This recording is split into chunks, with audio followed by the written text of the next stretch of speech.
First year, really? Yeah, fuck that was first.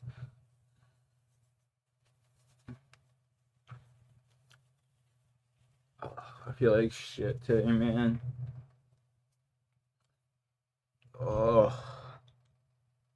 I feel like a bag of dicks.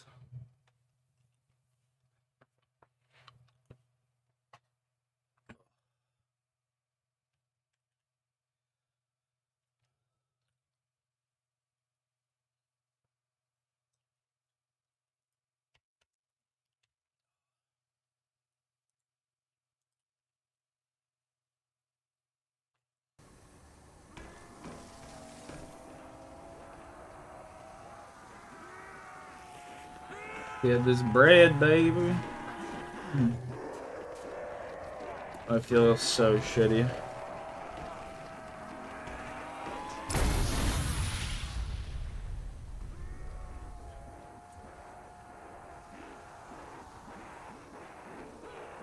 Yeah, Thug Duck's definitely first. Sean was first, Esther.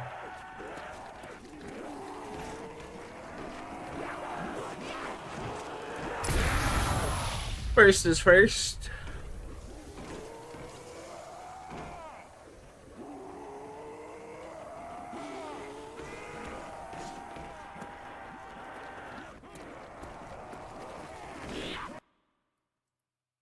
How's the thunder gun glitched on me? Knock on wood like twice this game. I've had 2 blank shots.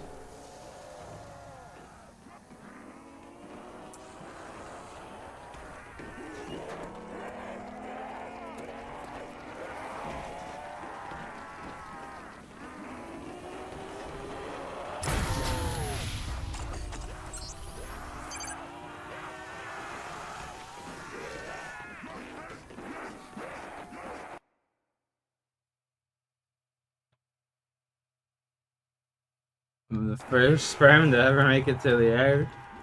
I mean, I'm here, aren't I? I'm the winner.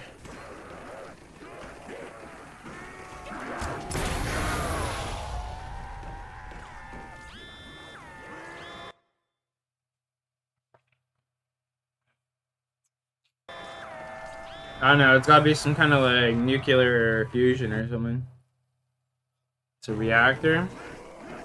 There you go. Nuclear reactor.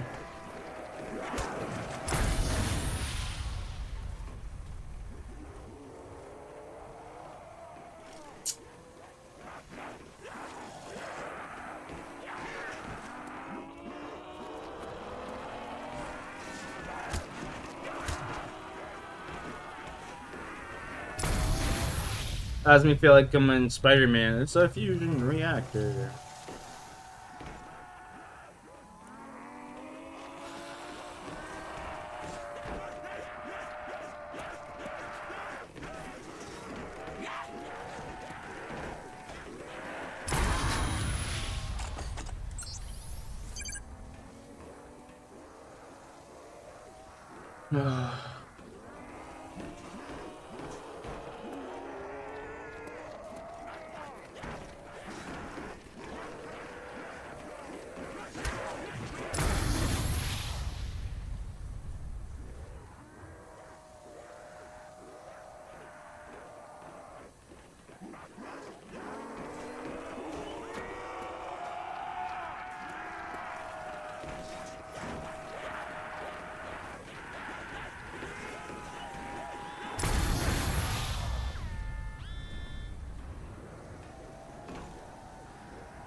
There was a thunder gun fail for you right there, Bug Duck.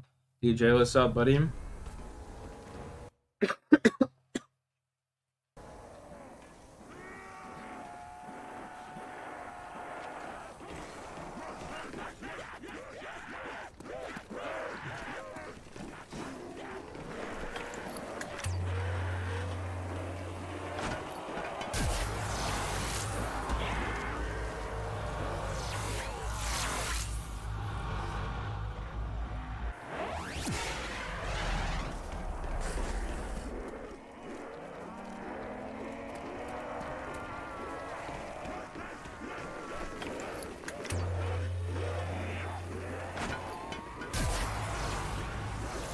Back on the grind, indeed. What's up, Joe? I feel like shit today, buddy. That's what's up. I feel like a bag of dicks.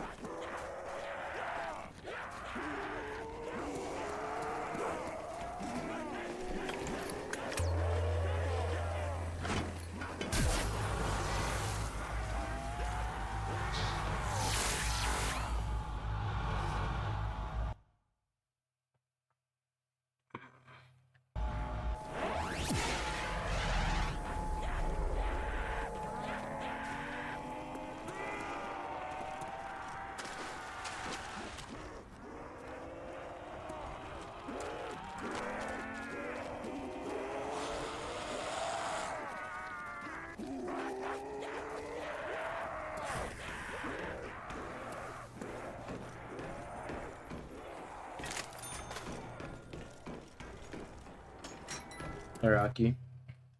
You're my boy.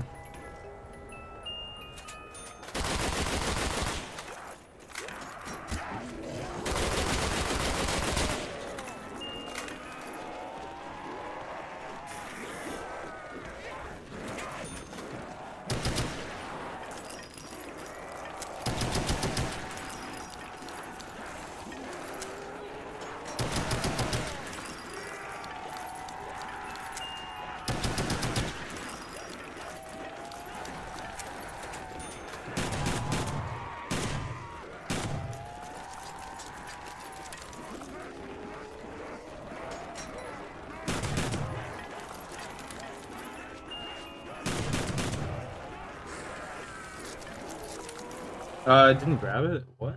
Okay, damn. You say so.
You feel like shit, dude.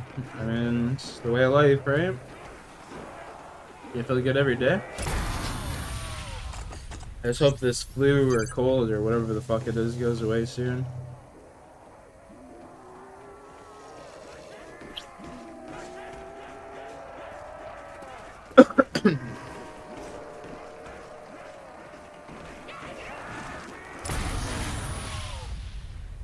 Monkeypox, yeah. Exactly.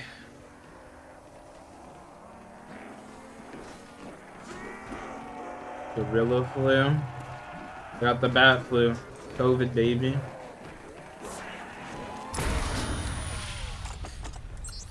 Call me Batman.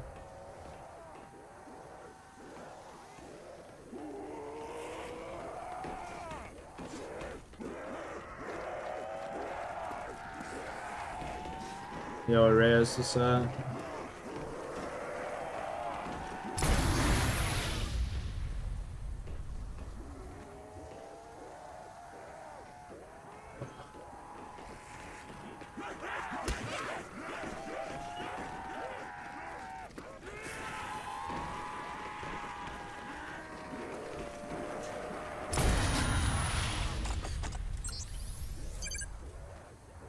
We're chilling. How's your game going?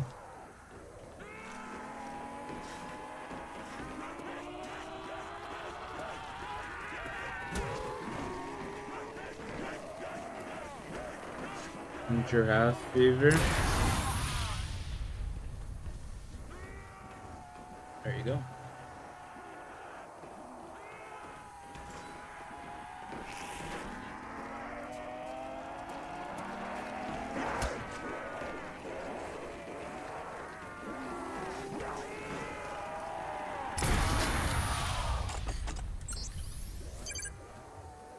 D10, yo, let's go. You have 10 eyes. Nice.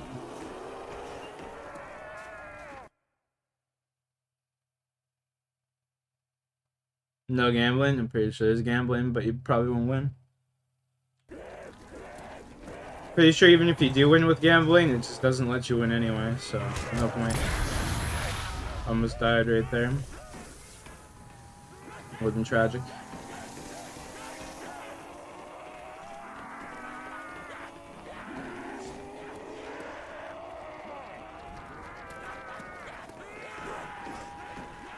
You could always do a heist. A heist will pay you out, and you have like a 70% chance of winning or something. 69% chance, actually. And Veno stuffed their 5th in 6 games last night, putting them at 10th. No one.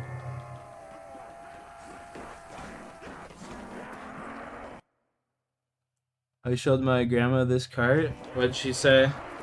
Give me a hit of that, sonny boy.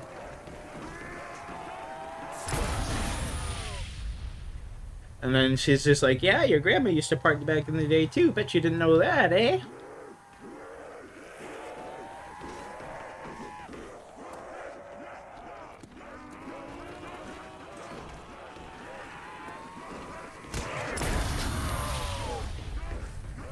You have quick revive anyway.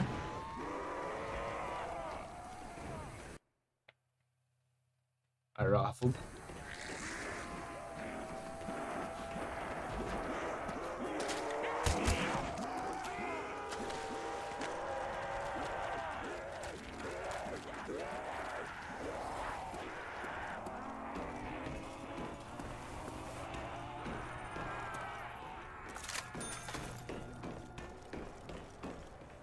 Yeah, fair enough.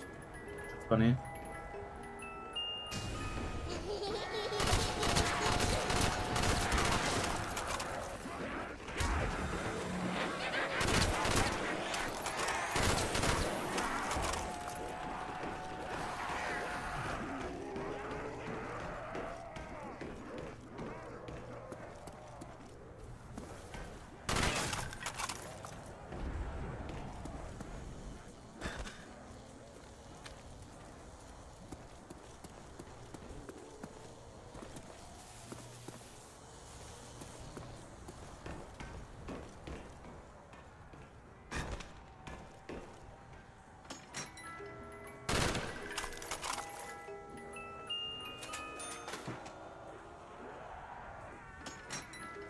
That's funny.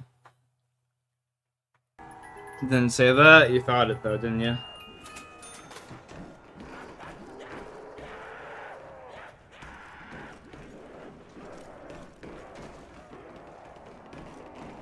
Turn on the giant spinning doom of death. That was a quick trade.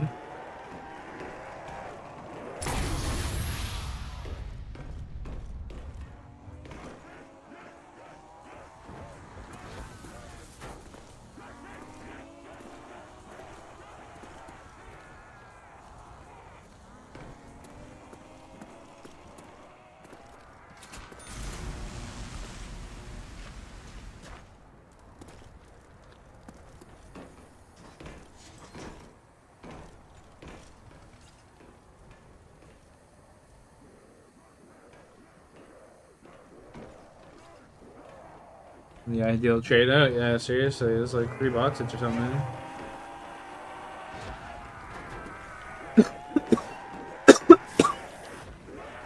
Their zombies were too slow.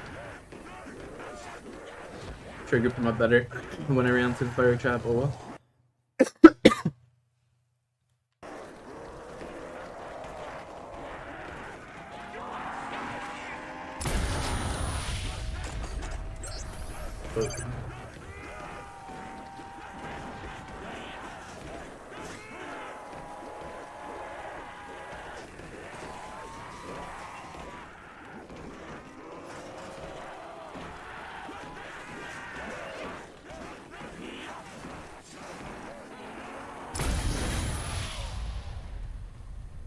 Okay, feel like shit, shock him. The stick, you know? What's new with you?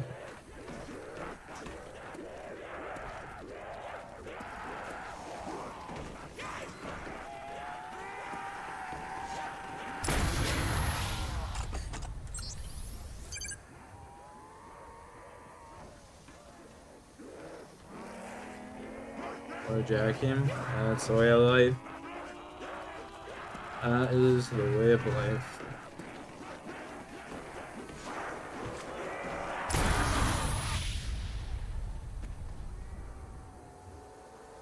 How you been, Shaka?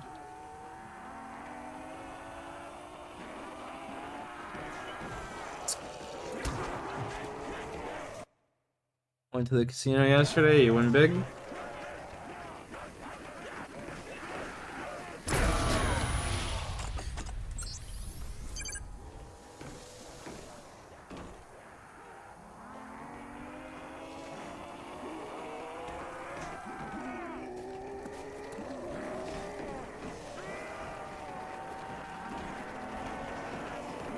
No, not really. That's unfortunate. You have fun?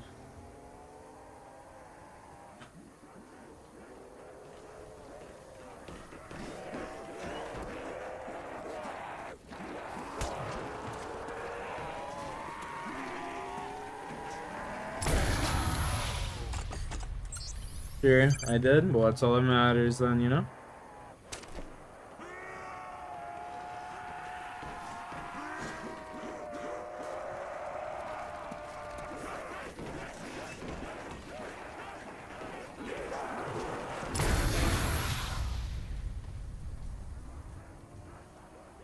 Should have played roulette. Oh, I fucking hate roulette.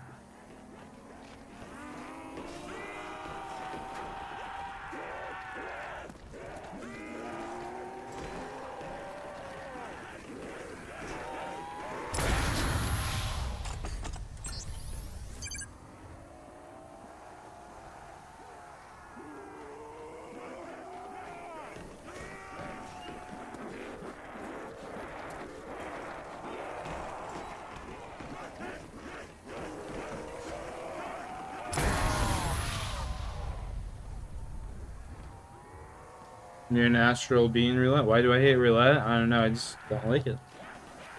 I'd rather play blackjack or honestly just gamble on a slot machine. He's not a roulette kind of guy.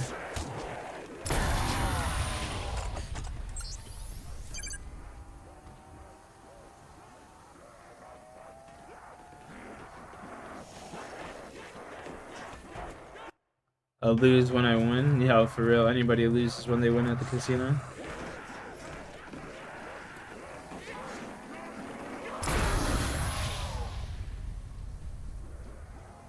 Then you lose. It's the psychology behind it.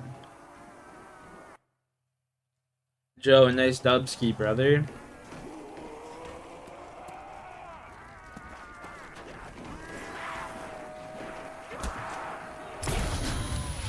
I was round already? Damn.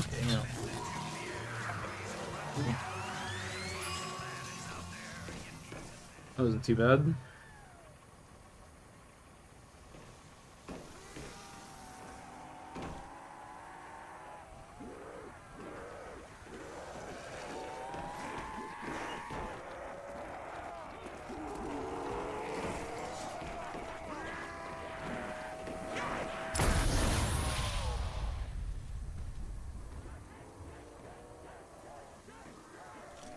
That wasn't too bad of a dub.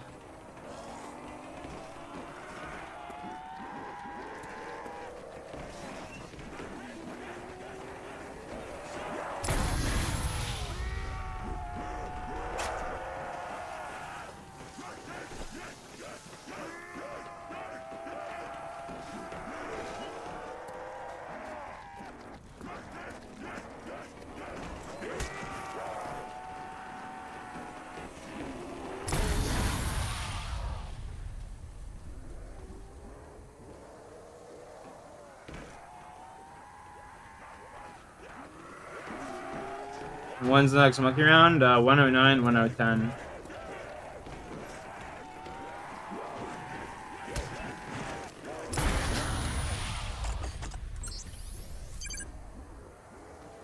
$109 or 1010 around there. Yep.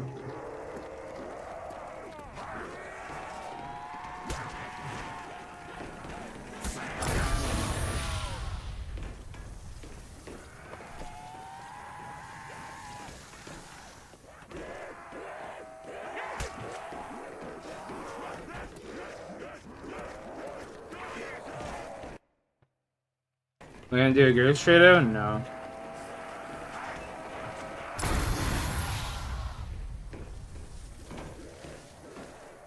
Bro, last time I did a Gersh trade, I didn't even mean to. I accidentally just picked up the Retreat Condolas. It took me over 250 box hits to get the fucking Gersh back.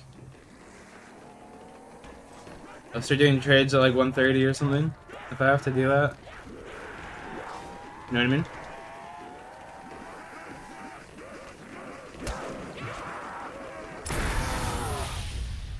That's bug. Imagine if it was 225 instead of 163. No, I'm good on that. I don't want to imagine having to play this longer than I have to.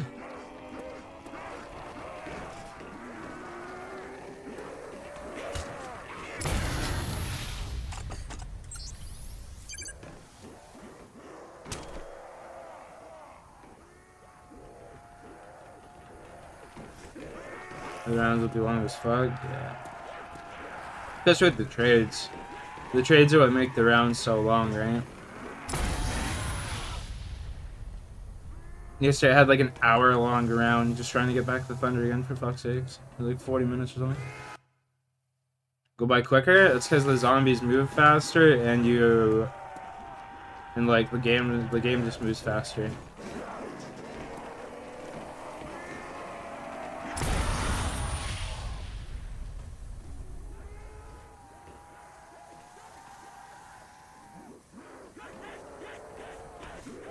The game's just designed to be played faster.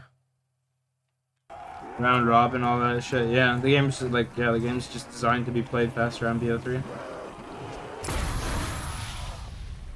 That's all.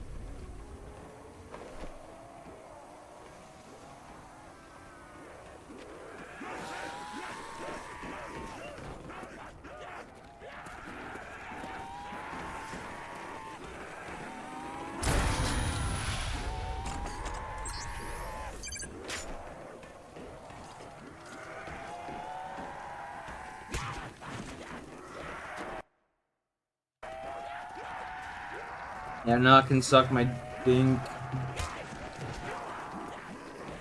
Fuck knocked. That sucks.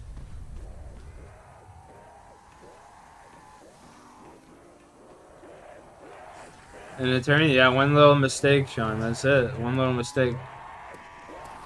The amount of luck that goes into winning a tournament is just insane, you know? Not only do you have to play perfect, you have to make, hopefully other people make mistakes, you know?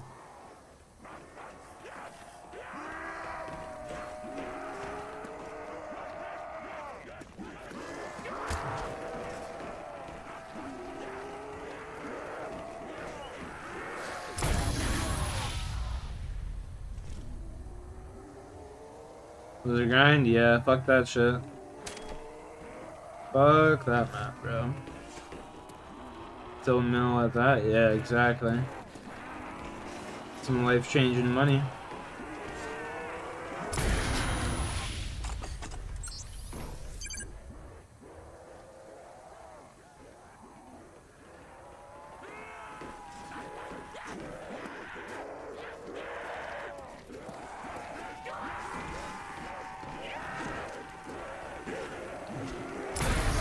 Hi, Rocky baby.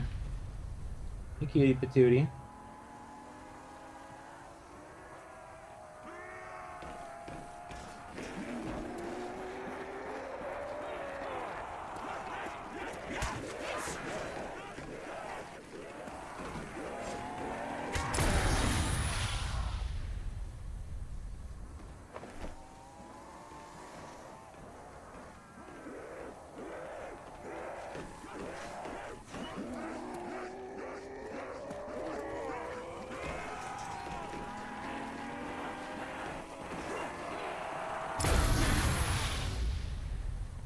Varrock's a tough map. Varrock's not even that hard, honestly. Once you know what you're doing, it's not even that hard of a map.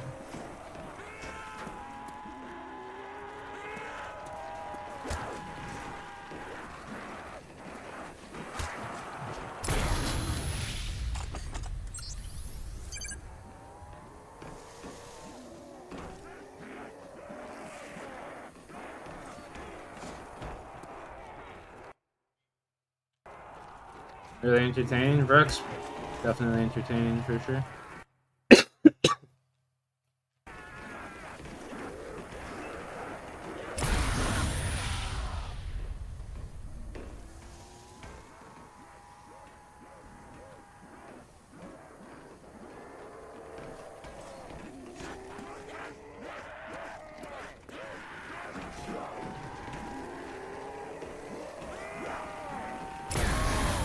I'll be right back. I'll be right back, chat. Give me a minute there.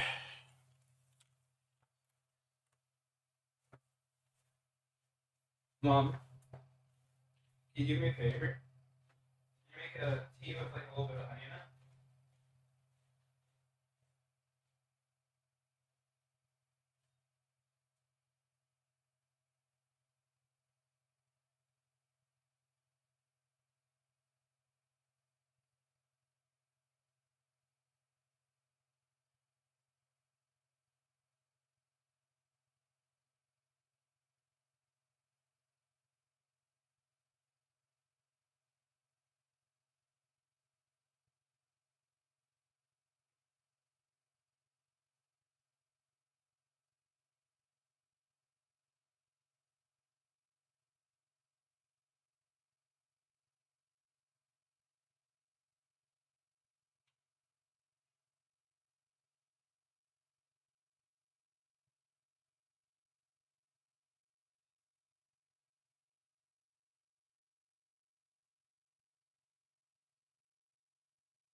Oh.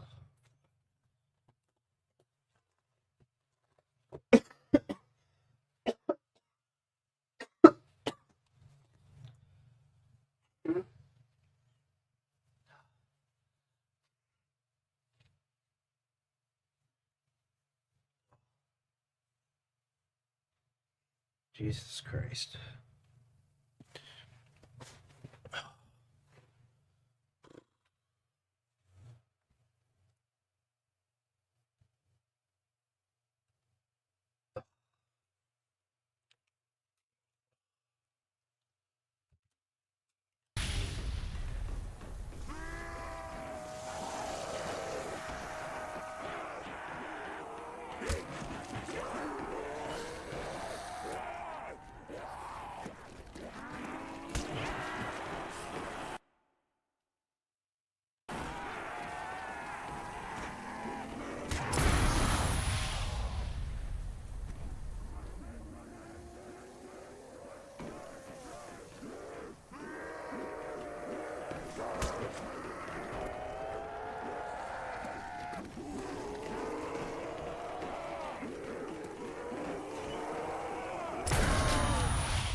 Let's go, baby.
Coming. Coming.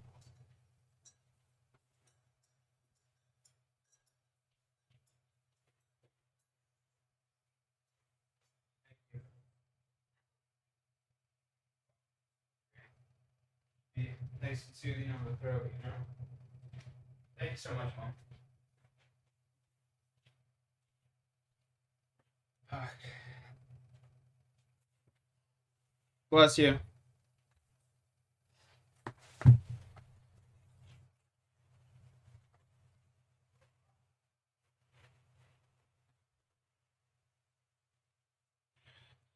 Oh, okay. Yeah.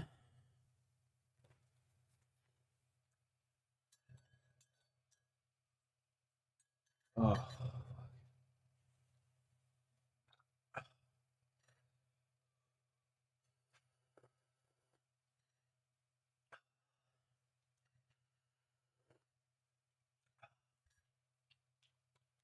A good old tea with honey. Hopefully that'll help soothe the throat, you know?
We got 2 shots.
La da da da da da.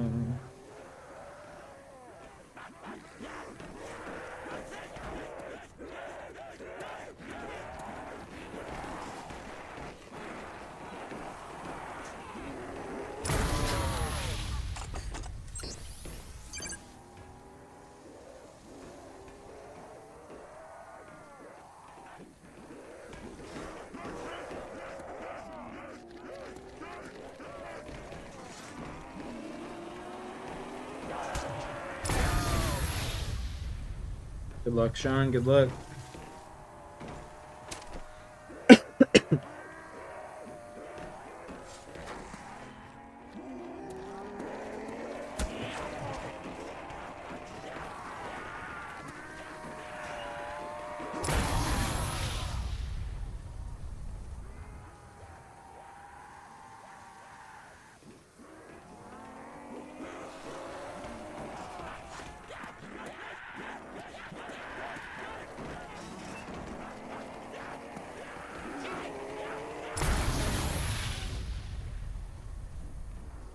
Rocky, baby. You okay? You okay? Come in and lay down beside me. Take good care of me when I'm sick, eh? My buddy. Thank you. Ah.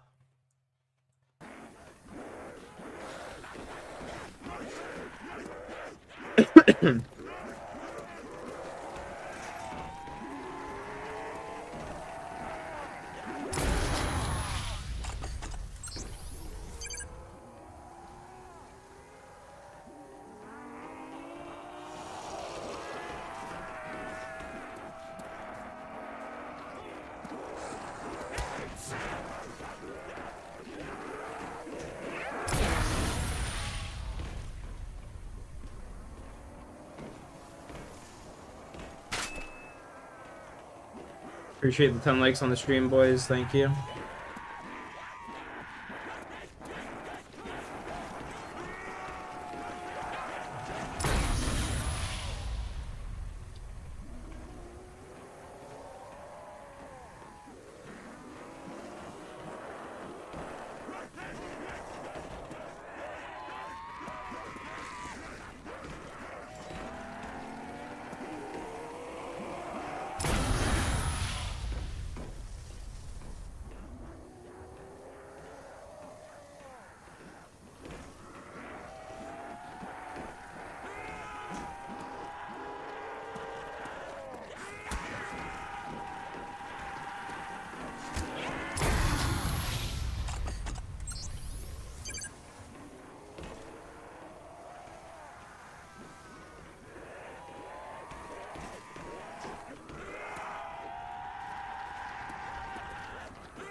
Oh, you're stuck in the door, I think.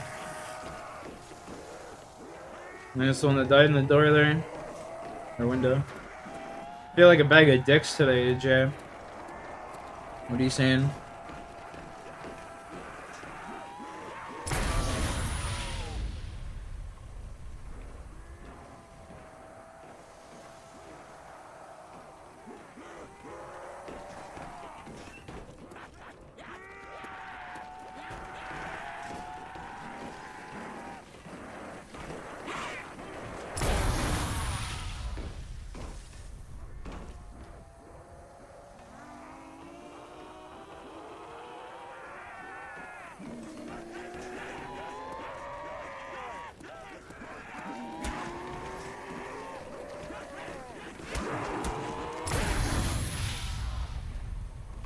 Hope you're doing well, Jay.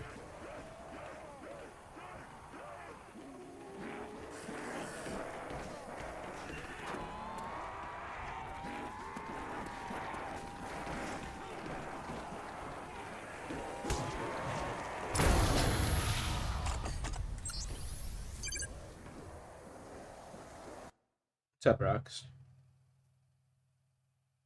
What you up to, bud?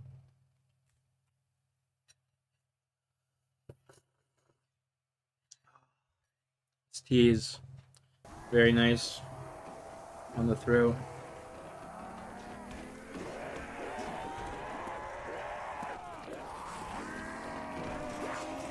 Whoa, hey, what the fuck?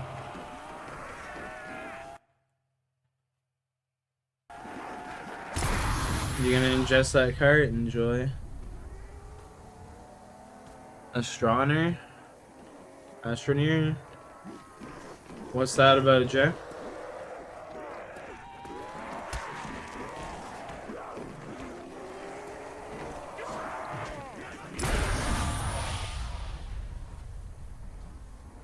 Yo, Tux, what's up, buddy? How you doing, buddy?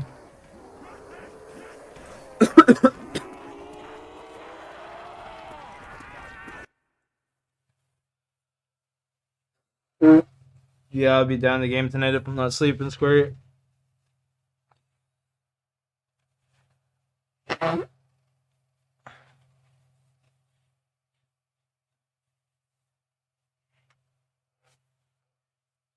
Don't sleep. I'll try.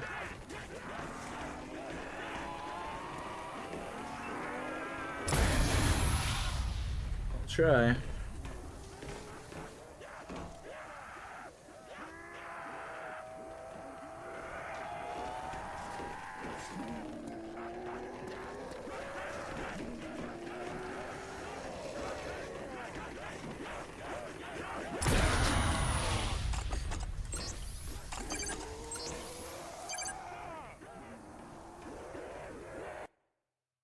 Smell a flake. Get that coke out of your nose then.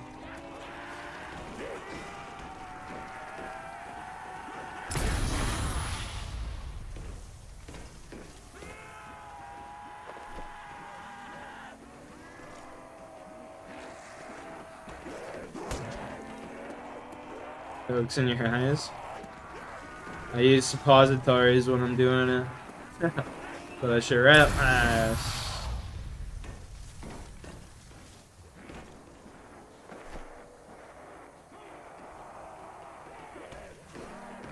Butt chug? Yeah, exactly.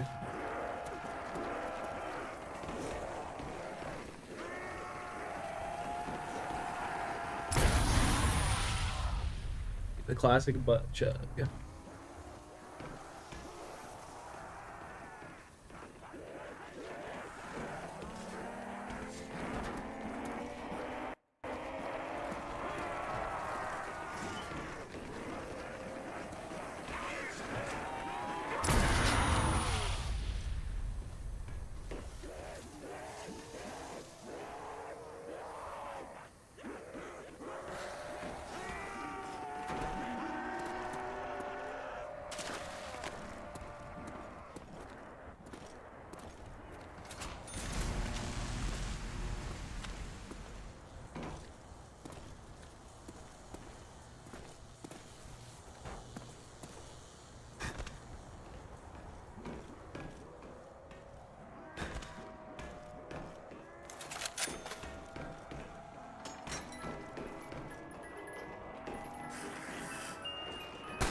Imagine it gave me the thunder gun again.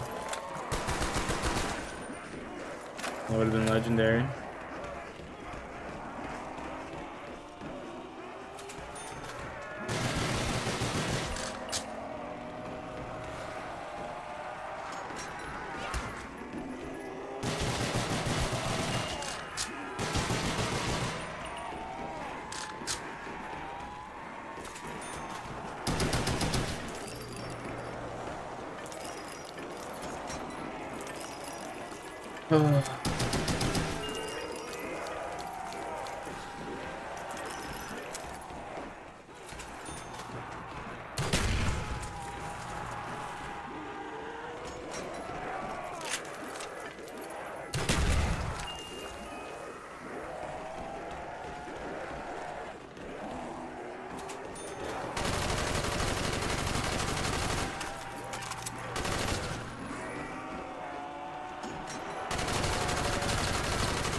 Jeff, hello, that $1 Canadian.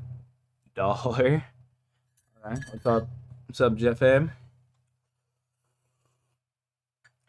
He off? What's up?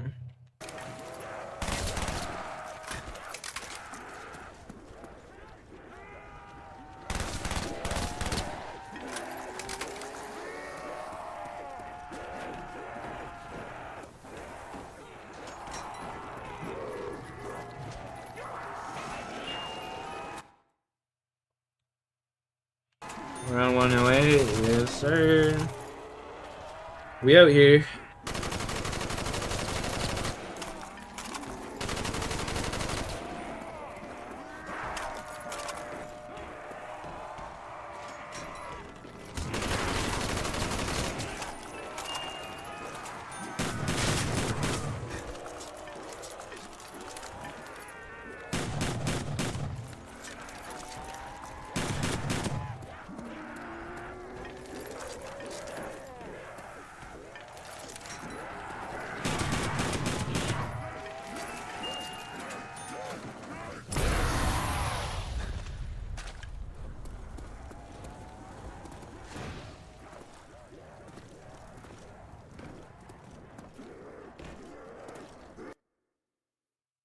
No, what I do, Jeff, in the beginning of the game is I take 2 downs immediately to get rid of the quick revive machine.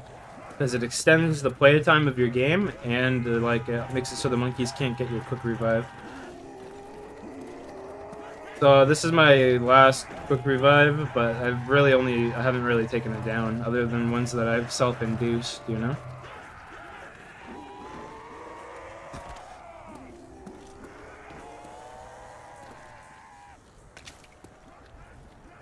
Okay.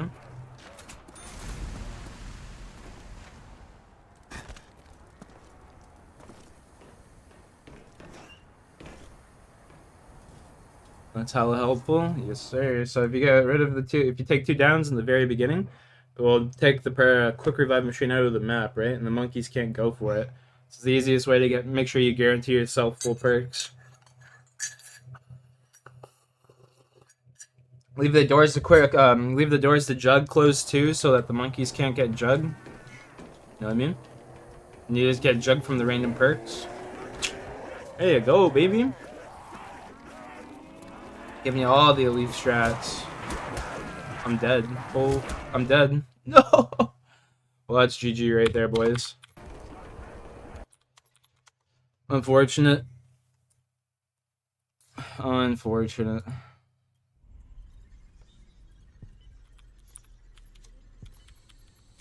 Just not paying attention. That was sad.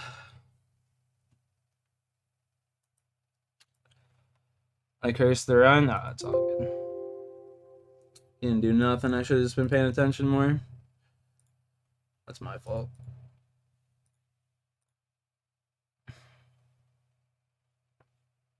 Yo, what's up, Tubia?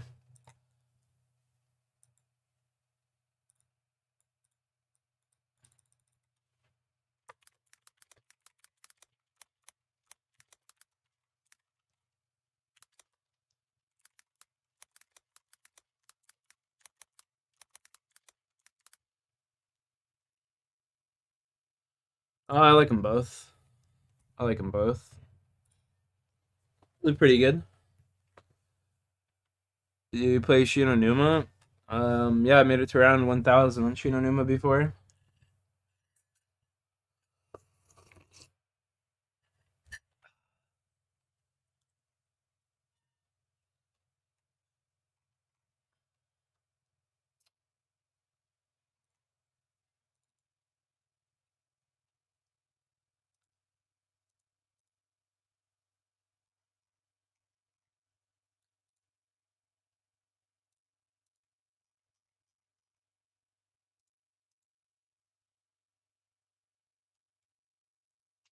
Unfortunate, boys. Cool pug you got there. Not a pug, it's a Chihuahua cross. It's a Chihuahua cross. But thank you.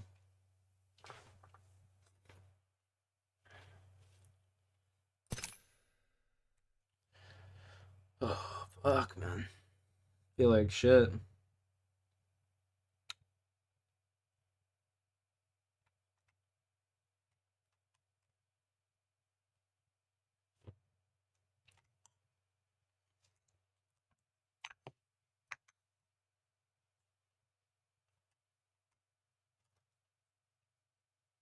I don't even know if I'm playing this yet, Sean. I just want to see what's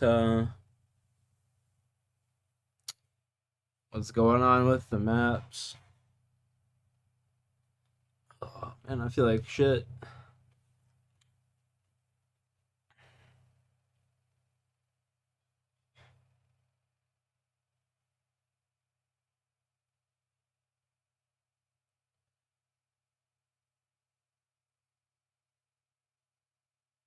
Other maps better. Multiplayer is not bad. It's not great though. The zombies, I'm telling you right now, this shit's gonna be terrible, Jeff. This shit is gonna be fucking terrible. Don't get your hopes up.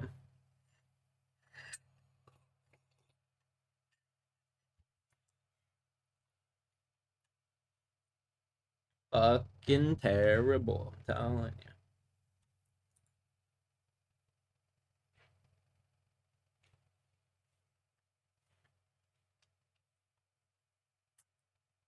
Yeah, might be cooked, he says. That's funny.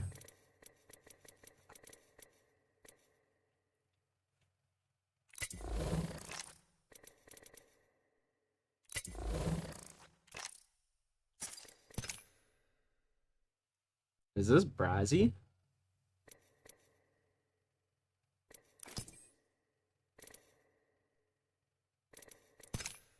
Like my old viewer? The kid, the legend himself? I think it is.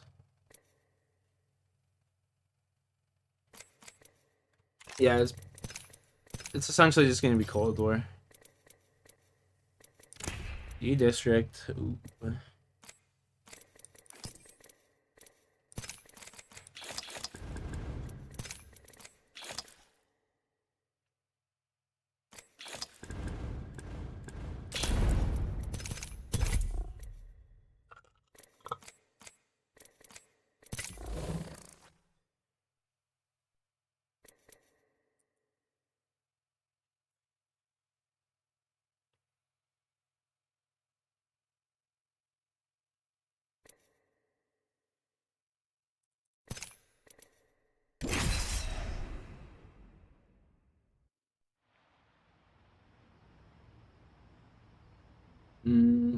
Even if they have old devs working for it, bro, they're not like the devs that originally made like the fucking. It's not like Vondahart or like Jimmy Zielinski or Blundell working on it. You know, it's not people that actually made like executive decisions.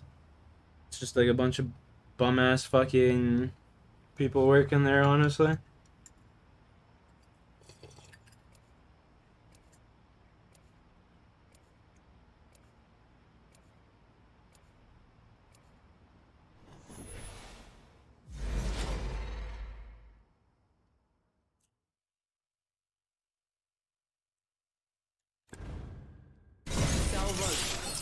Loyal to the soil, blood to bone.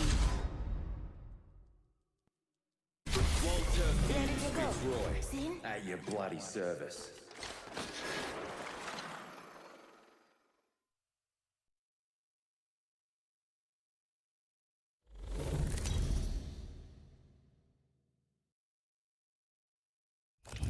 Introducing your champion.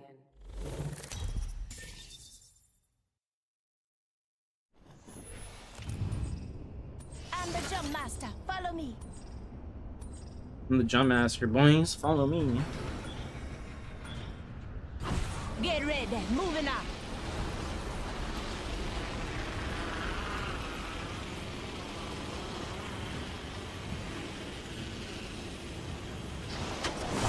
An enemy landed near me. Watch yourself. Bro, I'm like moving in slow motion right now. What the fuck?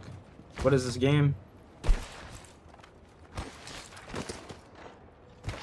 Brother, what is this shit? I got like cement on my feet.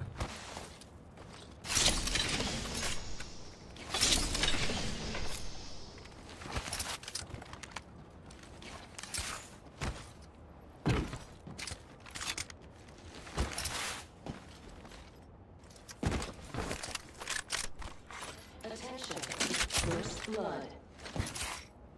First blood? Well, someone's been around. Bro, I got like cement on my feet, boys. It feels like I'm running in mud. Countdown. I agree with Bad you. internet. X3 far right. Nah, I mean, I got fucking 30 ping. I think it's the server. Yeah, I'm dropping off because we're getting pushed. Ought to go here. Yeah. Listen up. The ring Alright, is I'm closing not in lagging 1 minute. anymore. Oi, go in there. Being shot at. Oh, I'm down. Oh, okay. Being shot at. 45 seconds. Rings close. Attention. Oi, grenade. You and me. Rings in our neighborhood and one close to 30.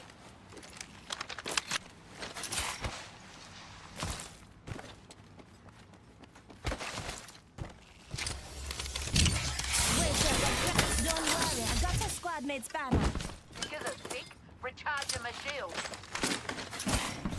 Rings close. Closes in 10. Good buzz.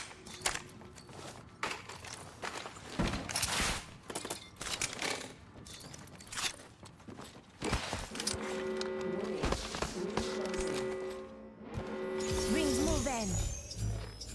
Hey, yo, smoke up. What's up, baby? Extra supplies here. Firepower is key.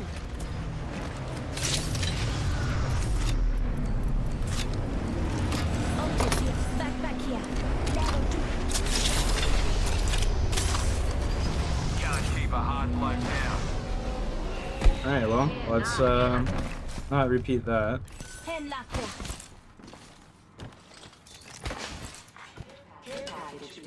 Extended heavy mag here. Level 1. You hear that? There's a care package coming down.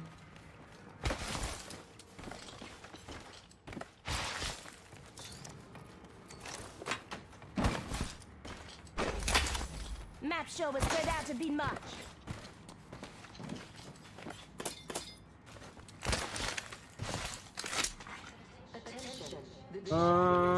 What do you guys need? Champ's dead. We call that an oxymoron. Actually, I need to get Carriage closer. here. Well, Level there. 2. arm up, cubby. Got some goodies for you. Serving him a knuckle sandwich. Or a knuckle cluster. I'm out with y'all. Yeah, I see that.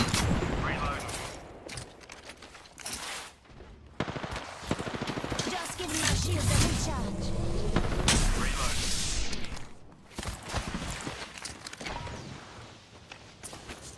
Extra out. Pass me that shield. Recharge my shield. Here's your birthday present.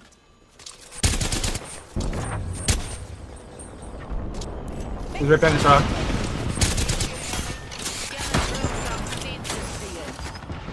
I'm getting a wide right angle. Don't die, bro. Oh my god.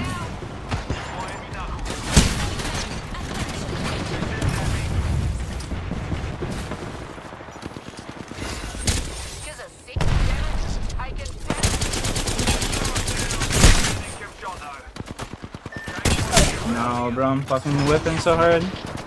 GG. I need like it for a 15 on my massive, bro. If I fucking do any sort of damage there, I just need to hit like a 90. I should have just hit fire, honestly. Big TDM sucks. I don't know why they'd bring that shit back. Here, I gotta fix up my my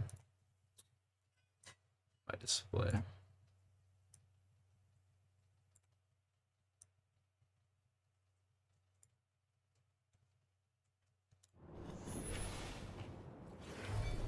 My had zombies that was I.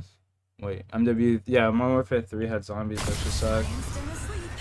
And neither do we, right, Newt? And fighting as conduit. Rowena, Valentina, Coffee, Divina. Oh, it's my turn. Do you think, Sean?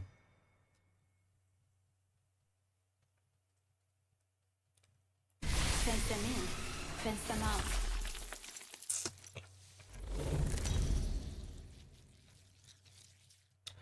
Yeah, I'm down, Jay. This is your champ. What's up, dude? What are you up to, brother? Oh, you already know. Yo, this kid on my team, his name is Jay Wins Jay. You think Jay really wins? Yeah, hey, you guys are about to. Are you in rank? Do you think Jay really wins? Yeah, dude. He wins every game. No, he does not. The guy in my chat, he just typed in the chat, he says no, he does not. That's funny. I'm landing down low, by the way. I'm landing down low. I'm landing down low.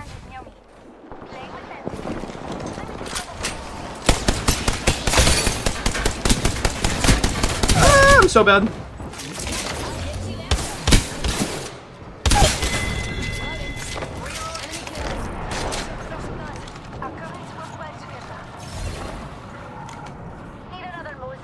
Bro, I fucking hate the rampage. You need another Mozambique? I just dropped one. I don't have one, sorry.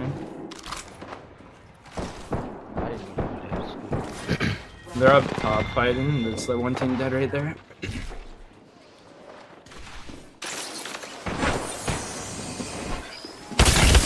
Oh, I'm dead.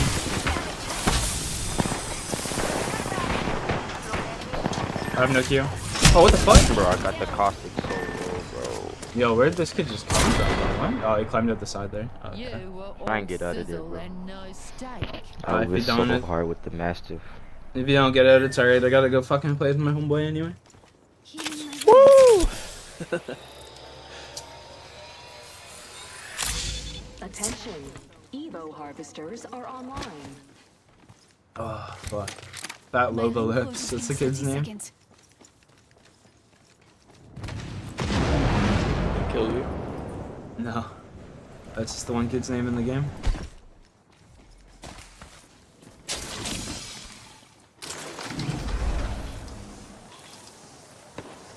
Bro, I'm not even gonna lie, I didn't even know like you could climb up right there.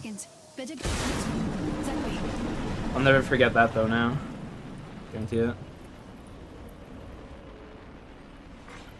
Warning. Ring closing.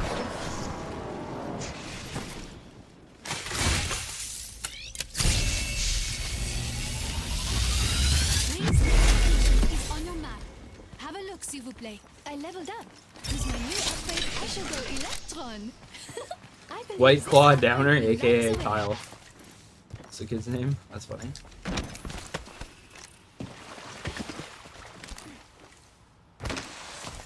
Yo, let's see the super glide, bro. Come on.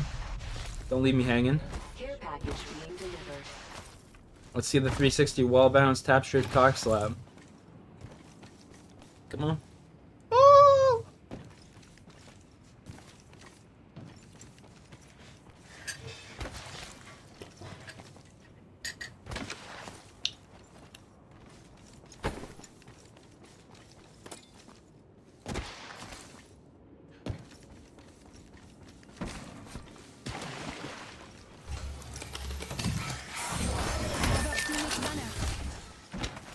Okay, I think I'm just gonna start playing Watson, bro.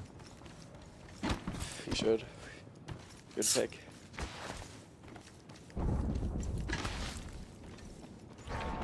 Oh, there's a kid to your left if you didn't hear that. He's right in front of you. He's right in front of you. Oh, GG.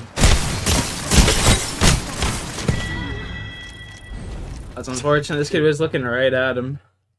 And he turns to the left. I was like, oh, he's right in front of you, and he just turns to the left. I was like, no, that's not in front of you. That is not in front of you, brother.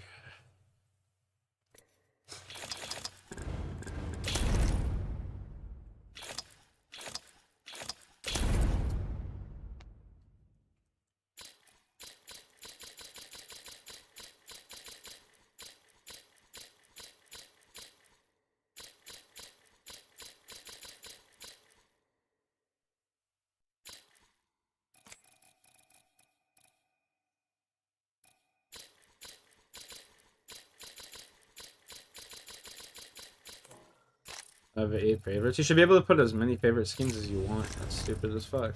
What the hell? They limit you to that shit? Yeah. That's low-key wild, bro. What?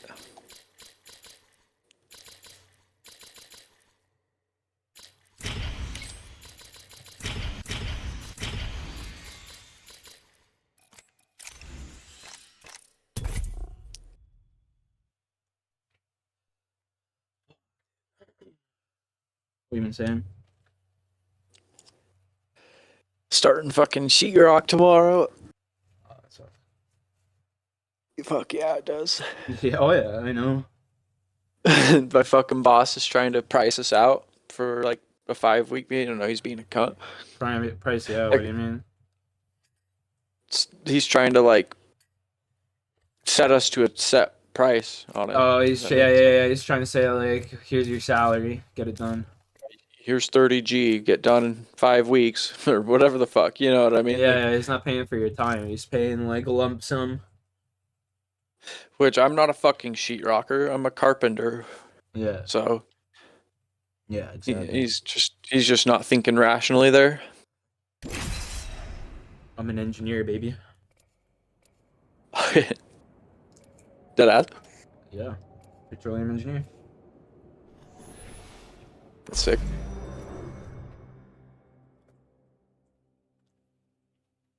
Hey, Watson. Or not Watson. Fucking Maggie. And don't blow a fuse. What? What's up, dude? Hey, brother. How are you? The best for my friends. Good now. I love playing with At dudes. 100K, I'm drinking That's a what's up. perk. Let's go, baby. 100K, I will drink a perk. That shit has paint in it too, so it might kill me. What has paint in it? I stream, right? So I play a lot of Call of Duty Zombies. I have the Call of Duty Zombies perks behind me. Your champion. I said at 100,000 subscribers, I'll drink a perk. Ah. That shit's gonna fucking toast your ass. It's got like cyanide in it. 90,000 more subs to go. Smiling, but that also means I'm happy. I'm the jump master. It's not bad if you think about it. Shocked. Not looking good for me. You might get it by the time you're 60. Yeah, I might get it by the time I'm 60 for real. Oh, that's right. I don't know, my fucking zombie streams let you pop off. An enemy landed. Fuck.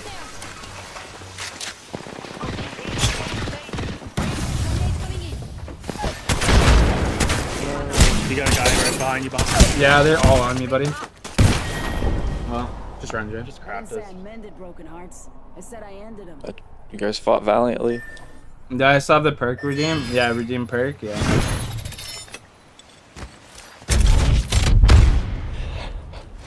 If I I should had, if know I had gun. another shot, if I hit my first shot, I would have killed that kid, and I would have been able to kill 2 of them for him. But I missed. I think I should have it on.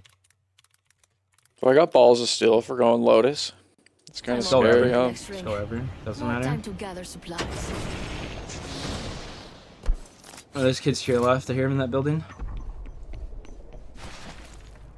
No balls. Stick the res. I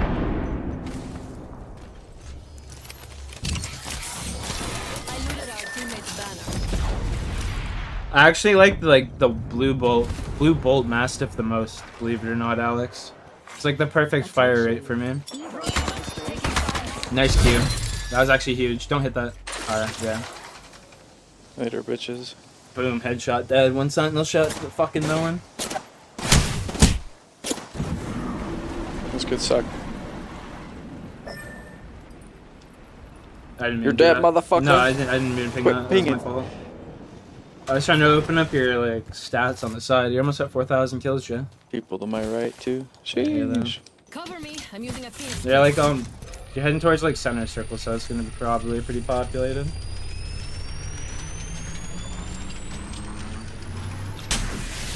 Man, I feel so shitty today. I'm fucking just sweating like non-stop. Fucking headache. Fucking nose is stuck. Scratchy throat. You out?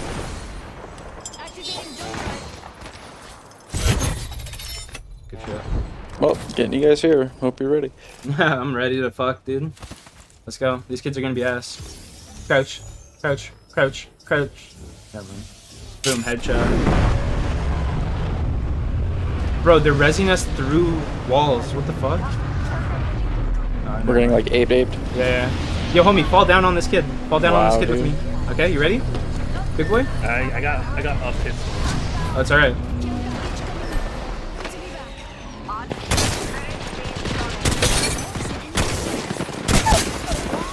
I got one. Gotta get the other.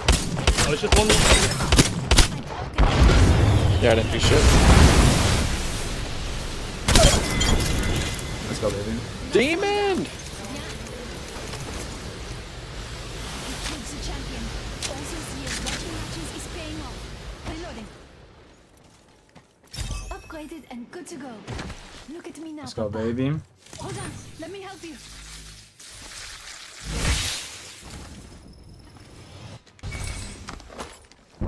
Muted your cord, brother. Oh, my bad. I didn't mean to mute. I have the banner. We can restore the circuits. See if there's a Moby in here for you. There is not. That's unfortunate.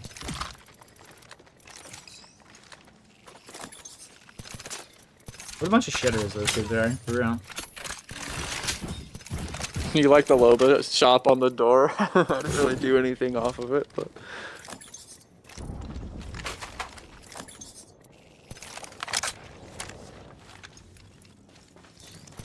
What a bunch of shitters, man. Healing up. Yeah, I meant to grab. You guys just go resort out of storm and probably can get me. Straight where you're going. Yeah, I'm going to, Jay. Okay. I know guys our boy over here. Have a look, s'il vous plaît. Yep. 16 teams left. It's gonna be a sweaty lobby. Yeah, this is gonna be a pretty good lobby. But that was fucking funny. What a bunch of shitters. The hell just like ape you. And then you guys shit on him with nothing. Yeah, seriously. Just a master fucking. Bro, I hate the Eva 8. Eva 8. I fucking hate You had Eva both 8. of them. Energy mag here. Level 3. Dipped. Demon tap strafe.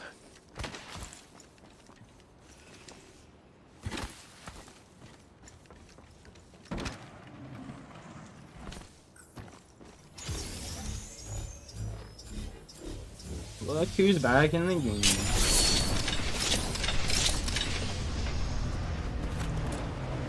We're gonna win now.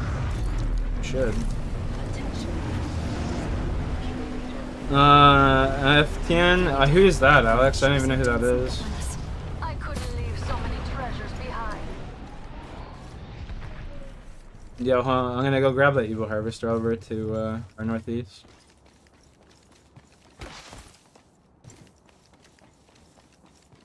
I'm gonna go hit my Loba shop. Yeah, might as well.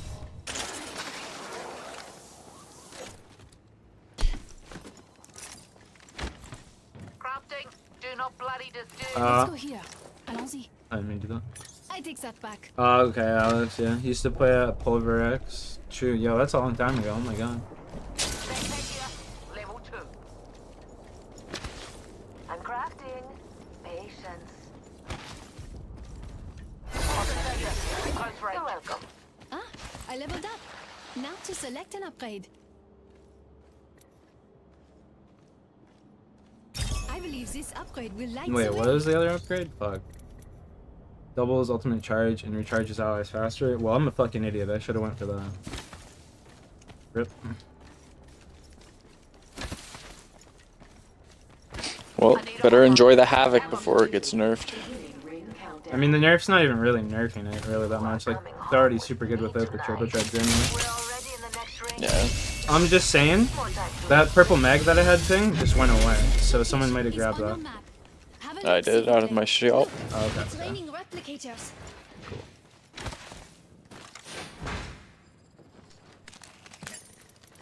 Just making sure.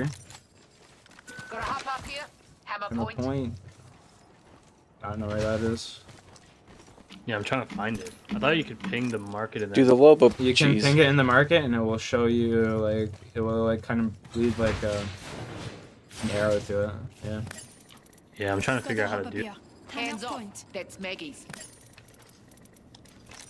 Jay, just get another Someone- market. Come on, quick, quick. Let's go. I'm at 85. What the fuck? This is such a small building. Shotgun bolt here. Level 2.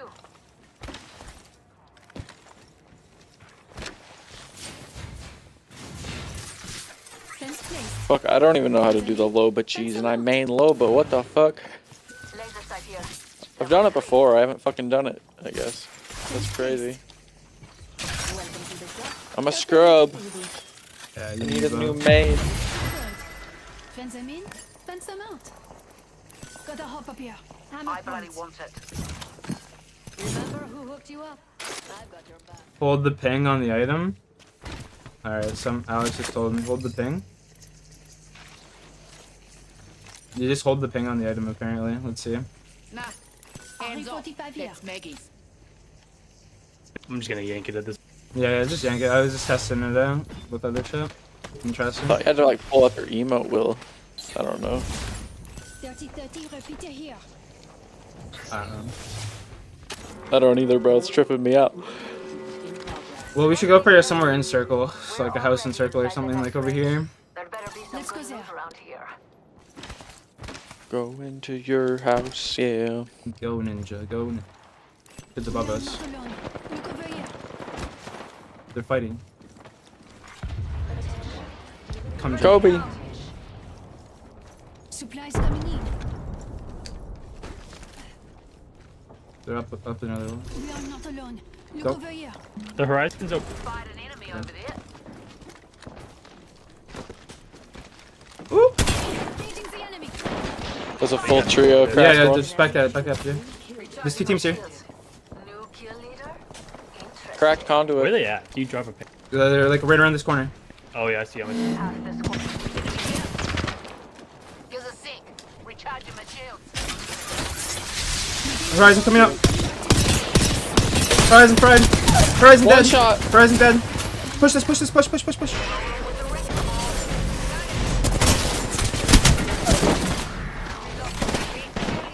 One more. I gotta reload. Low, super. Another squad down. Reloading. I think there's more. More. They're both here. Back up. Let's go here. Back up, Jay. Keep dropping. Just keep going. Fucking punching me. I need to reset a little. The fence Same. is complete. For left, I think, too. Feel it? Out of mind. No. Can't fight. Just I homie, just I heard a heard. Loba ahead of us. Doing some They're Loba breaking my shit. traps behind. Look behind. We can kill these kids. Hell yeah. Knock one. Good knock. Space shuttle. Teach Nate.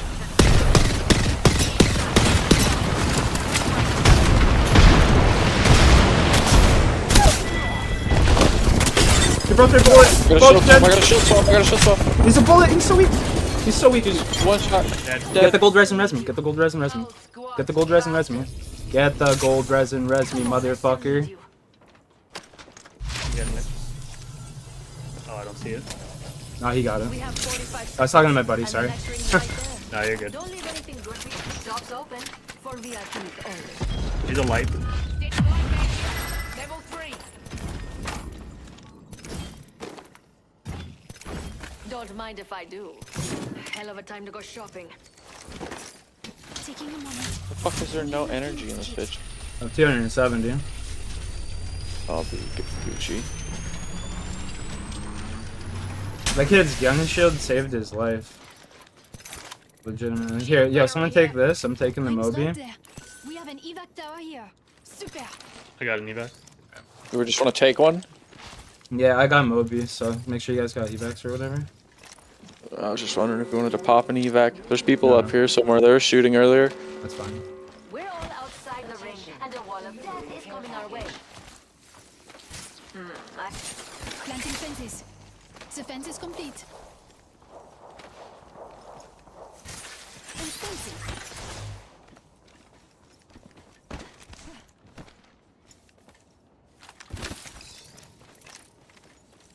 Kids behind us. There's someone Good call, over good there. call. But let's focus them. They're out. They're out. We fight them. I think they're down low.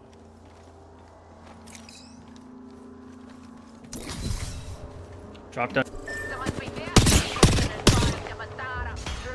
Distract him. Shield is broken. I'm dropping on him. Yeah, do it, do it, do it. He's popping back. Good job. That squad's dead ass. Shield battery here. We made I'm good on back. Is there an alt excel in there? Hammer point. I did not look. Okay, that's fine. Let's go. They're fighting. Replicator incoming. They have no knocks yet.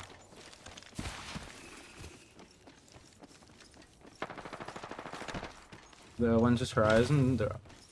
I spotted Over it. All here. the way across. Oh my god, dude. What happened to my accuracy right there? R99 here. They're fighting hard. They're two knock, two Right, knock. two dead, two dead. No, one dead, one dead. Sorry. Someone take this. There's a full evo cache here. Invalid's another drill. There's like four. Knock gold one. reses Knock in one that. dead. Last team. Almost knocked one.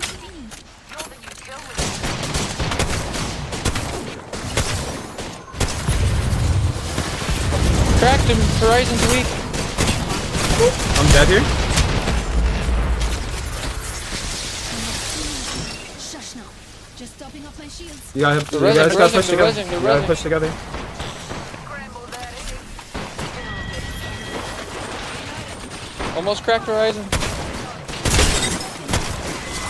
Let's go, baby. Oh, that was the last team. Jeez. Yeah, that's what I'm saying. What the fuck? Good game, bud. Good game. I only had like 500 damage or something. Yeah, I think almost like a 2K or something. You are the Apex champions.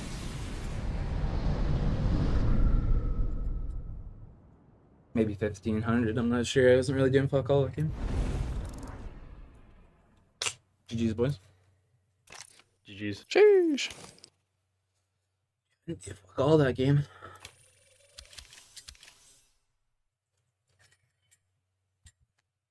Quit 300 points, RJ. Let's go, baby. I gotta go take a piss. Pop a hop. Let's see what my mom's up to and shit. Sheesh.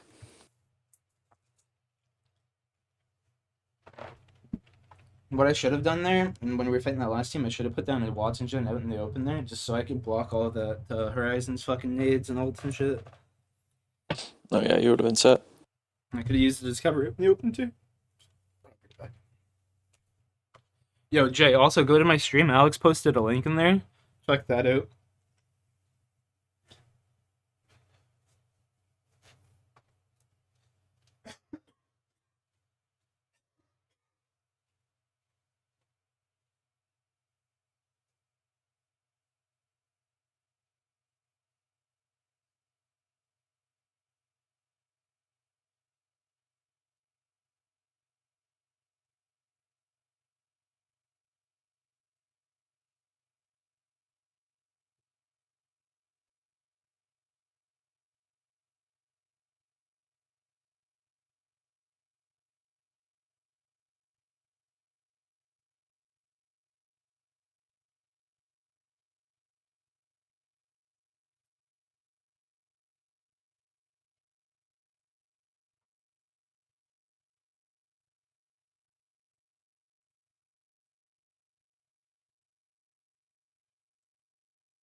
Alright. You tell Jay to watch I'm that? a- Yeah, I did. I'm a Loba master now. It'll help the master, eh? Yep. You'll be able to find me all my attachments that I want. Yeah, dude. We'll just sit at one low bolt all game and find everything. Find everything in the area, just fucking pick it all up. Put it all in one spot. Hey, baby. Hey, baby. If you need outside, you gotta go see mom today, buddy. I'm sorry. I'm not feeling it, bud.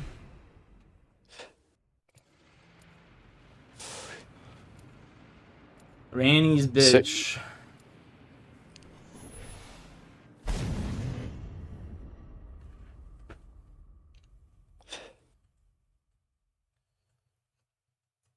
Follow me. I will cut a path to perfection. So, caustic can walk through other caustic gas, correct? Yeah. Comes a storm. Why can't Watson walk through other Watson fences? Because it's an electrical current and sure to get shocked, whereas Caustic has like a gas mask. She doesn't get shocked walking through hers. Fuck, I don't know, Jay. Like the rules? Does Catalyst walk? Does Catalyst walk through other Catalyst shit? Yeah. Well, Watson should be able to walk through Watson fences. I agree. I'm not disagreeing. You should try it out. Yeah, I am. For sure. I'll let you try it next time. I'm not Watson though. Yeah, I know. So you should try it. No. No. Why, dude? That way. Come on. I'm going that way. I'll find a fence for us this game, okay? Enemy landed near me. Dude, there's so many fucking people up here. 20. I downed it. Setting a fence. I'm just fucking grassed. I'm playing like shit, bro. Holy fuck. Both cracked up. They're both one shot, Up above you, I hit them both for 126. Linley's never seen you lose them. They're gonna have healed shields by now. Right. No, bro. No one tells me he fucking drops. That's awesome. He didn't drop.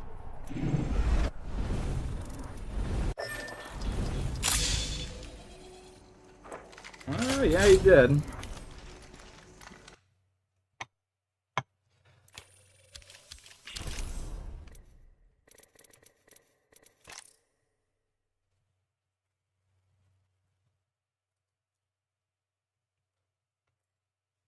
Definitely did. I gotta take my dog outside. I'll be right back. My bad. You're chilling. Keep going.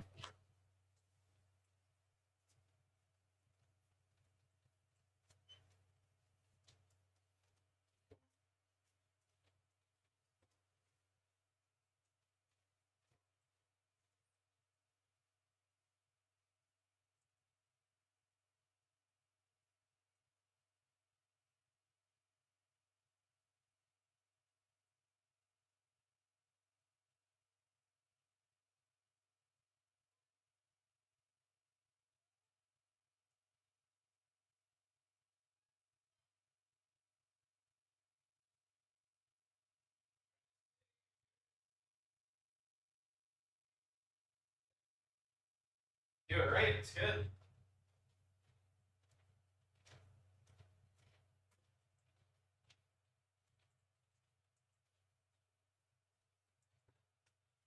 My dad's crazy, yo. He's just like a deep fried steak. That shit looks nasty. And I'm like, what the fuck are you talking about? It just cooks it so you get like an amazing crust on the outside. And my dad likes his steak, so it's just like fucking, there's no juice in it whatsoever. It's just like cooked all the way through and it's like paste.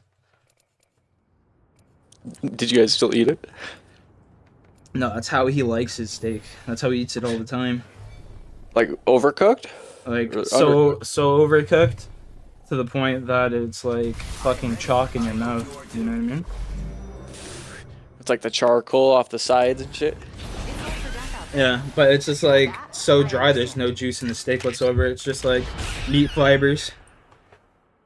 Fucking disgusting. And then like Business is my I pleasure. eat my steak like rare to medium rare. Does he eat it with like steak sauce too? Oh yeah, yeah. Is your champion. Yeah, that's where he gets his flavor for his juice from. You know what This I mean? motherfucker never even put. Oh, this motherfucker, that's my dad. But this man never. this man never put fucking salt or pepper or nothing on his steaks neither. Nothing. Damn. He doesn't put no Season seasoning with on shit. Here we go. I had to teach him like what seasoning was. Like holy fuck.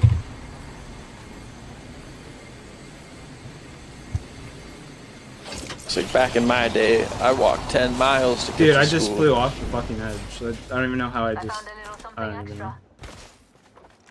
That was pretty remarkable.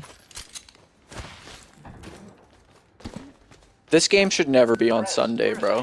Or this map, I should say. Why? Because then no one gets to fucking play it all night unless they're no-life degenerates. Like, I would have played it all night. It's Friday, I would have played it all night Saturday, and then, oh, Sunday, I don't get to play this fucking map. Oh, it's like, what? Yeah, that's fair.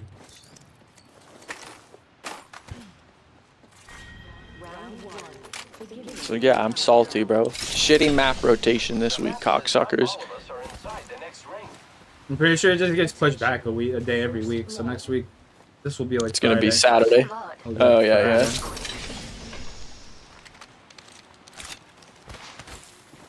Yeah, I'm Dude, actually I gonna go up and hit this. I don't know why I Get didn't. over there. I rage quit 2 games this weekend, solo queuing, so I lost pretty much like 500 points. To a new angle. Yeah, my teammates were sitting there fucking screaming at me, honestly. I just fucking left. Marked him on your map. They're screaming at you. There's no one even around. Yeah, you, dude. Attention. It all started with me taking a battery, and then this motherfucker closed his Loba shop. And then, yeah, it started flaring off from there, bro. And then I shot their Loba shop out, and then I left the game. Feels good to make some. In that order. In that order, that specific order, eh? Yeah, dude. And I lost minus whatever 200 for See the merchandise. match abandonment or whatever the fuck. Yeah, yeah. Gotta hop up here. Turbocharger. I'll grab you the fucking turbocharger, you goofball. Hop up here. Turbocharger. Great. Already inside the ring. Oh, he was just pinging it? Yeah. I'll hold on. Oh, I'll take it. I'll take My it. I bad. got one. I got one. I'll Here. take it. I'll take it. I'll take it. I'll take it. I thought you were already like asking me to get it, bro. I'm like, you grab a little bit picks too, my boy. No, I was just pinging it in case someone wanted it. But if you took it, I'll take it. But you I took got it, the I'll cheese take it. ball guns that everyone uses in ALGS, bro. Dude, I got the fucking Care beaks. package coming down. Replenish the stores.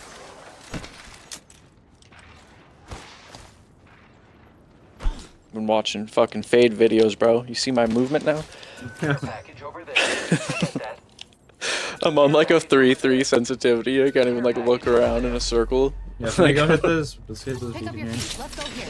I need one of you guys to watch me. I just dropped it 3 times. I don't think this place is Not like looted. a win. They're marked on your map. Closest team's over here, and so Long shot away. we need 100 points. Jay, you gotta go open up this bin over here, Extended supply. so bin homeboy there. can hit Ring this. console here. He's already got purple, bro. Yeah, Griffin. Go get it. Moving to Echo for a better angle. Activating jump drive. The fuck does this kid have purple?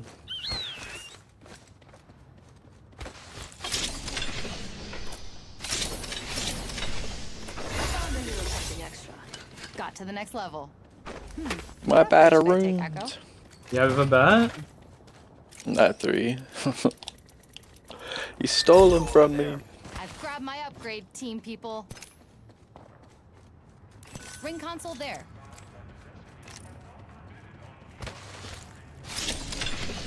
Frag grenade. Did you hear they're gonna make here. Valkyrie, I think, a recon Recon. legend, right? It should have been a recon this whole time. Honestly. Yeah, homeboy, you wanna come hit this? Fucking ring console? Yeah, I'm coming, bro. I'm coming. Relax, man. He doesn't like us. Yeah, he doesn't like us at all.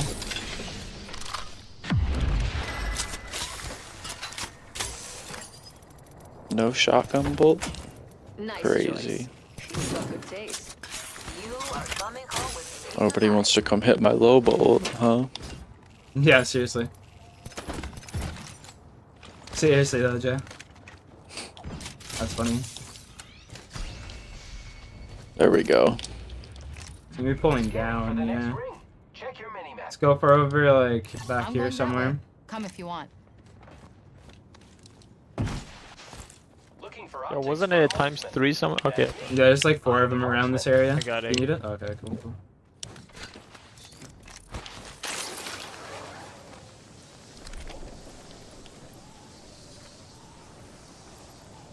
Pray over there. You see him with your wall hacks?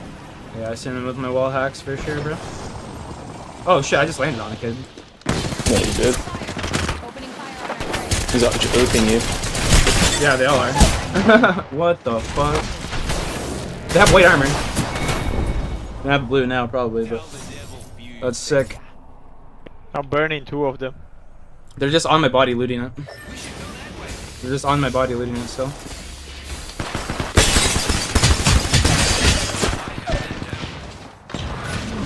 The res. Uh-oh. There's nothing for me to That's do, fine. bro. Yeah, that's my fault. No, Fucking you didn't even see these kids, bro.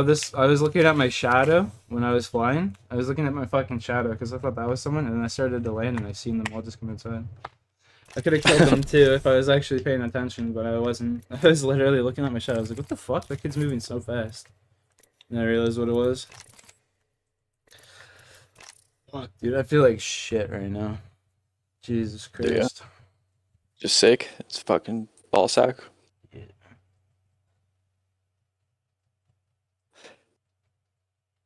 You like throwing up and shit too, or not really? No, I'm not throwing up. I'm just sweating so fucking much, and like I got like a headache. Fucking, just like my body's aching. Just don't even know.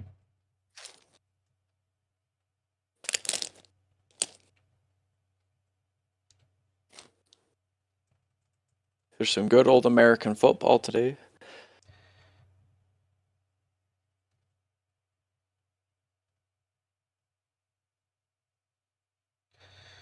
Oh shit.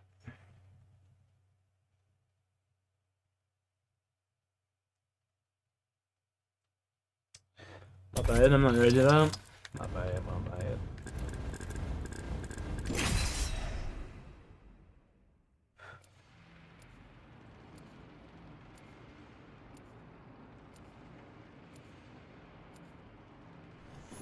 Hayden Skin. What's this kid's name?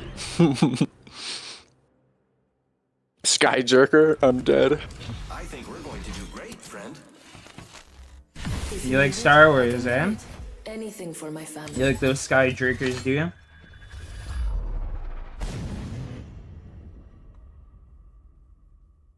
Yeah, your wife's been helping out lately. Bro, I'm gay. I know. Your man won. Yeah, so it's not my wife. Come on now. Depends on how you play. Your champion. I know more than you'll ever know.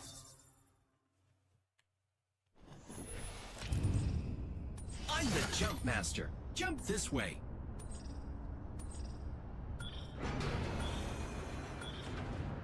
Hold your breath. If you have a respiratory system.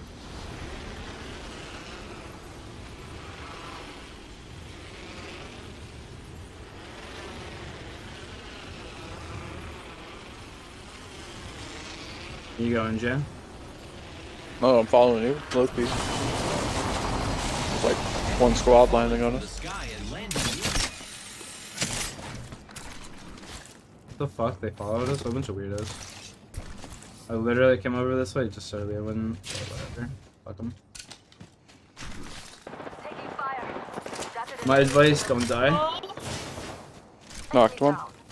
These are kill leaders too. I need a gun. Recharging shield. Grenade. Kill them if you can. Taking damage. They're popping shields. They're both on me. On me. On me. Oh my god! What a grapple.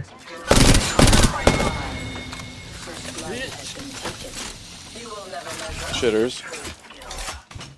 1 minute until the ring closes. How the fuck did I not get an assist on that Bangalore? Where's the last one? This game's I have no broken, idea. bro. You kill the other kid that was down? He's still alive. You should go kill the Where other is the kid. Wraith? Great. The ring is Wraith get rezzed? Then a I'm minute. No, you, confused. you gotta look for him. He's around there somewhere.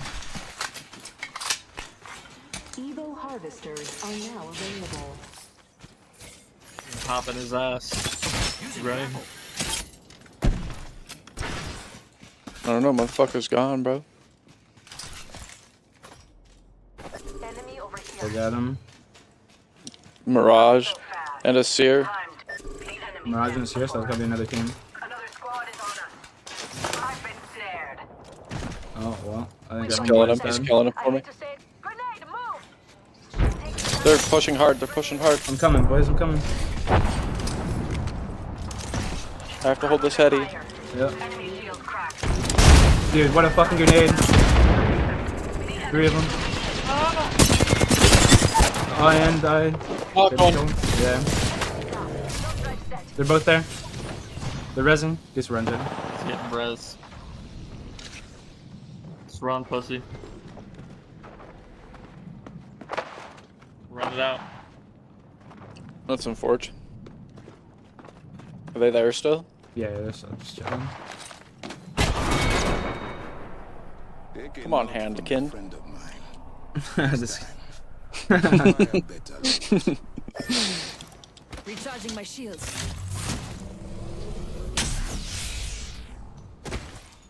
Of course everyone has to loot everything already. Oh, yeah, for sure. Oh, nice slide there. Jeez. I've been watching Fade, bro. I know how to do it all now. I just don't know where crafters are. Draft point, You got a energy bank. I don't even know where you are. Yeah, draft point, energy bank, fucking.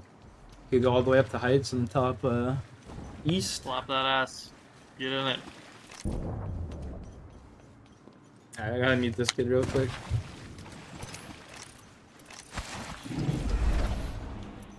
Recharging my shields. Feel like listening to randos right now?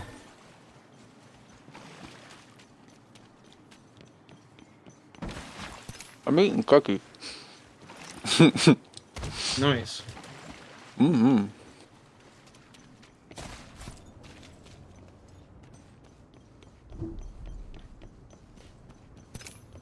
What is he sitting there backseat gaming or some shit? Yeah. No, I'm in fucking cord, brother.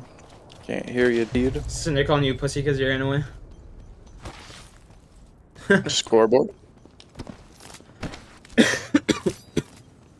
Now we can wait He's for right me to in win. front I saw him. I wanted my gold helmet, bro. Fair.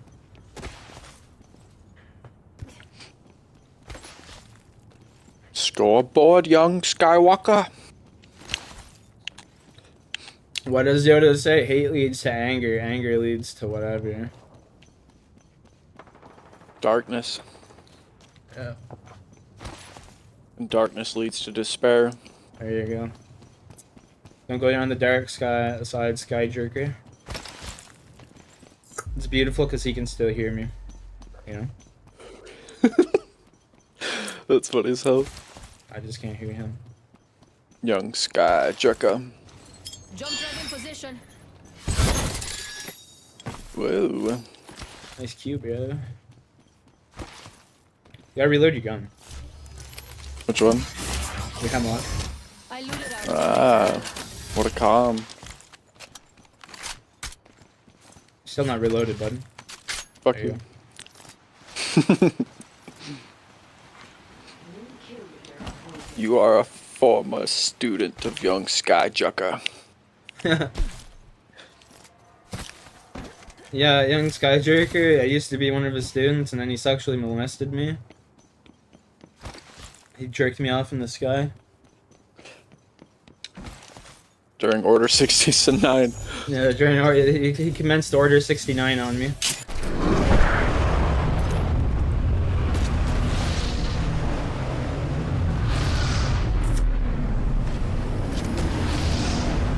can't tell me this dude's all serious with a name like that, bro. He's got no jokes.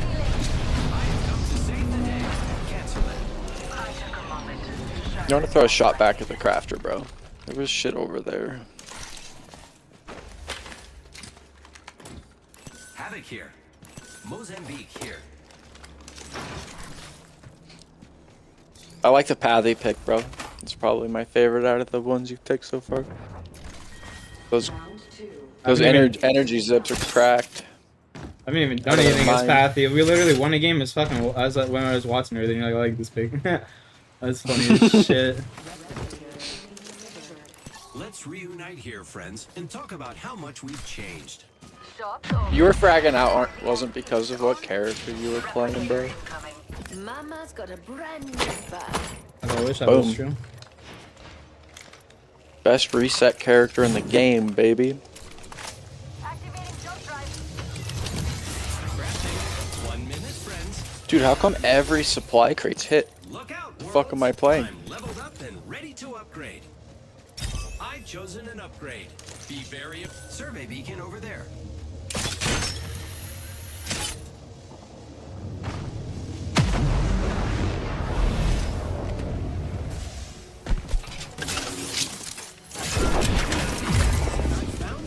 Check your map.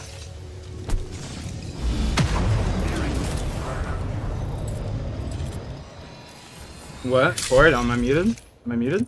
Hello? No, that kid asked if he was muted. The ring isn't very close. 45 I said seconds. cord, mate. Yeah, I muted him.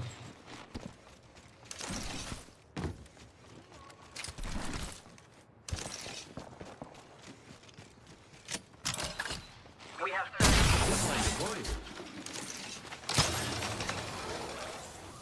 Regroup here. End of sentence. I'm working on being more assertive.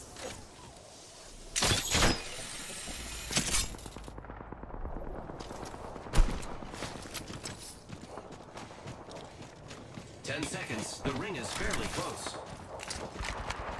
I know. Target over there. deathmark there. You pinged a death box? Jesus. Fucking random nade out. We're all Hit? outside the ring. Oh no, that would've been sick. No way. Sliding to me, it sounds like. Oh, yeah, one down. I killed an enemy. Impressive. Delivering thermite. Almost cracked him. Fuck. Alright. Is he on the zip? Oh, he is. Yeah, he's gone. Hey, this would be a good spot for an all.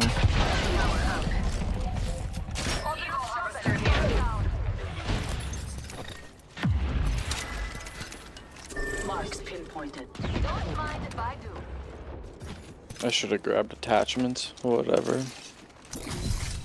Caustic, it's a caustic. Enemy close. Gotta hop up here.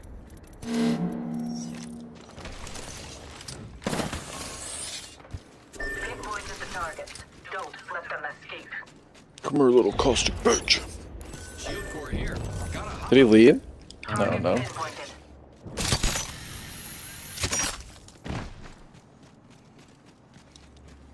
He's running.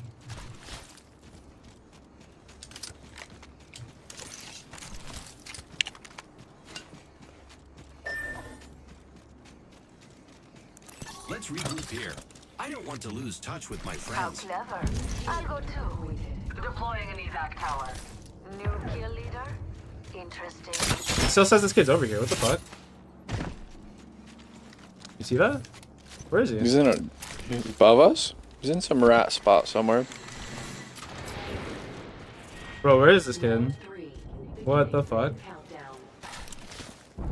We're all ready. Can he be under us? No, what the fuck? What is going on here? He's above there in some rat spot, I'm guessing. They're dropping a replicator. That's wild. Mr. Probably underneath Cost. over here somewhere? No? Bro, what the actual fuck is this? Making me want to put my evac down. Get up there. I could just zip up if we really needed to. Bro, that's crazy. I think it's gonna mute this fucking kid. Let's see what he's saying. What are you saying, bud? Jerker, what are you saying? No, he doesn't want to talk. No, he doesn't want to talk. Go Stop figure. being fags and let's go. We'll be well positioned there. Alright, yeah, let's go die, Jay. He wants to go Abe. Bet.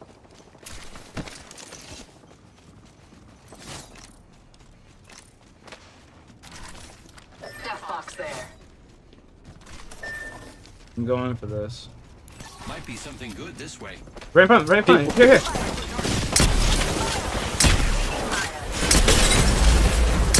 Knock one. Maggie's cracked up top.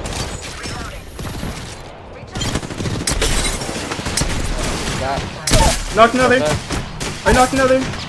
Incoming. Knocked another. There's one dead up here. What the fuck is this kid doing? I have no idea what this kid's doing. He's shit.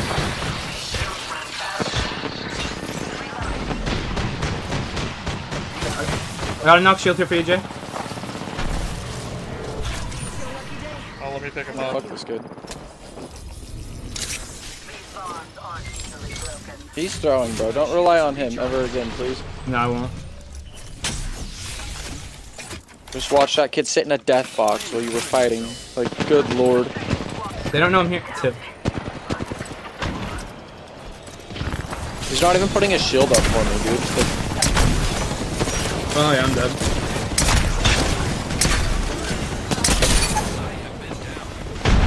oh, kid wasn't even like putting his knock up or anything. Yeah, I know this kid sucks.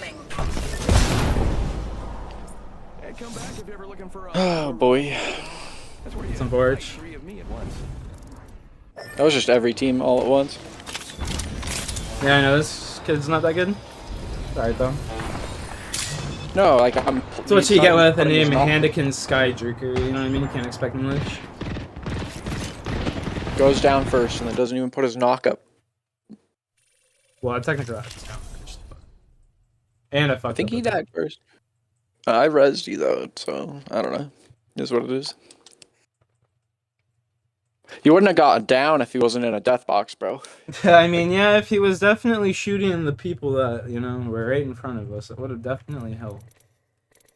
Can't deny that, Jay. You are 100% correct about that. He was too busy about a thirst in a box, like.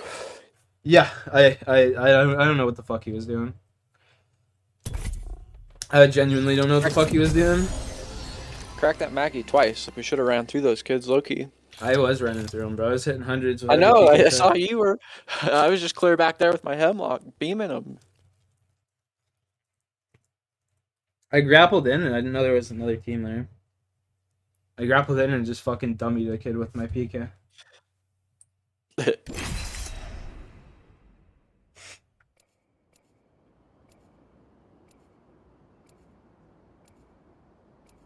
Am I cutting the brisket wrong? Hell yeah, you cut my brisket wrong, boy. What?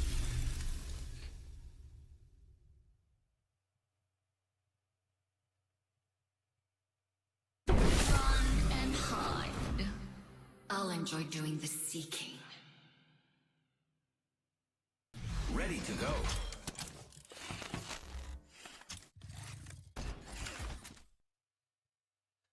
What do you get for the girl who has everything? More.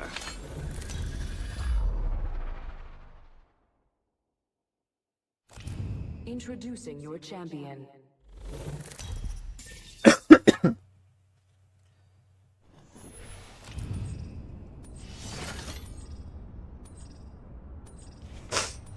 I never say die. I fight until it hurts. Quit being bitches. Except by falling. Is that what he said? No, that's what our last teammate said. That's what, yeah, that's what I was saying. Is that what Homeboy said? Quit being bitches. Yeah, that's what I imagine. Going to check out over there. And then we all go and die. Like, we knew it was gonna happen anyway. One team.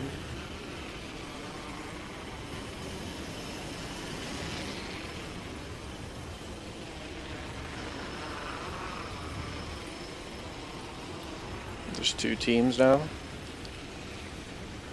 Landing here.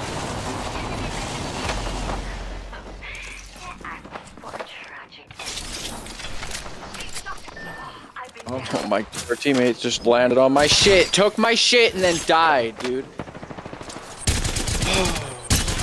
Uzmata.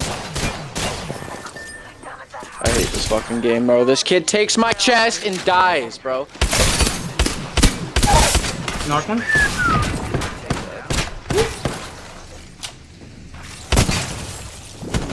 No hope, bro. Fuck. Dude, yo, teammate, come on, buddy. Can't be doing that to us, man. Fucking zero fucking damage, bro, and you take my boy's shit? Like, come on, dude. You can't be doing that, Bunkmaster. Step it the fuck up next time, man. Yeah, yeah. Fucking shitter. And then he like is contesting with the shit he got out of my tech. I just don't even know what the fuck. I can't comprehend. You fucking shitter.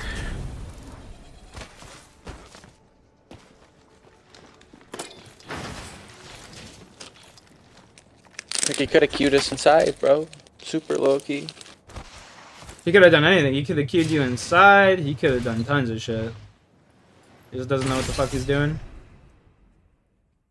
He could have jumped off the side of the building and hit a Q on the side of the building to go through the fucking building. Like, tons I of bet shit. she's a pretty good character for this map. Yeah, she's Now I'm made thinking for about this. She's made for this map. You know what I mean?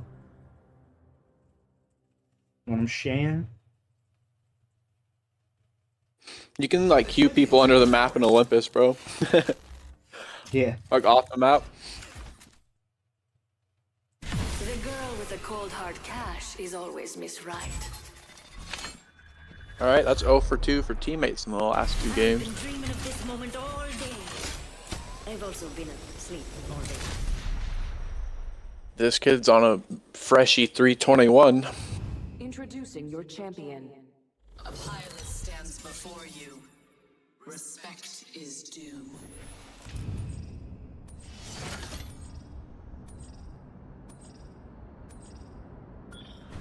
This ain't too bad of a spot. Ooze. If we die, blame our mate over there. No. Nothing phases me. Not a good idea. I guess we for can. me. We can. I'm not landing there, bro. I actually kind of like Let's land this here. spot. I dropped a 20 here last night. Super low key. You got it. It was on.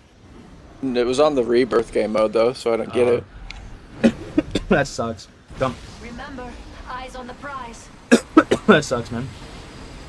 But at least you got your 20. You didn't say you did it. Woo! Let's check out over there, mates. An enemy landed near me. Please respect. But like land on you. space.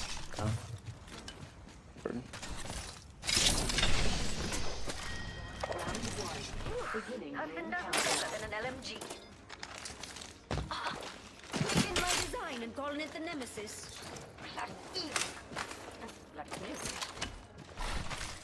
1 minute. The ring isn't far. Yo, okay, homeboy. Fuck, man. We got another iffy teammate here, brother. He's a level 300, bro. Ring's closing in 45. It's closed. Yeah, another iffy teammate, brother. I wonder what they found.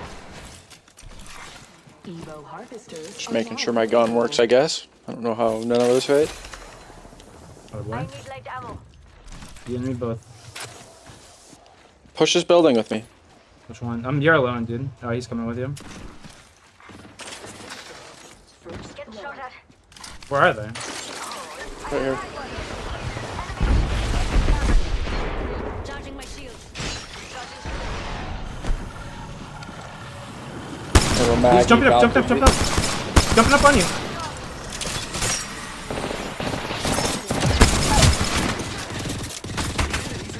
Heal up. Heal up. Heal up. Everyone heal. Everyone heal. Everyone heal. Giving my shields a recharge. Reloading.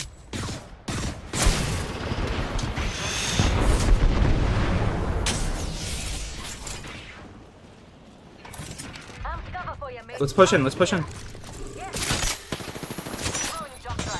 They're resing.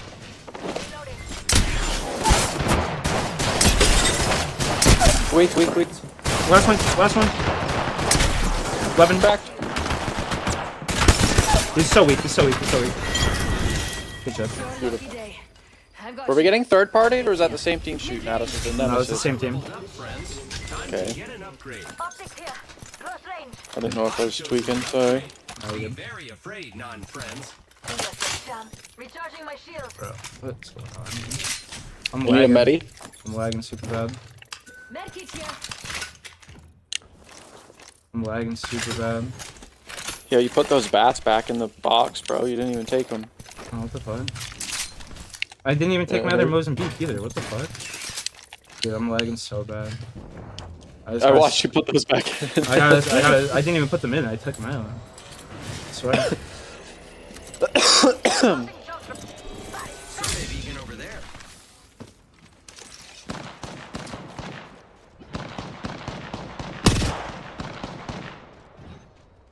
Charging my shield. They're zipping down, bro. What kind of zip was that? What the fuck? Crack one. Knock one. Enemy Pushing. down. Who's ready to fly on this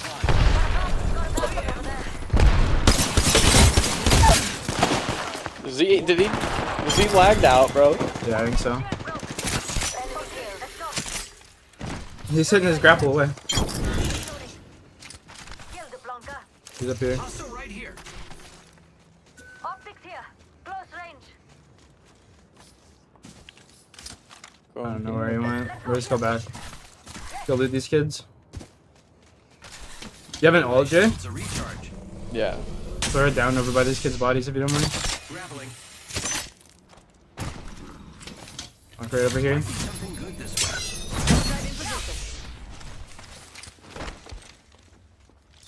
Shop's open for business. Backpack. More people. I need ammo though. Beleza. Another beautiful piece. They're above us? They're above us? Crypto team? Yeah, come this way, this way. Someone here. Let's go this way. Yeah, we go this way. Taking fire. One They drop, one drop. They dropped. Shield broken. Keep going back, keep going back.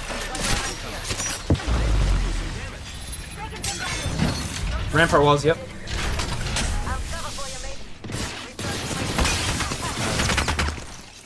mate. Just set up a rampart wall right here. We should go this way. Recharging shields. Open up some amps cover. Crack one. Crack another. Crack the other, he's so weak, Swing this. Reloading. They're at the end there. Thermite grenade out. Grenade out. Reloading. Giving my shields a recharge. You guys ready?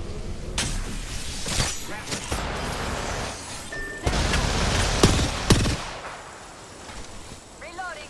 Still up.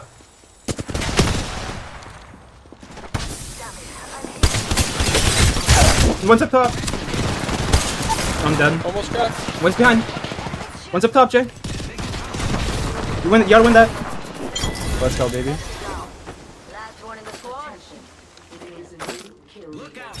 Hold on, I need to heal. This one's free. Remember that.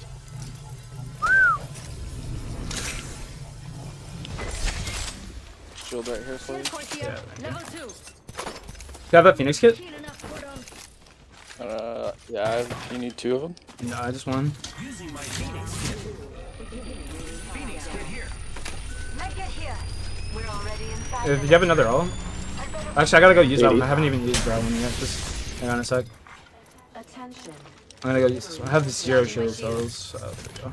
They're dropping a replicator.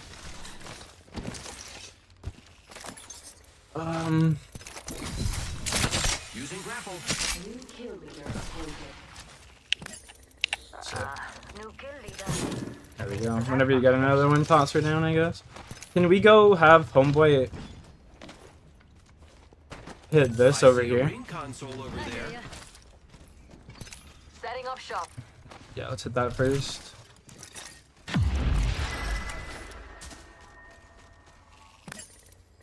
Shield cells. Grabbing the evac if you need to. Grab those shields. If you got nothing else to grab.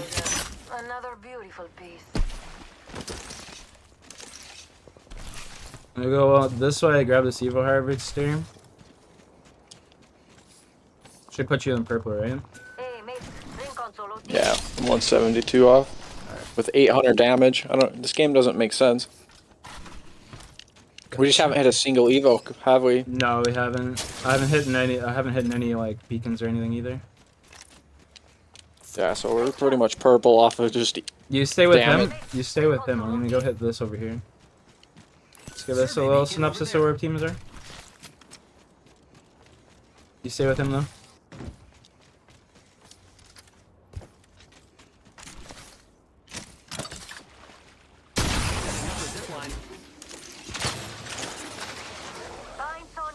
Green scan, yeah, we just stay near that back building. It's gonna finish back there 100%. I'm hitting this right now.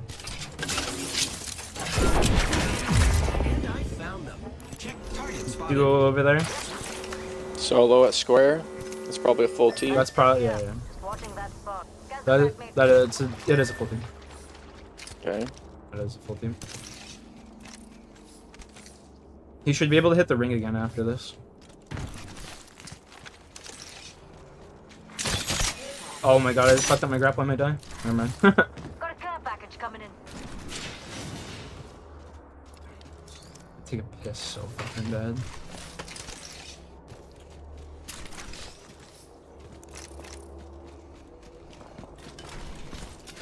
When you get an ult, might as well throw it down back here. Yeah, SMG. Never mind. I said there's a 2x4 over here. I hear someone close to us. Care package over there.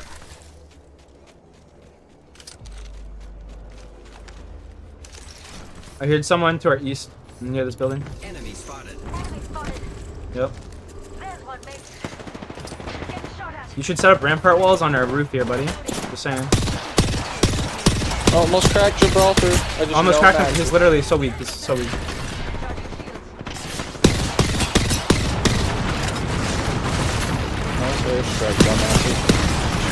Stay right here. You're safe here. Safe here. Safe here.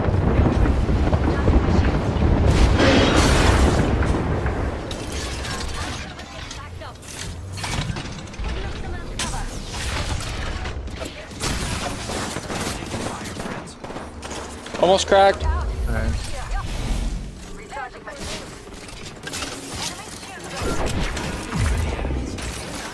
Two teams around us. We're not all in the ring. That's how you get cool. Two teams. My shields are recharged. Right. Got a fix on the next ring. Check him out. Let's move that way.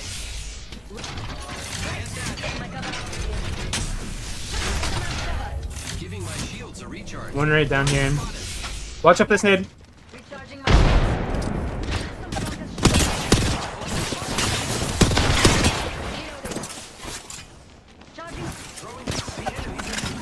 Yo, just get inside, drop down inside. airstrike coming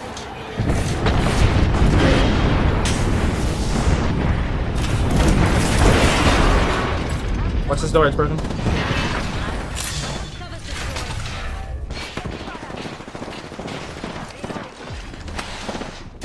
Window on us. Yep. Cracked him inside. Cracked inside. Gibraltar's bullet, dead. He dead. Last one. Reloading. Whole squad down. Now let's see what they left us. Oh, go for it. Pussies! Open up. Yeah! I'm going back up on the roof. You guys loot. Ooh, hammer points? You guys loot. Let me know when I can come down. I need some energy ammo. There's 400 in here. Okay, I gotta. I'm looking around for us. You gotta let me know when I can come down. We gotta swap spots. Right here. Look right here. Cracked them. I'm the best. Two teams. Watch out. They might evac on you guys. If they evac, you have to let me know right away.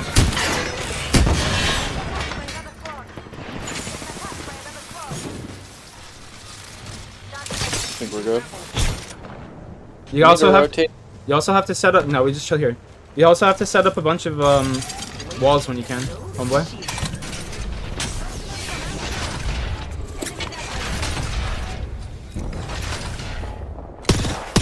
Oh, it's a fucking mirage, really?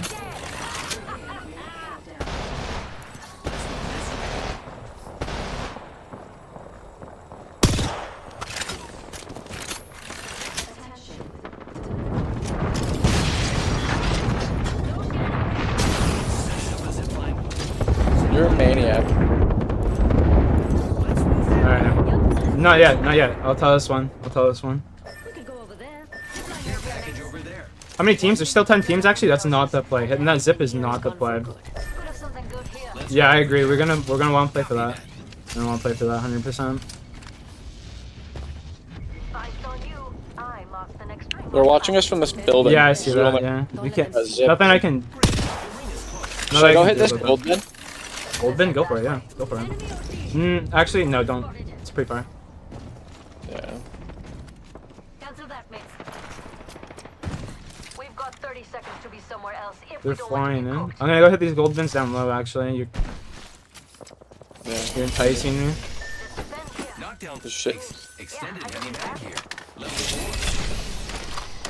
Helmet. Is there a light and a heavy?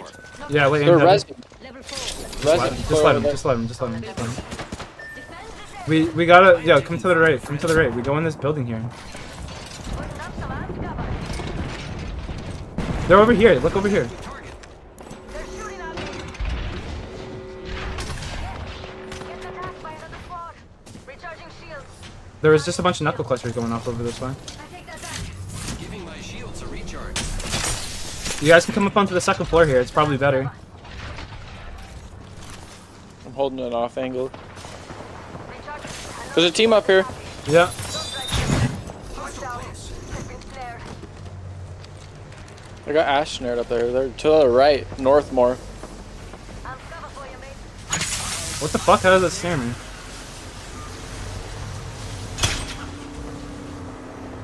Jay, you gotta throw down an ult when you get one, buddy. That Ash team go. I don't know. You gotta throw down an ult when you get one, though. Giving my shields a recharge. There you go. Some armed cover. I need shield cells. Grab those. 2020 here. Cancel that. My favorite kind of loot. Enemy over there. It's all mine. They're rezzing 1 minute. The right beside us. enemy over there. A champion just fell. They must not be very good. Hey, look, look, look. You get free shots. Target spotted. Wow, no regs? Really? We've got time. Let's check out the Let's check out that way, friends. Let's defend here. You die. That's not on me. That's on you for listening to me. Right. Get my cover out of here. They're on the other side of this, the other side of this building. They're on the other side of this building to your right, booze. Enemy here. Close enough to smell the tears. Heads up, mates. Another squad coming. Shooting. Giving my shield. Taking fire. Jay, They go all die. swung right. Q up, Q up, Q up. Almost cracked one. Dead. Knocked one. I need your help, boys. Almost cracked Ash. Ash, Cracked one. the other dude. I'm dead. Nade. I'm dead. Oh my god. Dead. They're all dead. They're all dead. Giving my shields a recharge. Shield swap to healthy. We gotta get back over to this side here. Behind us, behind us. Right here. Here. Taking fire. Stay up. They're over here. Look here. Look here. He TP'd inside. He TP'd inside. Jay, we gotta go inside. I'm with you. Woo. I'm healing.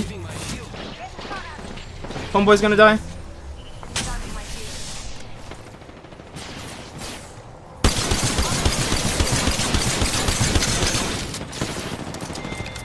Enemy down. Defend here. Enemy here. So other Yeah. team's pushing.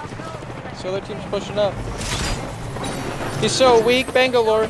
Drop down low. I'm here with you, Jay. Don't get die. Don't die. You gotta put a wall here, buddy. There's one across the bridge. Okay. Look right Two here. teams on the bridge. I'm getting an angle on these kids. Come over here, please. I'm coming. Shoot. Proximity. Right here. Ready? Go, just shoot. Oh, Mirage. They're over here. Yeah, I know. We can't give up our right side. You guys gotta hold this. I'm holding it right. Okay. Jay, you gotta throw down an ult when you can. Rings closing at 30. It Okay. ain't far. Right here, look right here. Don't say what you can do. Reloading. All night No, fuck the R9, dude. They're pushing. To our left, bridge. Mirage team on the bridge. He just dropped again. Okay, let them fight. There's 3 teams. Crack him. Almost cracked. Castle. You guys play there. Oh no. You guys play One there. up top bridge. Top bridge. Top One's bridge. underneath over here too. I have no angle on him.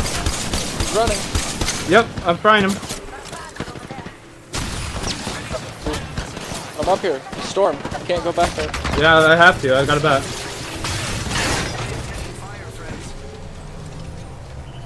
I need shotgun ammo. Fuck.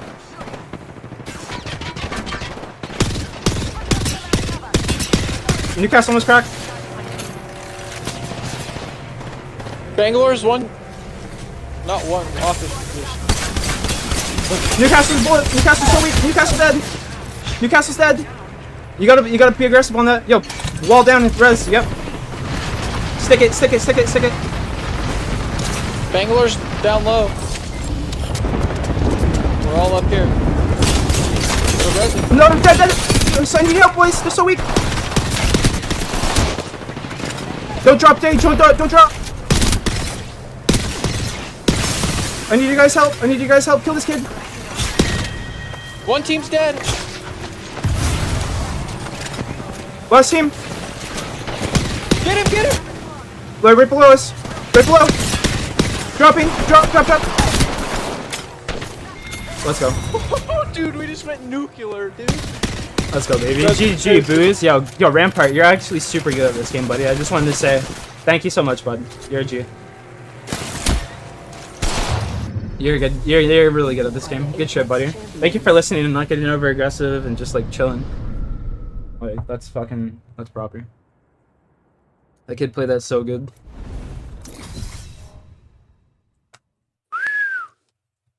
Let's go, baby. I'm adding this fucking kid. I don't even care.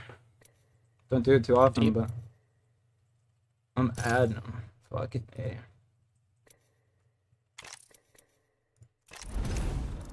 What a game. Yeah, what a game. That ending was crazy, bro. I added this kid. I'm gonna invite him to our party. I actually didn't mind playing with him. That ending was crazy, bro. I just went nuclear. We had to kill all those kids on the bridge routes. We would have just been fucked. I only had like 900 damage until that little last skirmish, bro. Yo, I just gotta take a piss real quick, boys, and I'll be back and then ready up. Actually, I'll ready up. I'll be right back. Nuclear.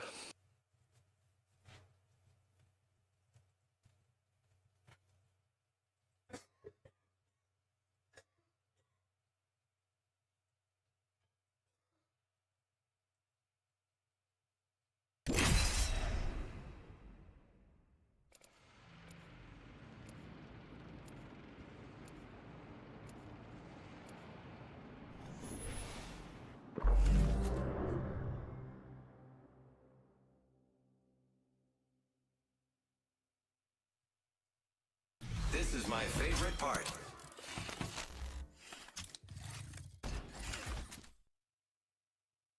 Gold goes so well with a diamond like me. Hey, we both woke up today. Not a bad start. I had no fucking shotgun ammo there at the end. I was just fucking praying, bro. I was just praying. I used all my shotgun ammo to kill the Newcastle and the bang. A lot of those PC players can't shoot at long range, bro. I'm gonna say it. Yeah. I was teaming kids on that top of that roof earlier too. Like, woo. Where we going, Jay? Give me another hemlock, bro. Yeah, usually when I find a weapon, I just try and stay. Where did we land last game? I don't even remember. We landed over at, like, Blossom Drive or some bullshit like that. Yeah, it was Blossom Drive because the game ended over at Boardwalk, I think. Where you going, buddy? I like this spot. All right. Jump. I hear ya. Let's find something Working on it, bro. I'm reading the environment, bro. Reading the environment. I love celebrating with my best friend. team there for sure.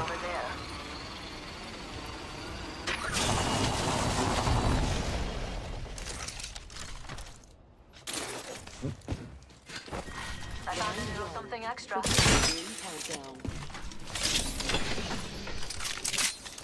Another Mozambique, please. It also wants to have a friend. Friends, there is an extended energy magazine here. Level 2. You need a blue backpack? That'd be cool. Raffle. Backpack here. Level 2. Dibs. It's all him. There's 2 of them there. You already have one. I do? Oh, I do? What the fuck? Don't leave anything good behind. That's funny. Bro, I didn't even realize. It's crazy. You're a speed looter. Yeah, I am.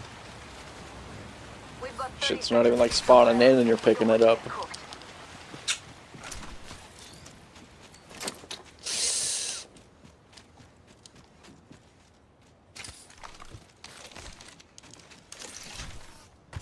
You loot all the way up top? He is, I think. 10 seconds. Grappling. I was letting him do his thing. Do his thing.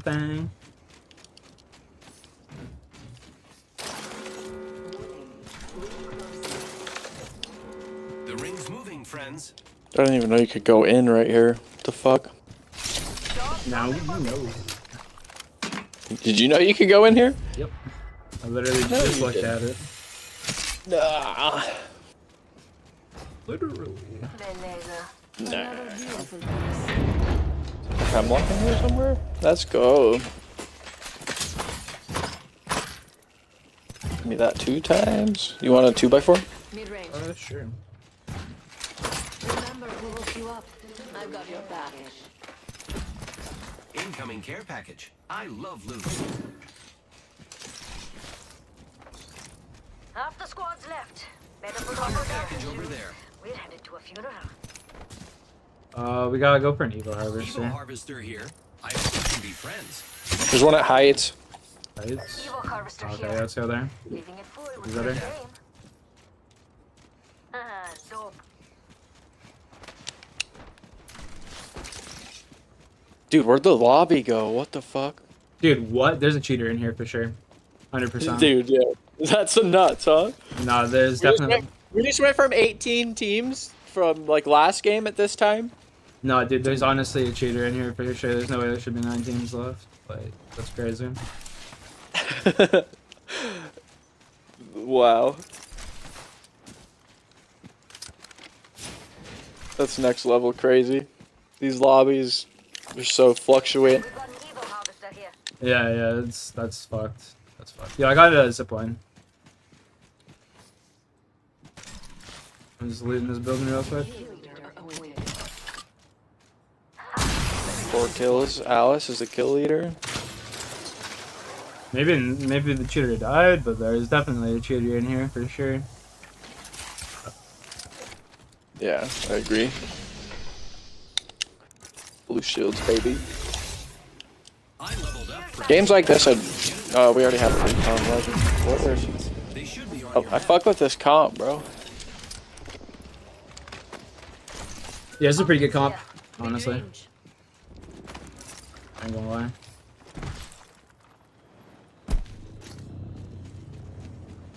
We get ring beacons and survey.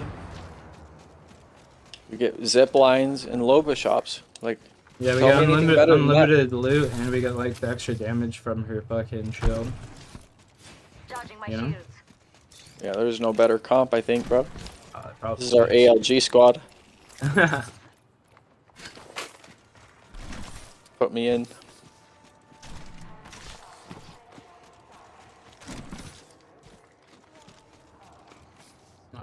After that last game, bro, I feel like I could take on fucking TSM. We gotta get our shields up, so we gotta start like going for evos. I think we should move that way. I hear ya. I'll go for this bit. Just a quick little 100. Because there's not gonna be enough people in the game for us to get our evos up.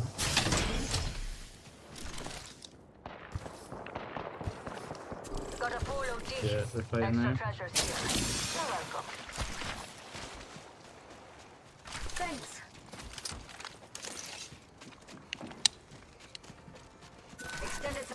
here. More goodies to blame for your screw up. We're fighting just across over yonder. Enemy spotted. Sure. Using jump drive. Back one. Reloading. Extra treasures here. You're welcome. Portal over there. Shield battery here. There's one, mate. Reloading.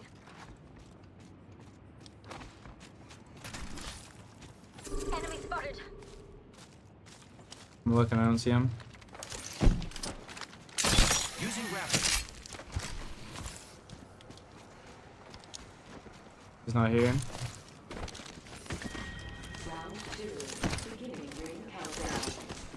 They're inside here. Caustic in here.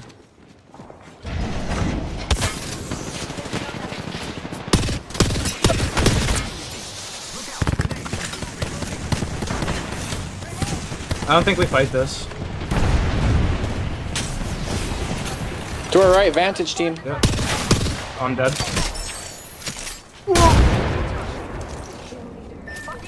Yeah, we got balance out of this. I'm one shot. 72% for zip. They're pushing you hard too. Yeah, I see that.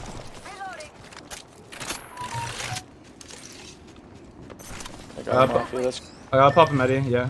80% for a zip, I don't have one. I gotta pop a medi here. You're alone, Jay. The other team's pushing us. We gotta go from here. Yeah, you're alone. You're alone. I just got scanned by We're a ahead, crypto drone. we're ahead of these teams. Yeah, we are. I'm just about to get my my zip. Crypto team. The crypto team was inside. I'm pretty sure it was Crypto Newcastle Wraith.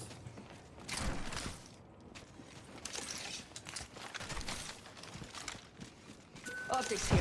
Mid-range. 30 seconds remain. Vantage is still chasing us like a weirdo.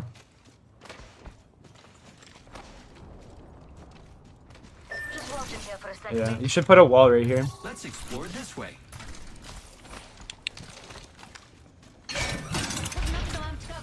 Across the hall. They're Across the here. hall.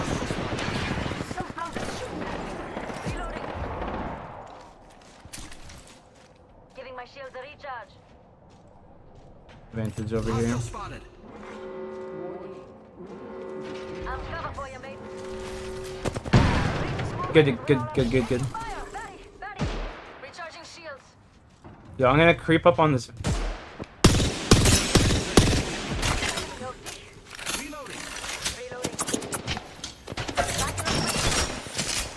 Almost cracked in the back.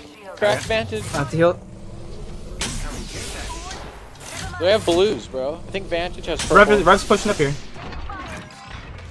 Rev's on this door. I have to heal. Don't peek again. Heal, Jay.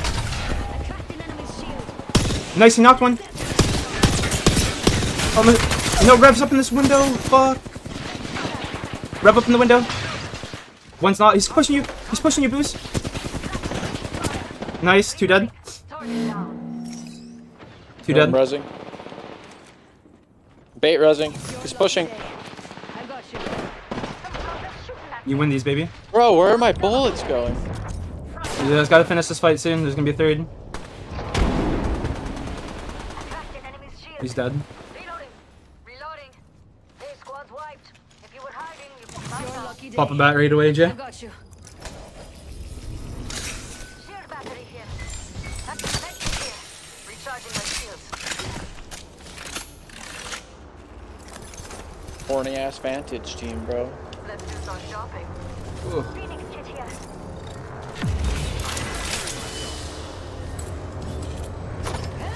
I might die here. Actually, no, it's only second turn. Never mind. Hold on, I need to heal. Healing up. Thank you. Hold on. You guys are the best. Let's check out over there, mate. I have a zip line. Gotta use it, Phoenix. I'm popping if you need though. I have a jump. Yeah, we could actually use that. Replicator dropping like a hog. Should we get up top on this building? Hang on. I'm gonna go up. I'm going up over here. Team.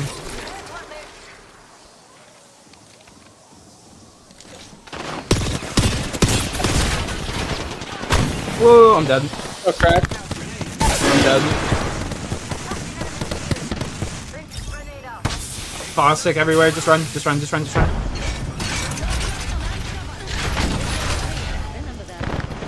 He's dropping on you. No, he's in. No. That's my fault, bro. I fucking. Of course. Fuck, man. All good. I should have been able to kill that kid in the back. I had my wrong fucking gun out.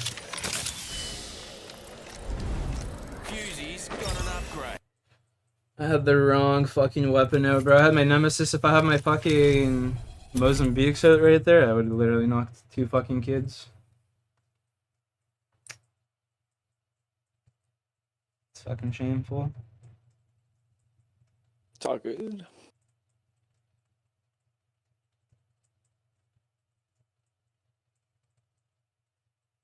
Imagine making $60 million a year, bro. It's like, what the fuck, dude? That's so much. What do you even do with all that money, bro? Like, you know what I mean? Bro, if I had like 60 mil in the bank, honestly, I would just keep doing the exact same thing I'm doing now every day. You know what I mean? Just be on vacation a little bit more. Eat a little better, smokes a little better. Yeah, probably wouldn't even be smoking because I wouldn't be stressed out and shit. You know what I mean? Nah, we'd be smoking. Rajon Rondo pleads guilty to charge of unlawful possession of firearm in Indiana. What the hell? That's pretty wild. Yeah, my boy Rondo. Yeah, fuck, man. If I had my Mozambique set right there, I would have literally killed 2 fucking kids. They weren't even looking at me. Fuck. And then I dropped down. He stuck me with a knuckle cluster, homie. He stuck me with a knuckle cluster that followed me as I grappled away, too. It's so shameful. Come on, little meaty. We've got work to do. Oh, fuck. I'm gonna rip a little toke. I haven't smoked all day. My throat's raw as fuck. With a cold hard cash is Ouch. always Miss Right. Bro, honestly, when I get sick, man, like, I get sick, like, once a year. But when I do, I'm like, and my whole body just starts like aching and shit. Like, I don't know, it's fucked. When I get sick, I get super sick, and it's just like when I get like a little like cold or something during like the year, like the summer or like whatever. Usually I get sick in like the fall. When I get like sick in the summer and shit, I just like usually troop through it, man. But like fuck today, I don't even know what it is, man. It's just like I'm sweating so much shit. It feels like I just got out of the shower. Let me just put it like that. Yo, lead the way, Booze. Lead the way. Where are we going? My man's out here trying. Let's do it.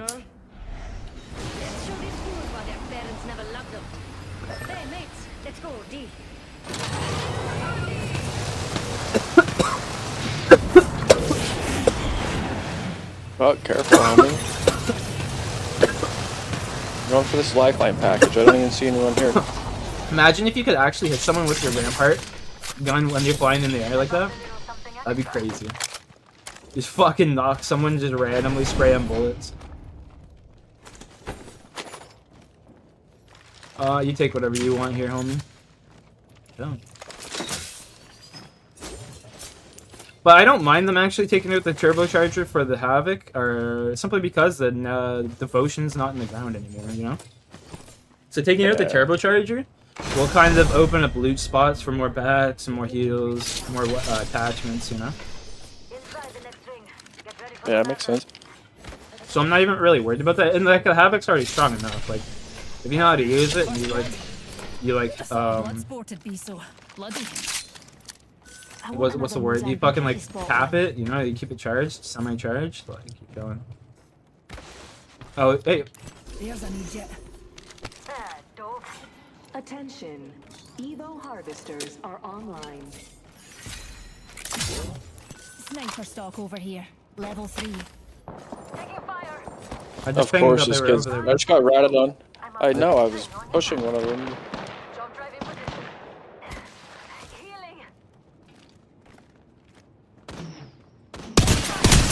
Yo, this kid's cheating.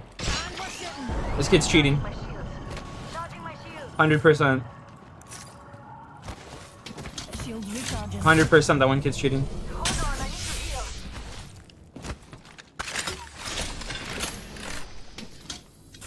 There's a kid over to your north there. Careful.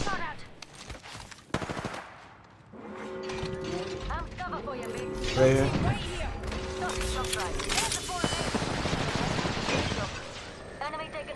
You killed one.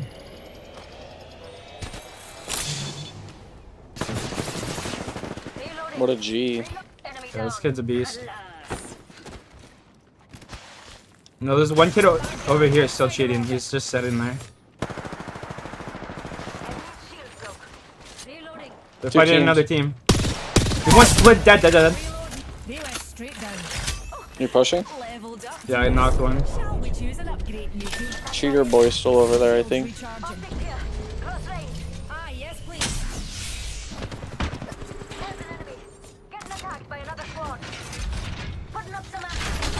I got you. I'm with you. I'm watching. What? Watch behind you, Jay.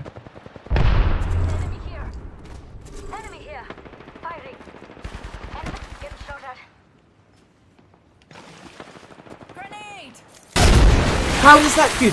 I just got hit by a fucking grenade that wasn't even on my screen. Bruh. There's a Horizon team over here too. Yeah, we're fighting two different teams. We're sandwiched in between two of them. You knocked another one. Or you knocked him. Horizon just queued up. If we get to a safe spot, I can throw a shot. I just don't know where a safe spot is. It's not gonna get us all killed. I don't know. Over there is probably a good spot, yeah?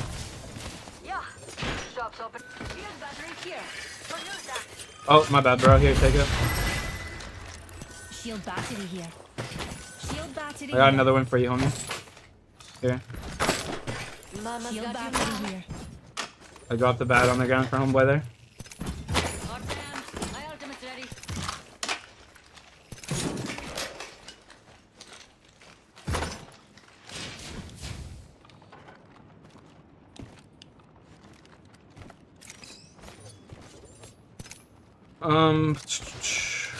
Above us, pushing us. Okay, I'm here.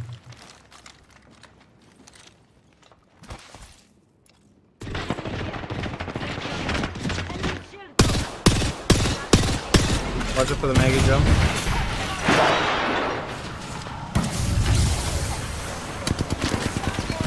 Huge ult. I'm fucking these kids up. Fucking them up. To my left. Dead. Over there to your left. You cracked him. I'm down. It's just a wee scratch, dear. Nice. Tossing up some amp cover. Reloading. That was a huge ult right there, I'm not gonna lie. Recharging my shields. Ultimate accelerant here. Actually, I'm gonna pop that. I'm popping that. Dude, I'm not lying. I threw an arc star way before you even threw your ult, and it hit that exact spot. You were fucking shooting them all.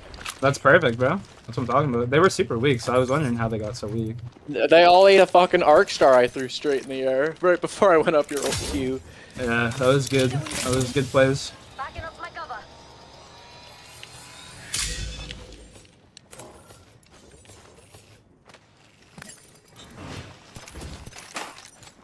I think I just heard someone outside. Oh, it was you. Putting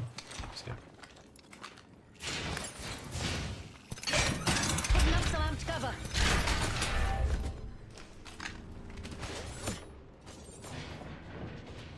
No, it's sliding. Oh, it's you.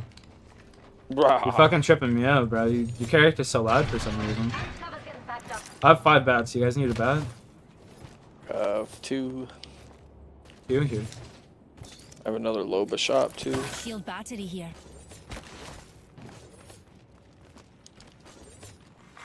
Attention, round 2 has been beginning ring countdown. Champions out. All the mighty have fallen. Next ring's quite far. Relatively speaking, of course. Replicator being delivered. There's a gold sentinel.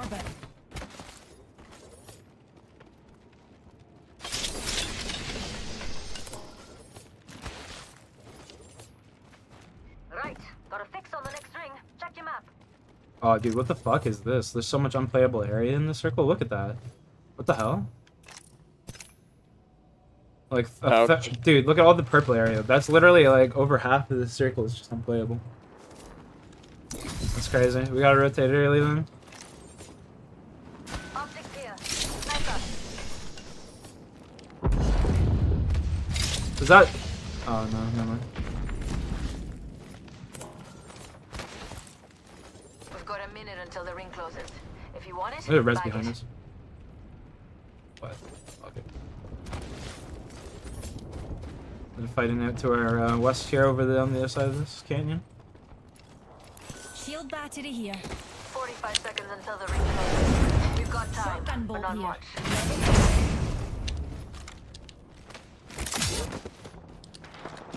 Does this dude have a microphone?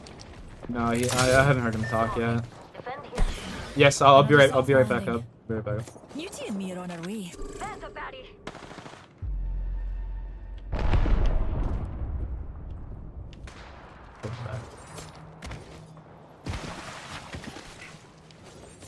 Coming back up to you guys. I see an enemy. Coming.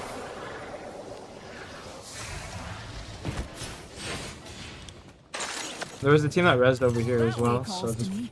I hear ya. be wary of that. You're welcome. Oh, Keep calm, dearies. We're already inside the next ring.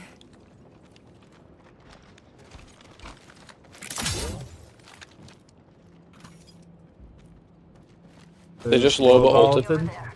Yeah. Found. Package being delivered. Never mind. Ooh, care package on the way. I like the sound of that. I think they're over here. My, an enemy. No, they're right here. Bounty I lied. spotted. Bad guy, outside our orbit. Almost cracked them. Reloading. Fool spotted.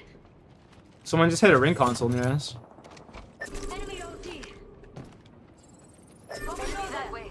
I see an enemy. Fire. Reloading. Enemy OT. Put a wall here if you don't mind. This way, you can. Putting up some amp cover. Thank you. There's a baddie. They're zipping. One's up here.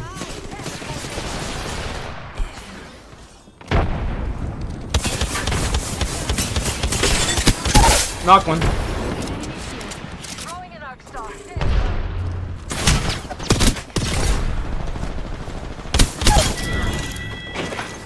Killed a Think we get back up top? Yeah, we go back up top. 100%. Go back up top. 100%. I got like so many bats. I got so many bats.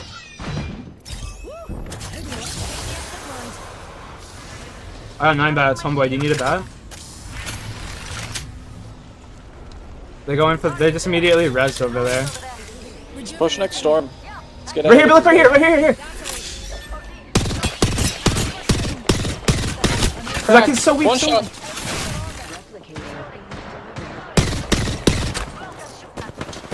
That kid's so white back there. I hit him like 5 times. What? Getting shot from behind too.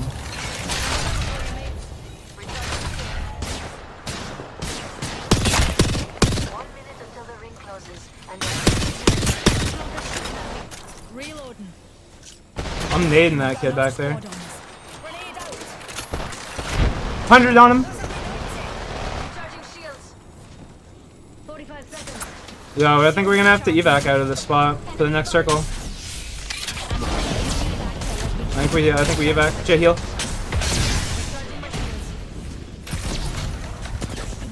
I'm baiting. I made it out. Damn. No!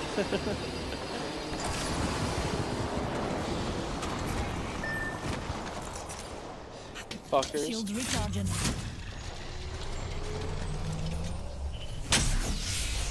Need a wee rejuvenation. There's no reses in Storm either. I don't have a Moby or anything. He doesn't either. There's one, mate. Aye. Can I get a couple bats? Yeah. Shield battery here. Dibs. Take that back. My bad. Eyes to the skies. Ah, A thanks, care yeah. package.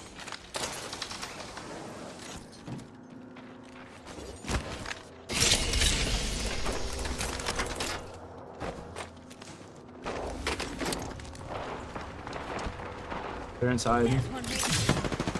Firing. Care package over there. Reloading.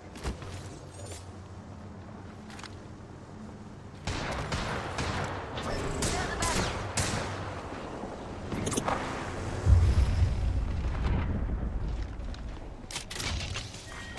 Round 4. Beginning ring countdown. Right. Got a fix on the next ring. Check your map. Replicator being delivered. Being shot at. Got a replicator coming in, mates.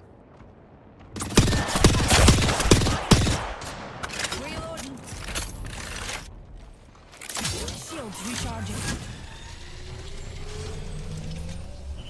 The ring's close, and we've got a whole minute to dawdle. Can we push this? I got my ult. Avoid that area. I'll pick you up from there.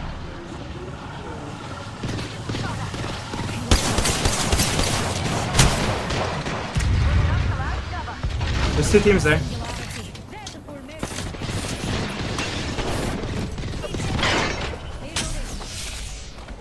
Ring's closing in 30.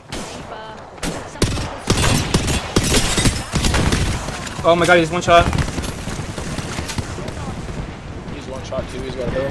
Yeah, I know. Yeah, hit it if you have to. Hit it if you have to. I'm retreating. I'm out. I'm out.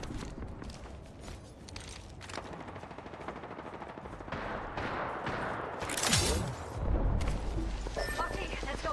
Yo. Aye. There's people there. Enemy here. Another squad is popping their heads in. Reloading this way.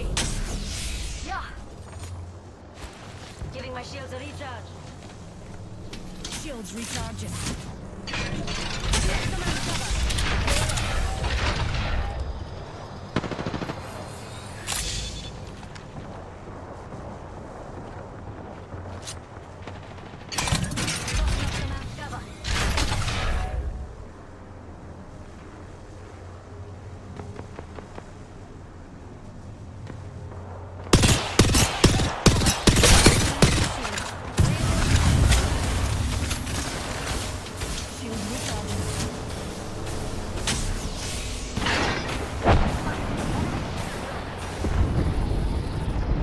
Dude, he's beaming kids with that Sheila, bro. Yeah, this kid's a fucking beast, man. I told you.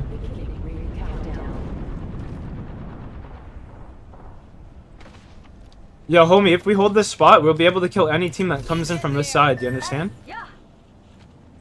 Enemy OT.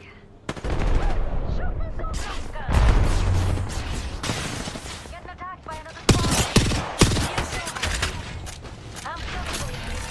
This would be a great spot to have a low bump. Fuck, I have 2 shield cells, 2 bats. Oh my god, I can't hit a shot.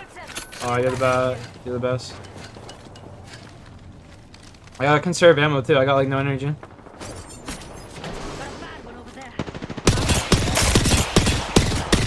Yo, he's one. Oh.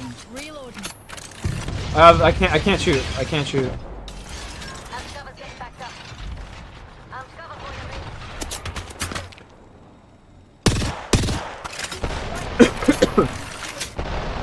He knocked one. He knocked one. He knocked one. Let's go. He knocked one. Another squad's popping their heads in. Oh, beautiful. Rebel. Yeah, Rev second floor. They have a lifeline too. Yeah, they got lifeline. He's in there. He's in there. He's in there. He's in there. He's in there. No. Right. Fuck. It's my bad for not being there. You're good. I have no fucking ammo or anything anyway. You just needed, like, I needed loot bad. They were all there? Yeah, no, I didn't know they were all there either. I thought they jump padded away. Like, I thought that was the team that jump padded away. But evidently not. That's my bad. I was running out of loot anyway, so I kind of like needed to kill those kids if we could.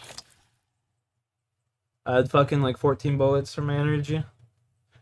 36 for my shotgun.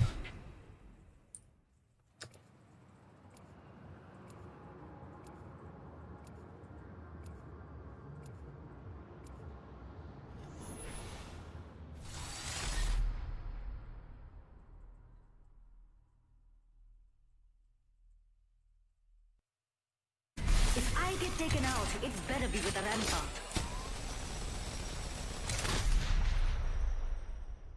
I'm looking for someone special to take out. Science done asleep, and neither do we. Right, Mute?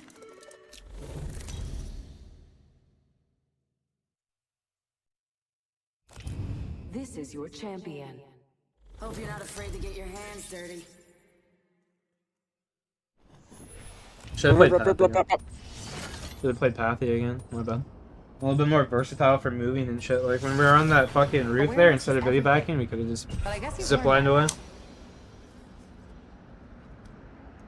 I mean, can you really call it a god complex if I actually do have the power to flatten an entire galaxy in my backpack? The fuck did you just say to me? Brilliant. Oh, pure delight. Bro. Come, Jay. Where we going? I was looking for a certain spot, bro, but I can't see it. I don't know it by its name.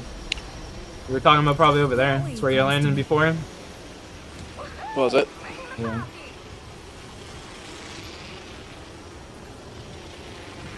There's that spot, and then there's the one that's like the big Yo, main here? building. One kid? Is there? 2 kids? 3 kids? A body landed in my back. First blood. That's quick. One kid right in front of me? What the fuck? An enemy. I'm throwing. Better than an LMG. Activating jump drive.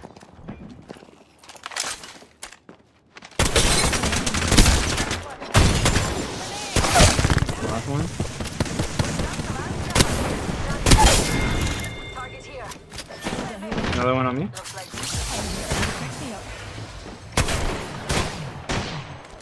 45 seconds. Someone ratting by me. Dog. Move it or lose it. An enemy shield. He's one. He's one. He's one. On me, on me, on me. Pathfinder. Got you. Got you, Jay.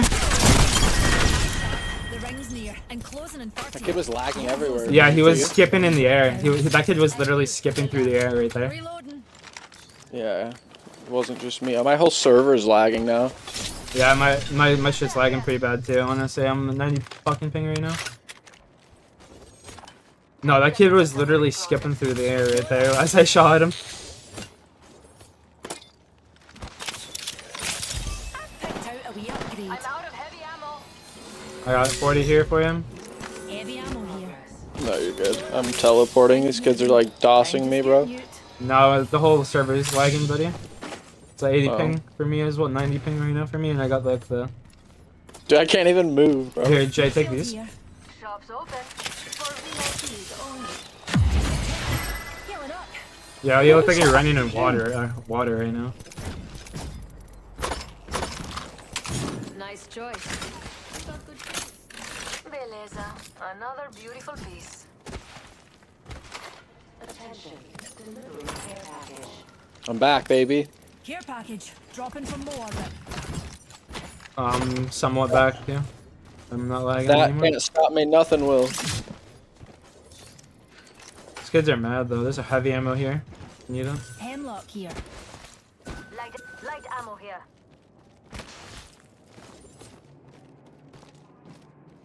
Wouldn't mind another P20 if you see one. The P Tizzle. Another P20. Alright, I'll keep my eye open for you. Well, I can't believe I died on 108. Yeah, that's brutal. I died reading a chat too. It was kind of just fucking tragic. I was just Hold on, I need to heal. Brain farting. pretty much. I was just like reading chat at like the wrong fucking time. Were you like box hitting and shit too? Nah, I was literally just training. Like that's the thing. I was just shooting. I just got the thunder gun back. Ouch. Yeah. I was fucking playing so well in that game too. So well. That's how she is with that quick revive, my good sir. Well, yeah, I had another life I could have played, but I wasn't gonna play 100 or something rounds without fucking quick revive. I mean, I should have actually. It was Ascension, it's like the easiest map. You had your quick revive still? Well, I died with it, right? And I could have just got. I could have got mule kick, fucking jug. Well, I would have had to open up the jug door anyway, so no, never mind. Definitely a good thing I just fucking gave up. I hear fighting near me.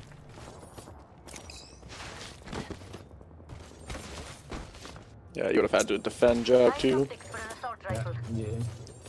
I'm sorry. Oh shit, you should have said something. There's the 3 times back there I could have gave you.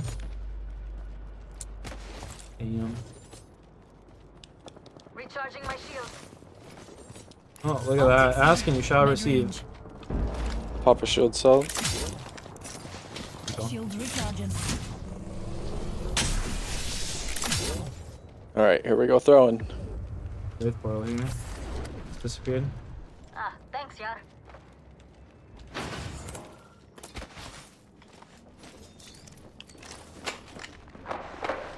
We're close. Spotted an enemy.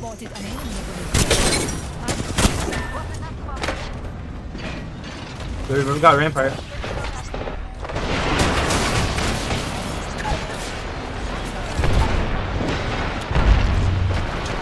Rev's cracked, Rev's cracked. I gotta heal.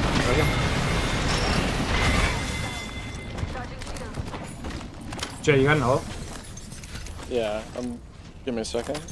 Making sure this Rev doesn't push us. Medkit here. I gotta grab some heals. We can't get too like horny in this ult here because there's gonna be another team pushing in. Another team behind us. Okay. Pathfinder 100. Pathfinder, one shot. Pathfinder's literally right up top. He's gonna die this circle. Dead, bro. No. You were right about that, though. Yeah. I could hear him coming. Alright, boys. I'm gonna hop off. I'm gonna go play some RuneScape for a bit. Yeah, dude. GG's. Feel like shit. I'm getting a fucking headache just playing this game. But, I might be on later or something. I don't know, once I chill out. Yo, Booze, it was a pleasure to meet you, buddy. You're a fucking demon at this game. Keep it up. Yeah, bro. Peace. Peace. See, I'm getting off too? Alright, bro. You have a good one, man. GG's. GG's. Have a good one.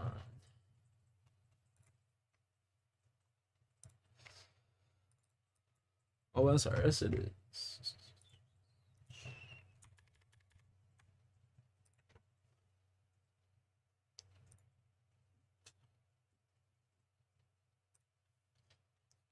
Let's go get my Elite Void.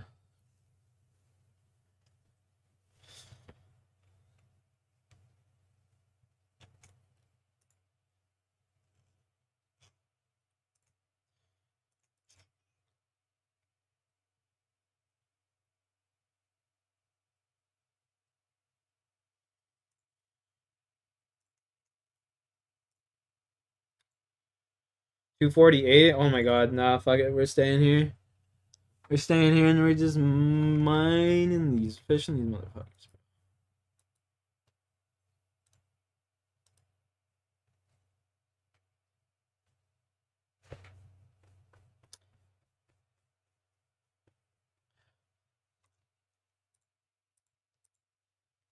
We staying here fishing these fucking things, man.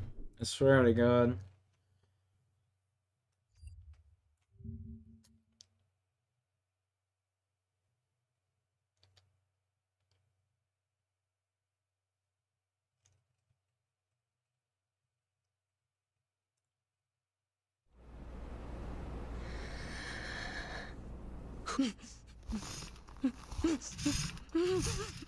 Just under 30 minutes ago, Concord announced that the servers are now officially all offline. However, things don't quite end there just yet. That takes us to this post over on Reddit titled, "Allegedly, senior concept artists for Concord are going through an extremely difficult time, and some might no longer want to work in games or design characters after this." I used to pray for times like this. Man. Wow. So we're going to take a look at a number of tweets that Amazing. allegedly come from Amanda Kiefer. Before we do, let me give you all the context here. Amanda Kiefer is a senior concept artist over at Firewalk Studios, which is, of course, the studio behind Concord. Now, it looks like she's in protected mode. However, it seems like one of her confirmed followers actually leaked the messages and posted them over on Reset Era. No AI, no NFTs. Uh-oh. And she was seemingly responding to this person who said, "Kinda want to try to redesign one of the Concord characters. Not to fix art or any pretentious BS. Just as an Oh, you know, bro, this is gonna make her so mad. Oh, yeah.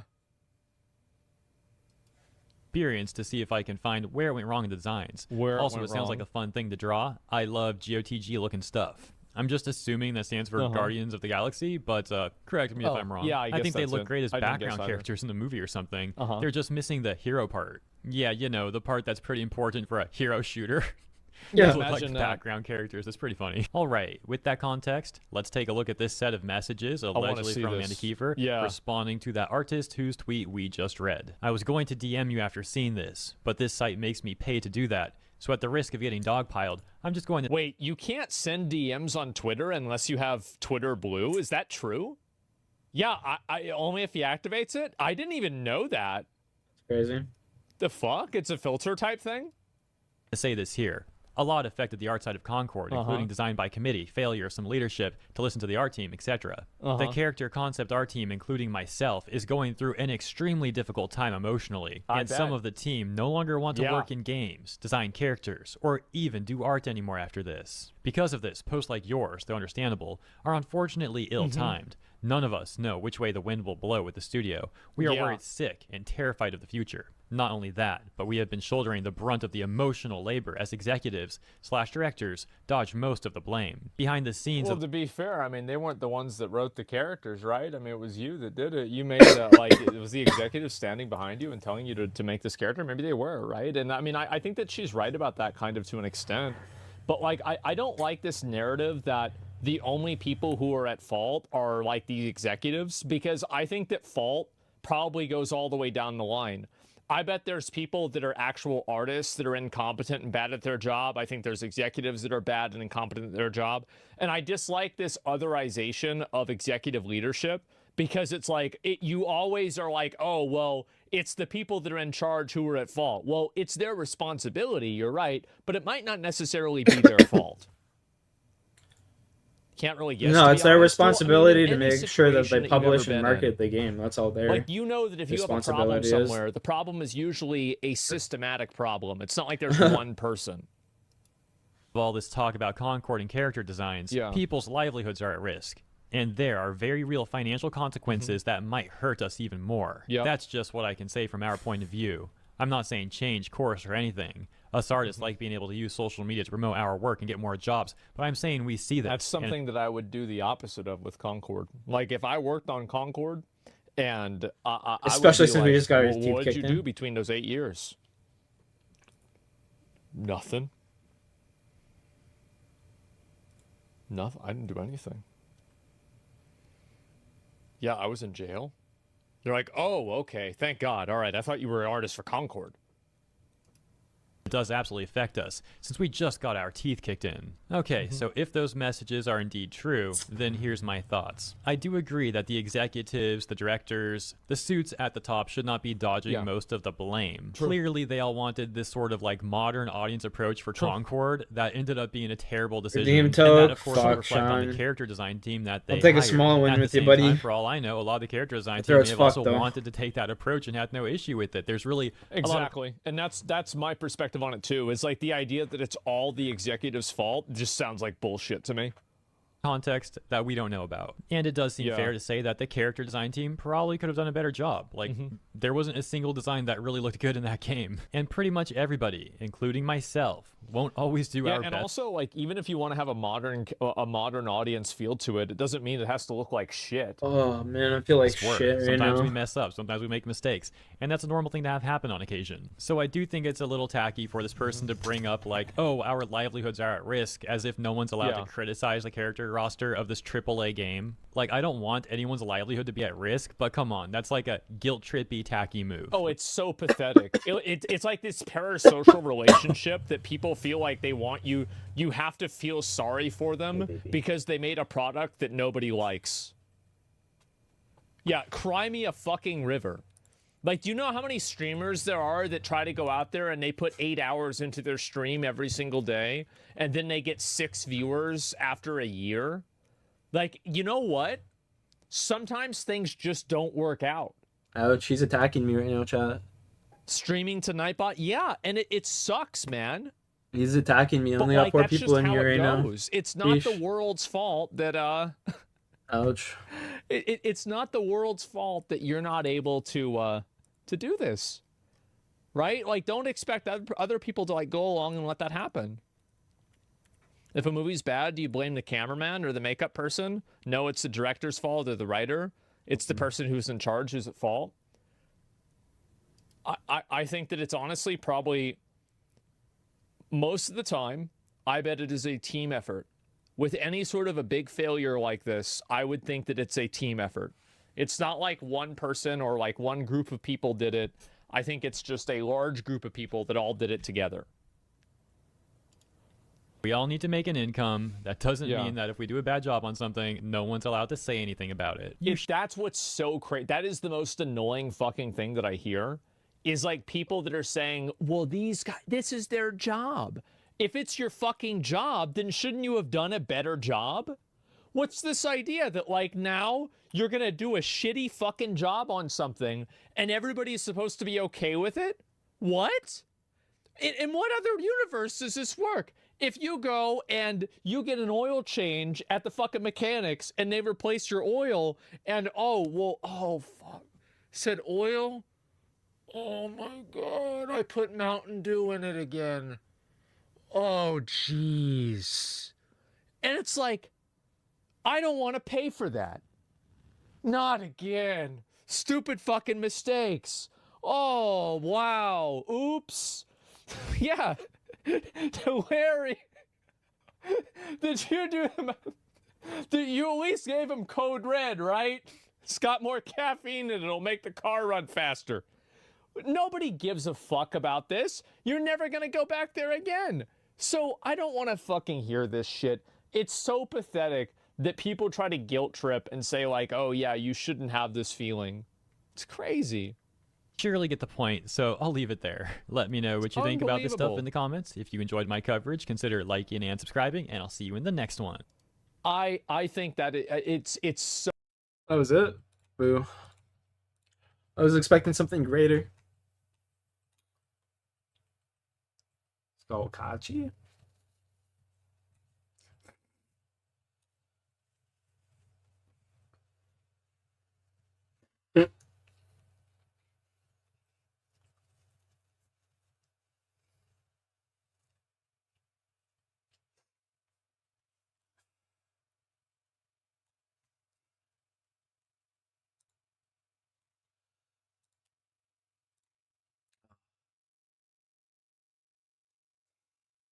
Astrobot.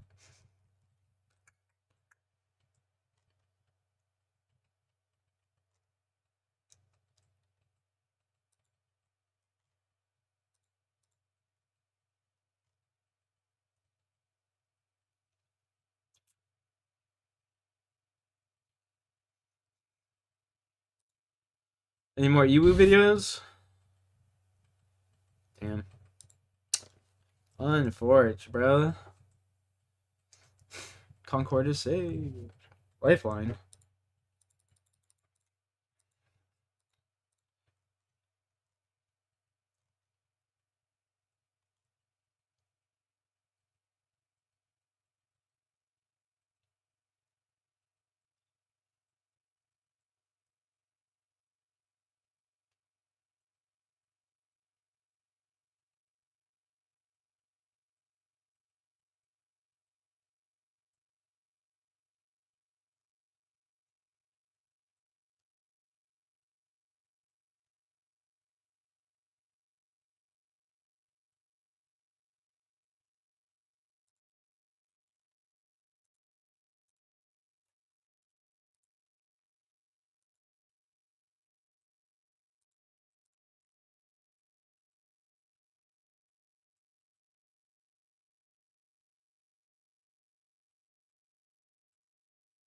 Hmm.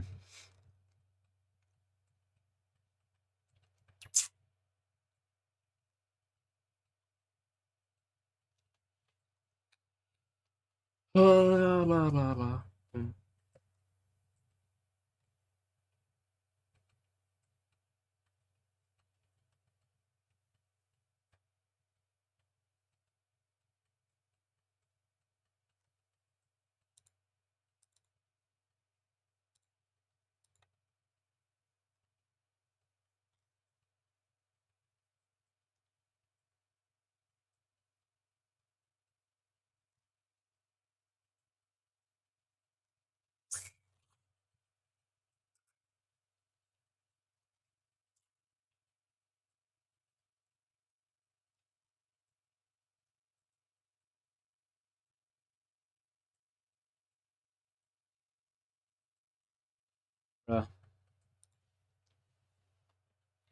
That is nothing.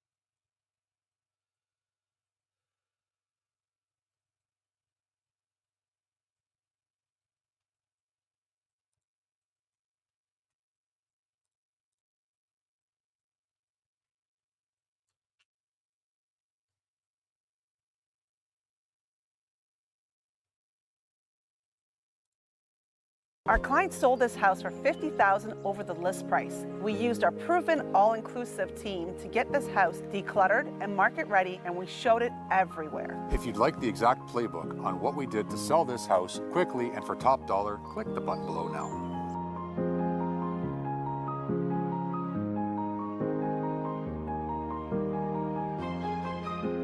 The Caitlin Clarkade has officially gotten out of control. We should be debating whether Caitlin Clark is having the best rookie season in WNBA history, but she definitely we've is. seen three-time MVP Sheryl Swoopes officially induct herself into the Hater Hall of Fame, as it was reported by Stephen A. Smith that Sheryl Swoopes was supposed to commentate an Indiana Fever game against Dallas, but instead was pulled from commentating the game because the network did not think that Sheryl Swoopes was going to praise Caitlin Clark's recent earned success and instead was going to continue to hate on her. How have we gotten to the point where networks are removing Hall of Fame commentators from talking about Caitlin Clark? And does the WNBA not realize that with all of this hate, they could be truly damaging their sport? As what's up, Mike here, and when you have a generational talent like Caitlin Clark, who is also seen as an all-time fan favorite, She's already almost leading the league all time in triple doubles. you have the Fucking opportunity insane. to truly launch your sport to heights it's never seen. The NBA once was in dire financial third trouble. place for The all-time NBA triple once doubles. aired its finals on tape delay. Now, NBA franchises are worth billions of dollars, and the league's rise in popularity can be attributed to one thing. It's star players. First we had Magic and Bird, then we had Michael Jordan, then Kobe Bryant, LeBron James, Steph Curry, and now the NBA is on the Victor Wembanyama hype train. It seems the NBA understands the formula. Take a star player and promote him to the world and watch the fans pour in. The WNBA has the blueprint in front of them, so we have to ask, why the Caitlin Clark hate? I think we can all agree here. If this was a star rookie for the NBA who only gave wholesome press conference answers all the time while also playing at a historic level, the NBA media would call that man the next face of the league. Meanwhile, ESPN recently put Angel Reese ahead of Caitlin Clark in their Rookie of the Year race in a clear attempt to make headlines and draw clicks. An attempt that does nothing to help women's basketball, and the problem is people are falling for this bait. Let's be clear here. Caitlin Clark in the WNBA has been a phenom. In her first year, she is currently averaging 18.9 points, a league-leading 8.4 assists, and 5.8 rebounds per game. She currently sits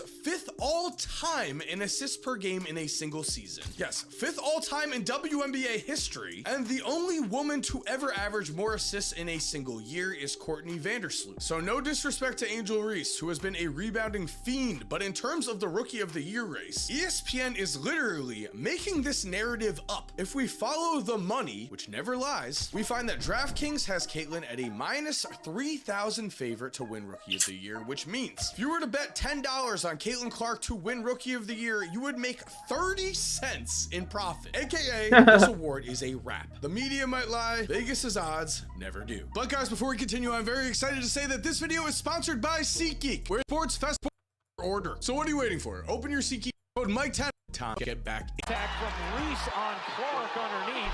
Kennedy Carter now with 12 points off the bench. I think that's going to be a flagrant one. Jealousy. Stephen A says that in a media world filled with former players, a lot of these former players are jealous of Caitlyn, and it's hard to find another reason. As right now, Caitlyn Clark is truly showcasing a transcendent game at the highest level. Caitlyn isn't just a logo three-point shooter. On July 6th, Clark took the court against the best team in the East, the New York Liberty, and put up 12 rebounds in a 5-point statement win. This stat line gave Caitlyn the first triple-double by a rookie in WNBA history, and she wasn't done there, as on September 4th, Clark was at it again, giving us 24 points, 10 assists, and 10 rebounds against the Los Angeles Sparks for triple-double number 2. Meaning, as a rookie, Caitlyn Clark has already become one of just 6 players in WNBA history to have at least 2 triple-doubles. The record for triple-doubles in a single career That's fucking embarrassing for the league. is 10, held by Alyssa Thomas, meaning that Caitlyn Clark is already 1/5 of the way to the all-time record. Speaking of records, Caitlyn has also been a record machine in general. She has the most three-pointers by a rookie, the most total assists by a rookie, the most assists by any player in a single game ever with 19 against Dallas. These are once in a generational type stat lines I'm talking about. So truly, we have to ask ourselves, instead of all of the negative conversations that have been had around Caitlyn Clark, why are we not talking more about, is this the best rookie season in WNBA history? Is Caitlyn Clark on path to become the best player in WNBA history? As I said before, the NBA was built off the backs of young, marketable stars, and Caitlyn Clark is as marketable as they come. She is a freak of nature as a shooter. Her game is electrifying. She literally embarrasses players as a one-woman highlight reel. She also, off the court, is humble, takes the high road, is always seen giving autographs to young fans. Not to mention, she fills up the stat sheet and she is a winner. So what truly is the problem? If the WNBA just embraced that they had an all-time talent on their hands right now, they could put a plan in place that would draw in lifelong fans and a new generation of girls who will be much more likely to follow in their favorite players' footsteps, making the sport of women's basketball better and better. Instead, though, we've seen a lot of dirty fouls. We have seen a lot of pettiness in post-game interviews, and just in general, Caitlyn Clark is always in the headlines with some form of controversy as the main talking point, when again, people are really just hating on true greatness here. Because throughout all of WNBA history, the list of rookies who have averaged at least 18 points, 8 assists, and 5 rebounds per game is just one Caitlyn Clark. This gets better. The list of players who have averaged at least 18 points, 8 assists, and 5 rebounds per game in general is just one Caitlyn Clark. What? Whoa. If we were to lower our requirement? That's crazy. The WNBA is so shit. I swear to God, I could go play in the WNBA and fucking be putting up boards, man. I swear.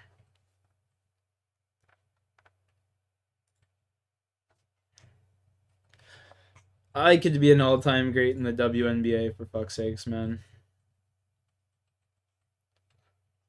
I swear on my life.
Fuck, I have to sneeze.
I don't even know what to watch.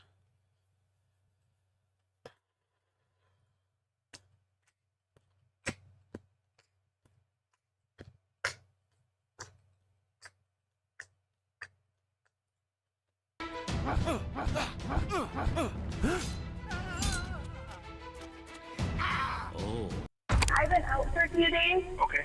And I tried calling them. Okay. No answers. They tried calling him. No answer. They couldn't get away at work today. I'll be right back. Blow my nose. Take the dog out. Keep going. Keep going. Keep going.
Title says Apex now. Yeah, old school. OSRS and Apex now. OSRS is old school RuneScape.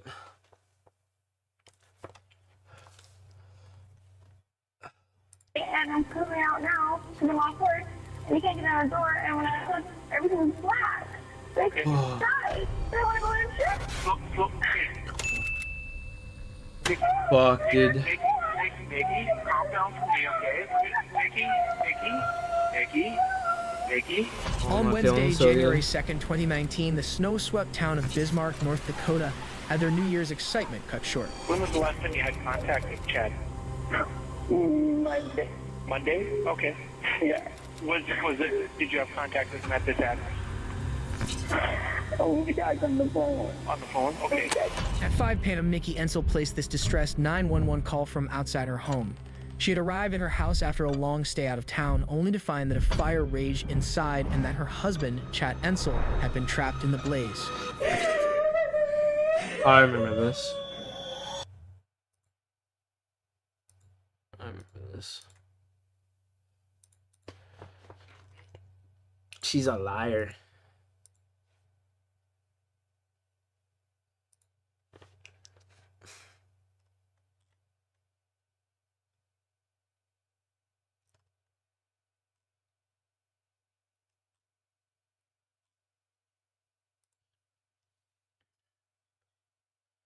Yo, Sean just rolled 100. Holy fuck.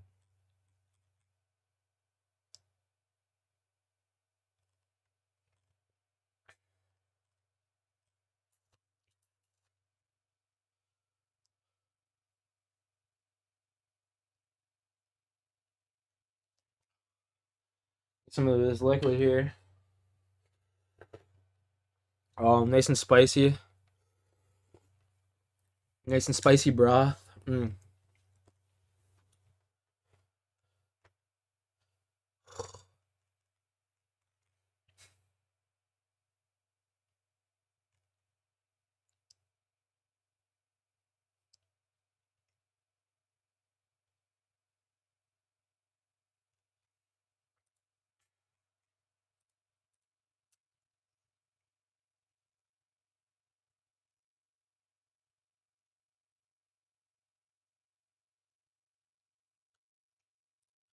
Brother, give me a crime video.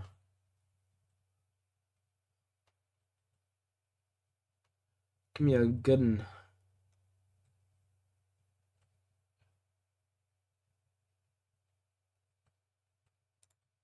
In every bottle of 40 Creek lives a relentless spirit, a will born of Niagara. Hey you, and welcome. My name is Mike, and in this old video, it was Halloween night. Because of course it had to, there's no other night it could be than Halloween, because that is when— Fuck this guy. I'm not listening to that.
The Godfather 2. It's a movie I've never seen. Welcome to the Heavy Spoilers Show. I'm your host Paul, and in this video we're breaking down The Godfather Part 2. The first one was phenomenal though. The film is often said to be the best sequel of all time, with a lot of people saying this is even better than the first. Every time I've watched through the trilogy though, I've always preferred that one, so I'm actually really interested to return to the movie. Alien is something I always preferred over Aliens, but when breaking it down, I actually edged out the ladder. So yeah, I'm excited to dive into it, and we're going to be going over everything that you need to know about it. This includes the hidden details, things you might have missed, and also Alien the is behind the scenes objectively just making of better trivia. than I also Aliens want to because of talk what they had to about work whether with. Fredo knew, my as that's opinion. a big question that hangs over the movie. If you dislike the video, I know it was you, so make sure you hit the subscribe and leave a comment, and don't forget the cannoli. With out of the way, huge thank you for clicking this. Now let's get into Godfather Part 2, Electric Boogaloo. Now, Part 2 was released just 2 years after the phenomenon that was the first film. This was due to some foresight by the studio, who had realised quite quickly they had a hit on their hands. Greenlit before that even finished filming, The Godfather went on to be the highest grossing movie of all time. It gained several Academy Awards, including Best Picture and Best Actor for Brando. Godfather could definitely be seen as opening the door for the blockbusters, and it showed that cinema could once more be a big moneymaker. The 60s had overly inflated budgets that led to bombs, and it kind of feels like history may be repeating itself now. The 70s, they turned it all around though, with The Godfather sort of leading the charge. Followed shortly by The Exorcist, Jaws, and then Star Wars, this was a golden era for cinema. Puzo got to work very quickly on the story, and it was initially titled The Death of Michael Corleone. This is a title that would later be used for the Part 3 coda, and we'll of course also be covering that too. I'm actually interested to see if I like that one as well, because every time I watched it, I have felt like it's better than people Apex give it now. credit for. Still though, The Death It of says Michael OSRS Corleone, and that gives Apex a now. thematic idea of the direction they wanted And to go. Part 2 OSRS was looks for supposed to RuneScape, mirror my guy. Part 1, and while that showed the rise of the family, this would show the fall. At the end, we leave Michael by himself, which reflects where he was at the start of Part 1. He was an outsider who'd ostracized himself, and he'd once more been left on his own. Kay left him, his brother's dead, and he's left contemplating his losses as we close out the movie. Now, one of the most unique things about the film is that it's also a prequel to, and we watch the origins of Vito Apex Corleone, now, played not later masterfully now. by Robert De Niro. We see major parts of his life and learn why he became the Don. He does something incredibly subtle with his performance, and Yeah. even fleshes out certain mannerisms that Brando had in Part 1. In that, we saw Vito at the wedding clearly feeling like he was being disrespected. This is something he says in the dialogue, and we also see as he caresses his cheek. In Part 2, Vito's cheek gets pinched by Benucci, and he sees it as a sign of disrespect. Vito begins wiping his cheek, and throughout the film, he does it at 2 hours 13. It's an incredible detail that shows why De Niro completely nailed it, and explains why he'd go on to get the Oscar. John Cazale also had little things done to him too, with him being done up to look more similar to Vito. This includes slicking back his hair, along with the pencil mustache that the character has. Now, the thing that everyone remembers about this movie is that Fredo betrays his brother and Michael has him killed. Though he admits to being a part of it, many people still wonder if he wanted Michael dead. Fredo says, I was kept pretty much in the dark. I didn't know all that much. and you can easily see why there's that feeling of doubt. Going back though, there is a little clue Fredo knew, which is confirmed by the fact that the bedroom drapes are open. This would allow the assassins to see into the room and make it so that they had a cleaner hit. Knowing these drapes would have to be open meant that he knew there would be a hit, because why else would people need that to happen? Fredo would be one of the only people who'd know the layout of the house, and it also wouldn't be suspicious if he was in the bedroom. Though we never get it fully confirmed, he'd know Michael would sleep there, and he's the only person who would know the inner family plans. Later on, he also clearly warned Johnny Ola about the hit on Hyman Roth, showing that he was indeed working against the family. Now Playing discussed the movie on a podcast, and they brought up why they think Fredo denied it. They said that if you do something bad, you can often lie to yourself and be like, well, I didn't know things were going to go that way. They saw Fredo as lying to himself and being like, well, I knew they'd do something, but didn't think he would die. He's clearly in close contact with the person behind it though, as around the midpoint of the movie, we even see him getting a phone call. Fortunately for Michael though, the drapes being open, that's the exact thing that ends up saving his life. Had he not wanted to close them, he wouldn't have spotted the assassins and then managed to get out of the way. There's so much stuff to go over and so many cool details, and for the next part of the video, I want to go through the movie scene by scene. Now we begin with a scene that beautifully mirrors the ending. We get a close-up of Michael contemplating things before his ring's then kissed as a sign of respect. This clearly plays off the end of the first film, but this time time, we're seeing things from inside the room. Cutting to a chair for the title sequence, these often show positions of power throughout the entire series. Michael can often be caught sitting in them pondering, showing how lonely life is on the throne. From here we flash back to 1901 and return to a location from that very first film. That is the town of Corleone, Sicily, where we meet a young Vito. Here we learn about his family history and also the murder of his father. He disrespected the Don at the time and was murdered, leaving his brother to go and get revenge. Revenge is a theme that's laced throughout the film, with it showing what the cost of going after it can bring. There's that old saying along the lines of, if you go on a quest for revenge, then dig 2 graves. It basically means that you're always going to lose yourself, which we see reflected in Michael at the end. Now we learn Vito's brother fled into the hills and he's killed as the funeral procession happens. He swore to get revenge on the Don, but his efforts were cut short. Vito's mother dies trying to kill the Don, and this revenge is also seen in the rest of the family. Michael gets revenge by killing his brother, and in the end it leaves him with nothing. The only person seems to work for is Vito and the Don, but we see how this has a butterfly effect for the rest of the family. So it's a very poignant way to open the movie, and we follow his mother going to the Don begging. Pretending that Vito is a dumb-witted mute, she hopes he'll spare the child. However, he's scared that he'll grow up and come back, but the actions here ensure that that happens. It's very biblical and clearly based on myths, with Vito being snuck out of Corleone to come back years later. It's akin to tales like Moses and Perseus, where the child escapes and comes back down the line. When he returns, they do some really clever stuff with the set, as in the wide shots we can see a giant cacti. If you go back to the start of the movie, you'll notice it was much smaller when he was a kid. Anyways, the forces search for Vito. We see as he's smuggled out of Corleone. We get a shot of the square as he's taken out, with this square being the same one from part 1. There Michael was fleeing Corleone to escape assassination, whereas Vito's leaving it for the same reason. Cutting to America, we see the Statue of Liberty, which is obviously a monument of the quintessential scene for arriving in New York. We see a ship is named the Moshulu, which translates to mean fearless. I think it's pronounced that way.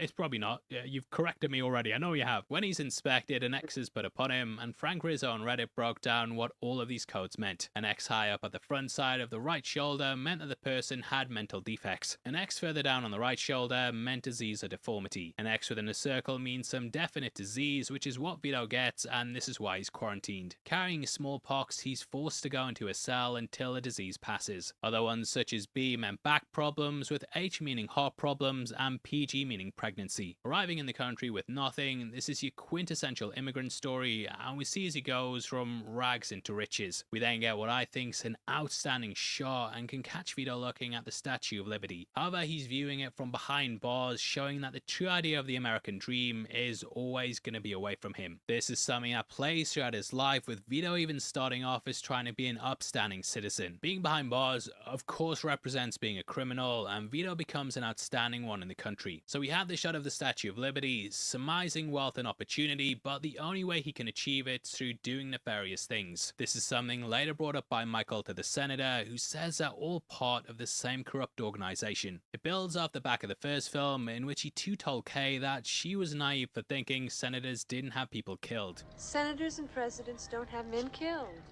Who's being naive, Kay? This idea of a character looking through glass over a body of water is also echoed at the end when Michael has Fredo killed. He stands out watching over the lake, with the frames of the window also creating bars. This idea of having a family and going legit is as unattainable as the American dream is for Vito. These are two incredibly powerful moments, and it basically sums up the connection between the characters. Now, cutting to the communion of Anthony, we also see something that we touched upon last time. That is the relationship between the mafia and the church, as these are men of God, and yet they're still murderers. In their mind though, they're just being businessmen, and Vito even said this during the first film. I mean, we're not murderers, in spite of what this Undertaker says. Now this idea of mirroring's carried on in the next scene, where we see cars parked up outside the gates, akin to how the cars were at the wedding in the first film. We also have a big party scene, but whereas there the Don was agreeing to requests, here Michael's shutting them down and just saying no. This idea of a dark reflection is also highlighted when we see Connie. There she was getting married, but here she's divorcing her second husband and is getting taken for all she's got by a gold digger. She doesn't see her kids, is 1 week late at the party, and is clearly acting like a rebellious teen and lashing out at Michael. She's doing whatever she can to stand up to him because she still hasn't forgiven him for what happened to Carlo. However, what she doesn't want to give up is the allowance, and she knows that she needs Michael to help fund her lifestyle. So she acts rebellious in whatever way she can, which for her means going off with this guy on a cruise. There were deleted scenes that were not filmed of her on this trip, and she'd eventually learn that Michael had cut off her money. She was embarrassed, and the guy ended up leaving her, with her having to go back to Michael with her tail between her legs. From here, we're also introduced to Senator Pat Greery, and also see him with his wife, which kind of plays into things later on. He was closely based on Senator Pat McCarran, who was known for his crackdown on gangsters. The main Las Vegas airport also carries his name, and here he's potentially out for revenge on Mo Green. There are also theories that he was based on JFK, who was a senator before becoming the president. There's a copy of Kennedy's book Profiles in Charge, which can be seen in Michael's office following this moment. In the original script, Hagen was going to gain his support by helping to pay off his very expensive gambling debts. Here though, it's far more nefarious, with him waking up with more than a dead horse in his bed. He has a prostitute beside him, and I was wondering if this was a dead horse the first time, but then dead horse the second time. It's a bit embarrassing even giving you that theory, but it shows how things are much darker than the first time. They even strangled her using his tie, and there was clearly no messing about when it came to setting him up. Now in the first film, Vito wanted Michael to be a senator, as this would be a person that could really pull the strings. But when it was your time, the Jew would be the one to hold the strings. Joes at senators were seen as the ones in charge, which I think is why Michael's so adamant to stand up to him. He's trying to extort him, and he admits that he's squeezing him. He says he despises all the way that they pose themselves and the dishonesty that his entire family carries. The senator can't see the faults in his own, and even though he's taking bribes and cheating on his wife, he's holier than thou. Guy is happy to even go to the parties and put on a show, but in the back, we see he's just as dirty. I love the way he points a model cannon at Michael, and it foreshadows the danger that the Don's gonna be in. Outside, we also see Frank meeting Fredo, with the two being suspected of being rats. A little nod to this is given when he conducts the band and they play Pop Goes the Weasel.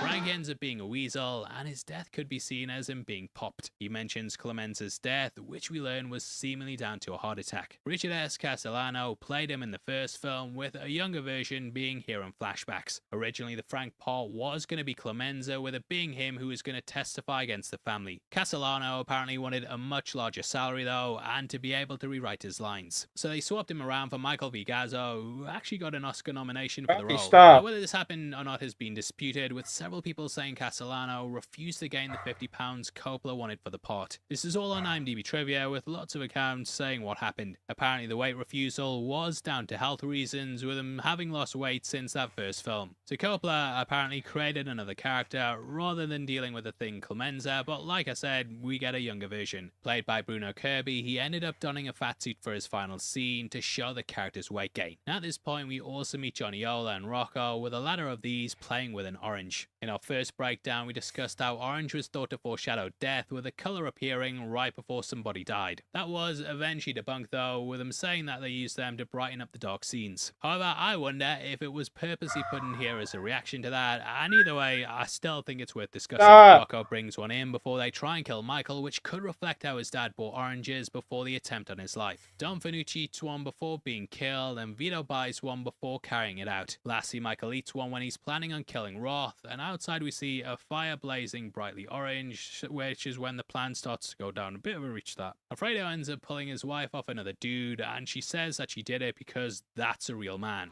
He was jealous because he's a real man. He even has to get someone else to handle her.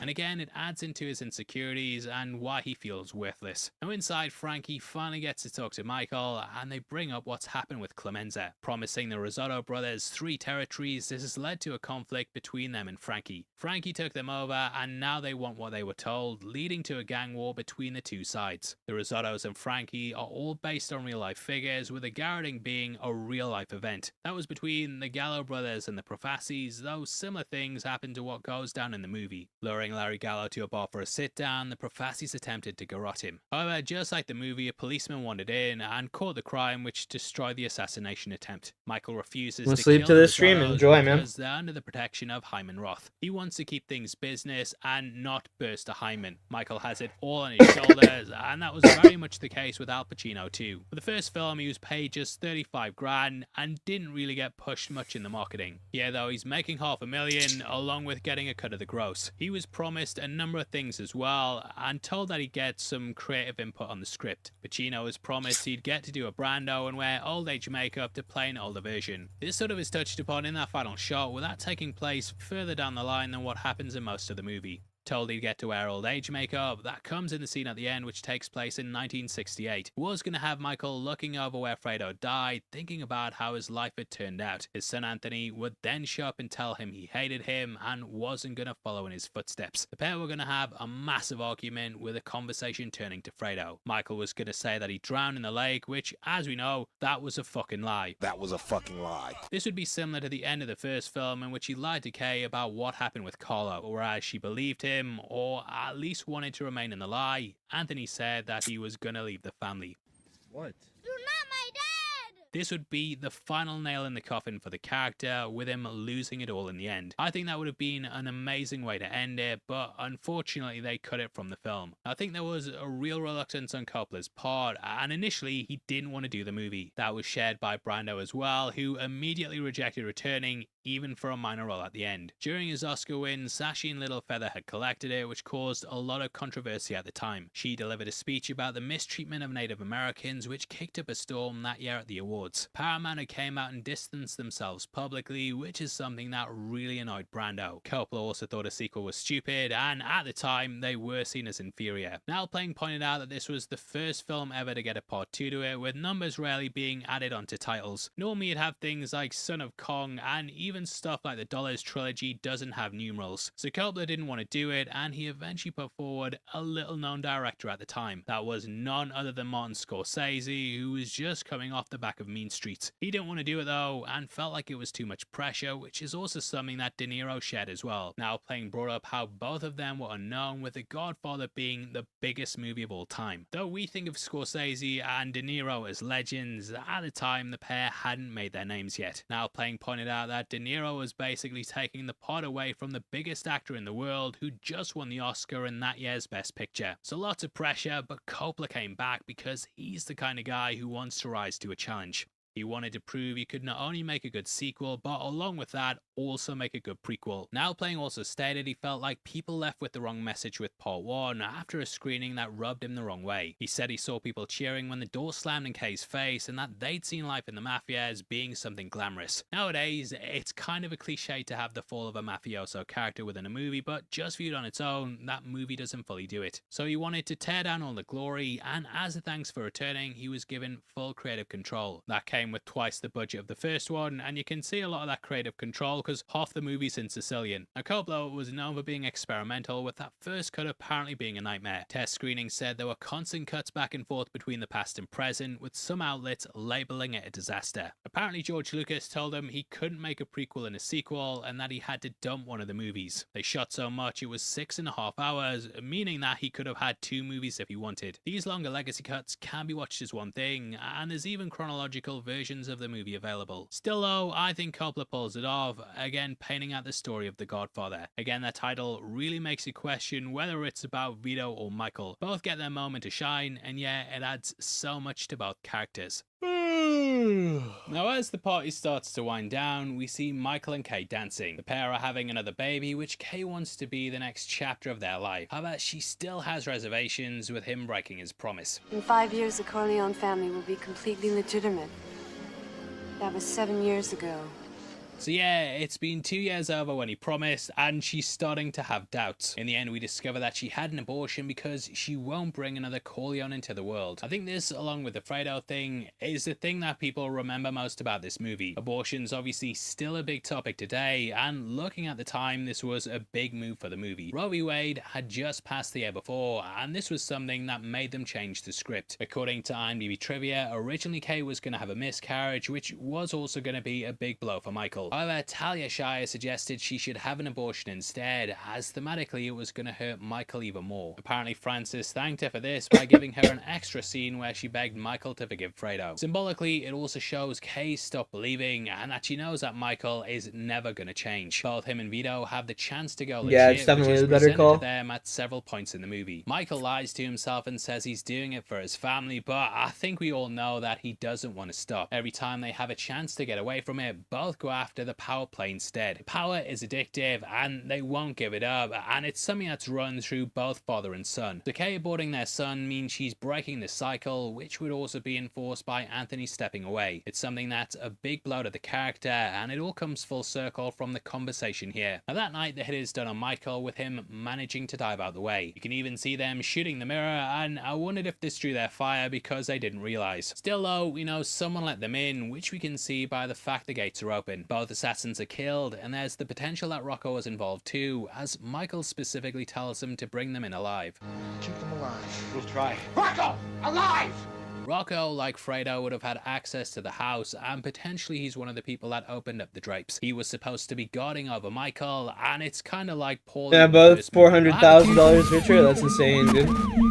Rocco knew his days were numbered, and in the end, this is why he's the one who kills Roth. He's the one who suggests doing this, and that's crazy, Sean. Why does Michael let Hagen go? He finds out he's got another offer and fires him, which seems like Michael may be the bad guy here. You have to wonder though, why he's getting rid of people he trusts, and I think that shows what the strategy is. He's keeping his enemies closer and planning to send people away while the trusted ones are out of harm's way. That's why he lets Fredo stay at home, Raz Hagen send all the way to Vegas. Rocco may have realized that his time's up, and that could be why he volunteers to kill Roth. We hear how difficult this job's gonna be when Hagen talks about it being an impossible mission. A mission impossible, if you will.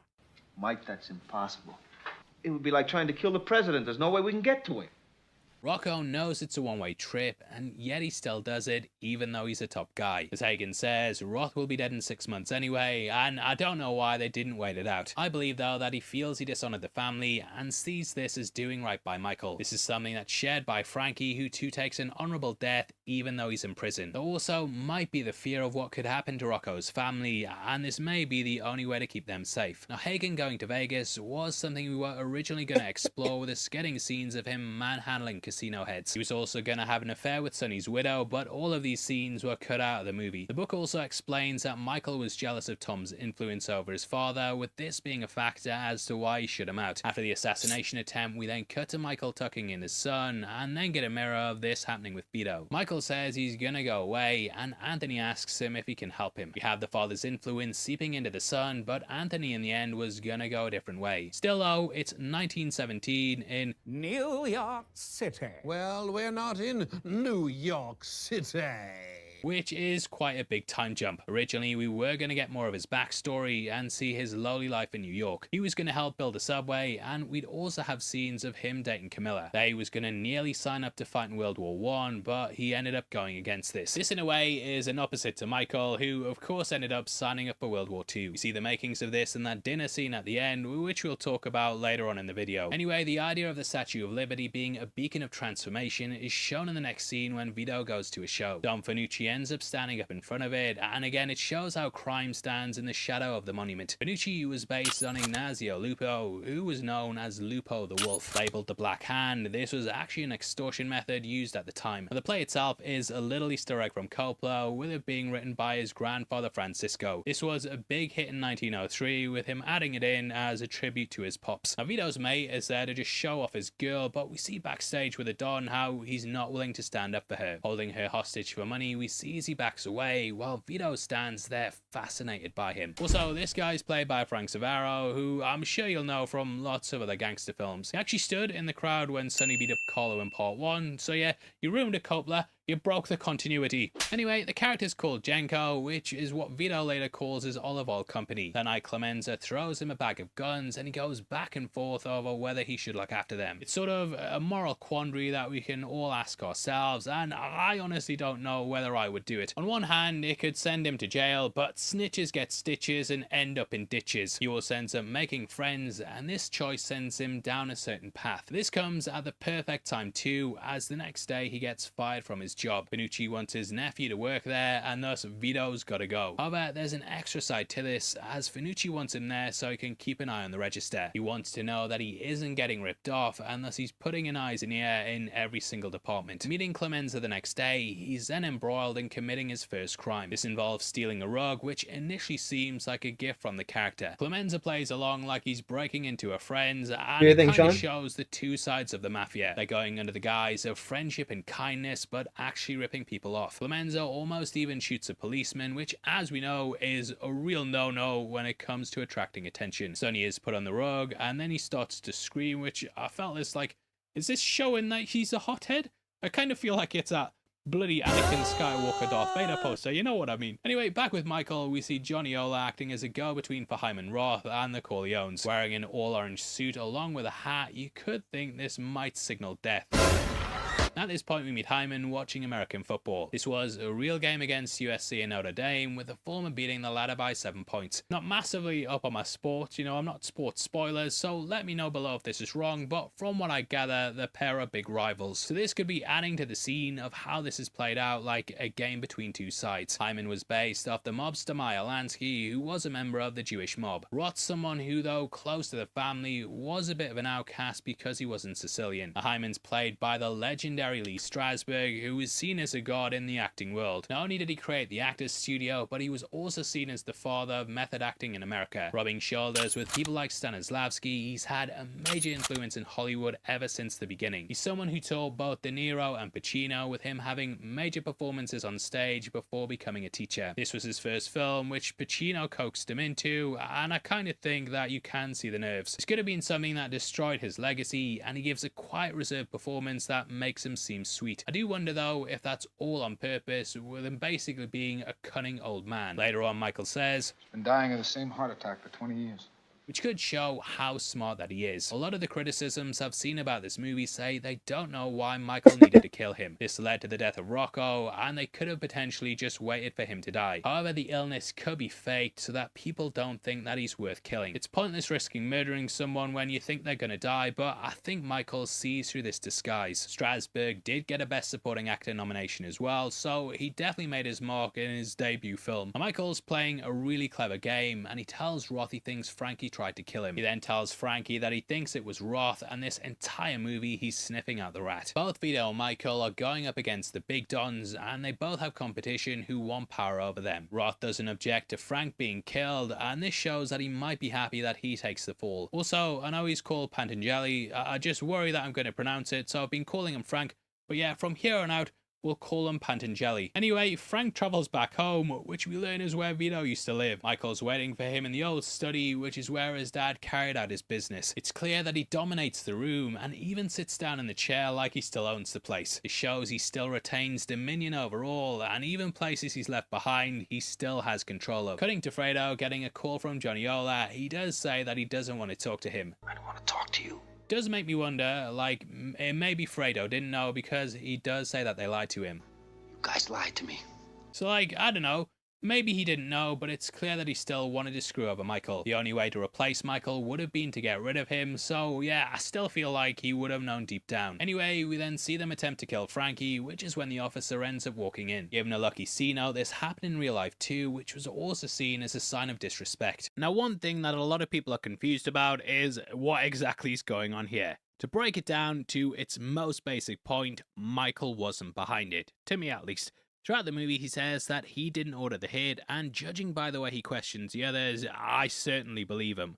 However, I think things weren't meant to go smoothly either, and Frankie was actually supposed to get away. This would then be something that makes him turn against Michael, and this is why the assassin says, Michael Corleone says hello. Michael isn't exactly the kind of guy to leave a calling card, and every other hit in every other film doesn't have his name attached. Hyman doesn't even know whether he killed Mo Green or not, and every single target gets a hit without warning. Obviously, I'd love to hear your thoughts on it below, as I think it's something you can really take either way. What it does do though is make Frankie turn snitch, but luckily for Michael, he gets some senators in his pocket. That scene with Pat happens, and we even see one of Michael's heavies standing in the bathroom door. Hagen gives him a nod like, "Come on mate, don't make it obvious," and yeah, I believe that this is all set up by him. Now I have seen people argue that this wasn't done by Michael either, and that it just happened to be a stroke of good luck. Well, not for the girl anyway, but there are some suspicions that he knew he was a hypocrite who indulged in some seedy stuff. People like that are always easy to blackmail, so maybe they just waited for the right opportunity. Either way though, it gets him in their pockets, and we then see as Michael heads out to Cuba. Just rocking my holiday hat.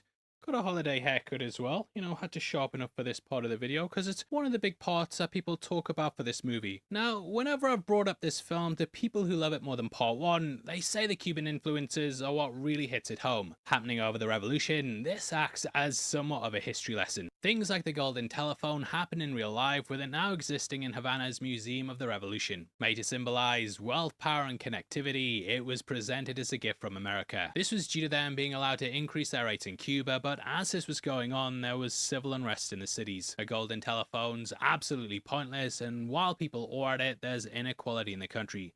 These corrupt mobsters and politicians are here to carve up Cuba, which we see symbolically in the cake cutting scene. Presented with a literal map of the country, Hyman slices into it and then divvies it between the heads. The revolution, that brings them all down though, even though the figures believe that they're untouchable. Well, that is all except for Michael, who's the only one who realizes the rebels will win. Roth boasts they'll have a real partnership with the government for once, but as we know, Batista wouldn't last long. He was ousted on New Year's Eve, which we see going down in the movie. At the end of the day, it acts as a metaphor for an organization being torn down because it's racked with greed and corruption. This is too reflected in the family, with the Corleones tearing each other apart. I have to say, when thinking about it, it made me appreciate the movie more, and it's here where some big bombshells go down. Inviting Fredo, Michael's trying to catch him out too. Oh, Hyman Roth?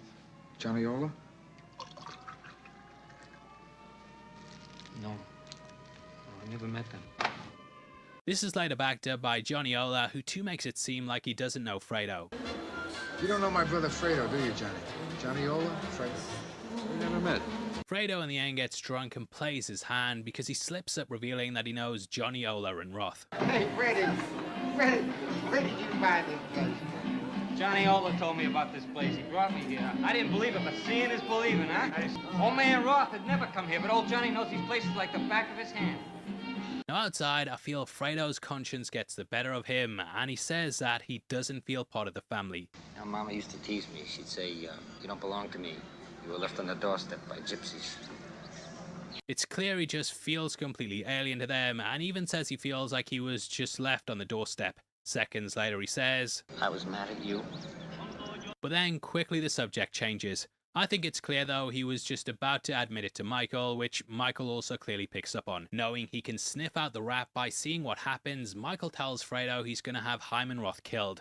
Later on, when his assassin goes to do it, we see armed guards moving through the party. These end up shooting him as he goes to kill Roth, with it being a very clear tip-off. The only people who know about the plan are Michael, Fredo, and the hitman, so it quickly becomes obvious exactly who tipped him off. It's not like they randomly stumbled across it, they marched through the party and then up to his room. So they had to know it was gonna go down, and this clearly shows that it was Fredo who leaked it. Now, according to IMDb Trivia, Coppola and Puzo went back and forth over whether to kill Fredo, with the latter saying that he should be kept alive. He felt like it was irredeemable for Michael, and also, hey, the guy invented the character and just didn't think it was right. In the end though, the pair came to a compromise and agreed that Michael would wait until their mother was dead. Now more clues come when Michael goes to Hyman's room and the pair discuss their deal. Michael didn't originally bring the money, but he's had Fredo come in to keep up the illusion. Hyman says, My sixth sense tells me your brother Fredo brought a bag full of money.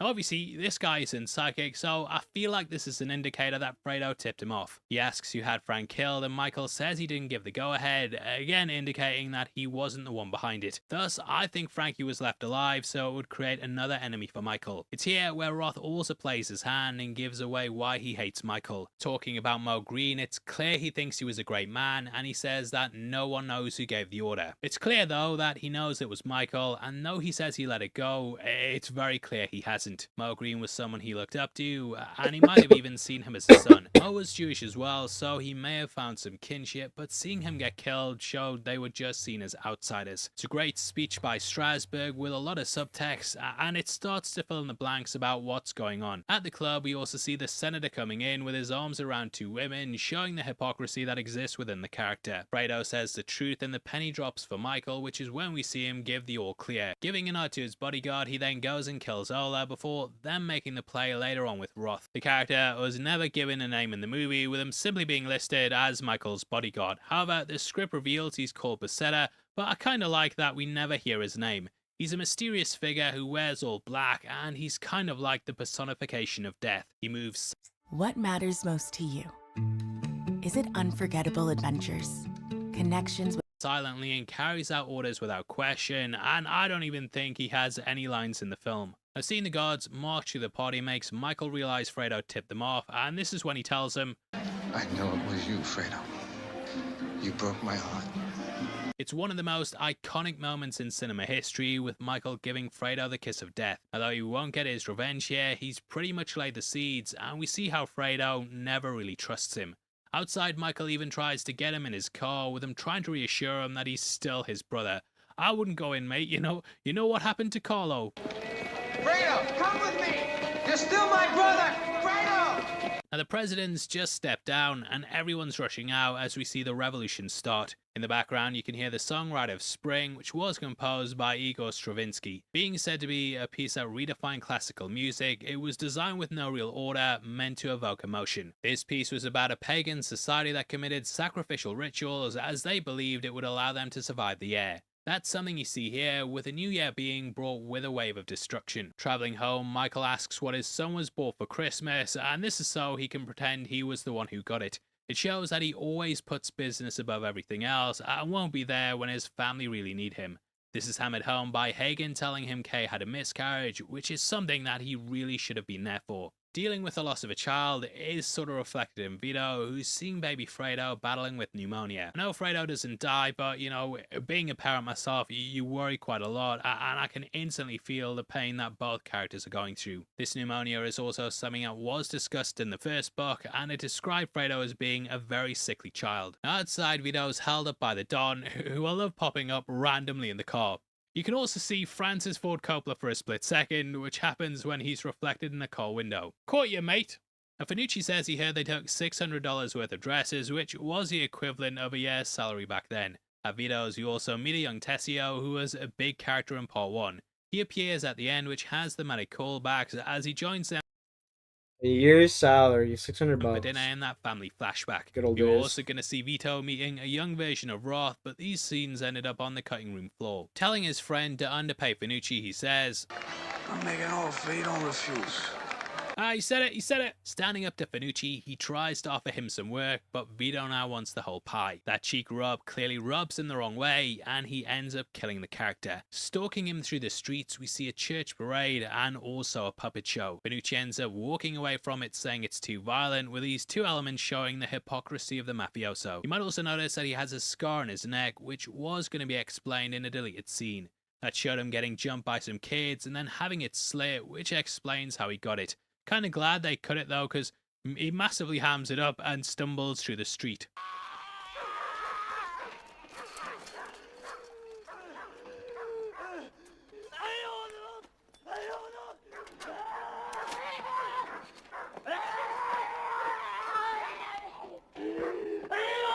I'm definitely glad they cut that scene. That's His terrible. death scene Holy as shit. well, it has him just standing in a doorway shaking for 30 seconds. It always kills me. It's a tongue hanging out. And I say that though, but you will be missed, Fanucci. Robert De Niro was actually the one who suggested wrapping the gun in a towel because it would work as a makeshift silencer. That earlier scene would also show he didn't have any muscle, and thus moves like this could be pulled off without retribution. Dismantling the gun and then sitting back down with his family, he tells baby Michael that he loves him very much. Now at this point we get the intermission, which closes out this half of the movie. At this point we see Michael return home, and on his gates we can see a sign for ADT. ADT is the security firm that's now looking after the home. Normally, Mike could have members of the team doing it, but getting outsiders shows the lack of trust in the family. Returning home, the place feels vacant, and though he sees Kay, he doesn't go and talk to her. I think for him, business is easy, whereas it's the matters of the heart that he finds most difficult. Cutting to the Senate hearing, this is a big part of the movie that sees the mafia being questioned by the government. On the commentary, Coppola revealed this is based off the Josie Valachi hearings, with him being a gigantic mobster at the time. Roger Corman also plays a senator, with him being a legendary figure in Hollywood. Going to his mother, Michael asks what his father would have done, and we return to Vito, now getting oranges as a sign of respect. This calls back to the first film, as there he bought oranges as well, and it's clear that he's known for doing this in the neighborhood. Rocking his pencil mustache, he's now more akin to how we know Vito. De Niro apparently debated whether to grow one, but after a coin flip, he decided to go with it. He spent 4 months learning to speak Sicilian and really sunk into the role. Later on, when he returns that's to fucking Corleone, sick.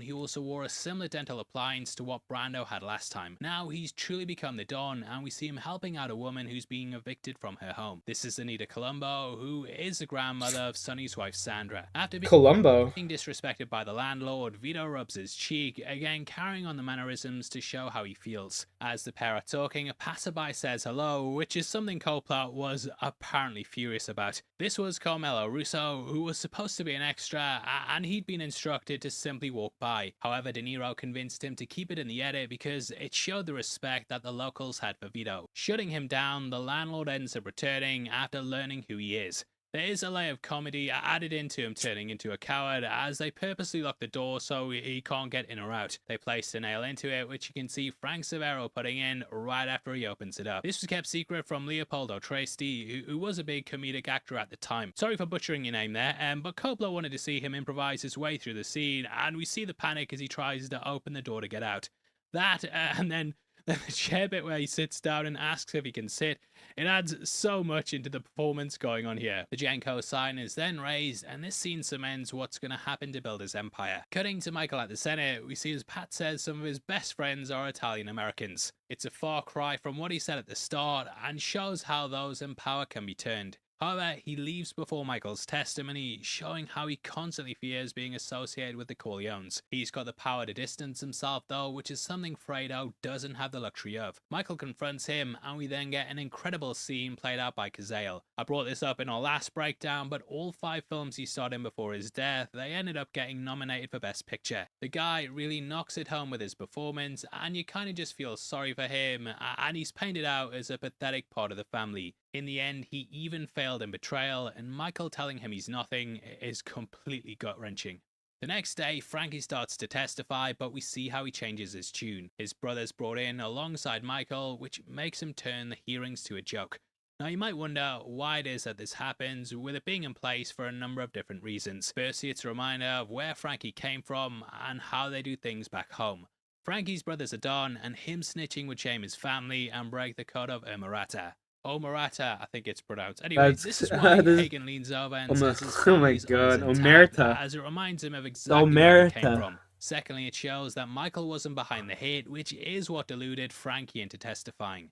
Knowing he didn't do it is why he backpedals in the end, because he's realized the truth. Thirdly, I think it just shows that though Frank's safe, the mafia can always get his family. They brought his brother all the way out from Sicily, and it highlights that they can get his family anywhere. Later on, when Hagen visits him, he makes sure his family's looked after, and this is all agreed to if he takes himself out.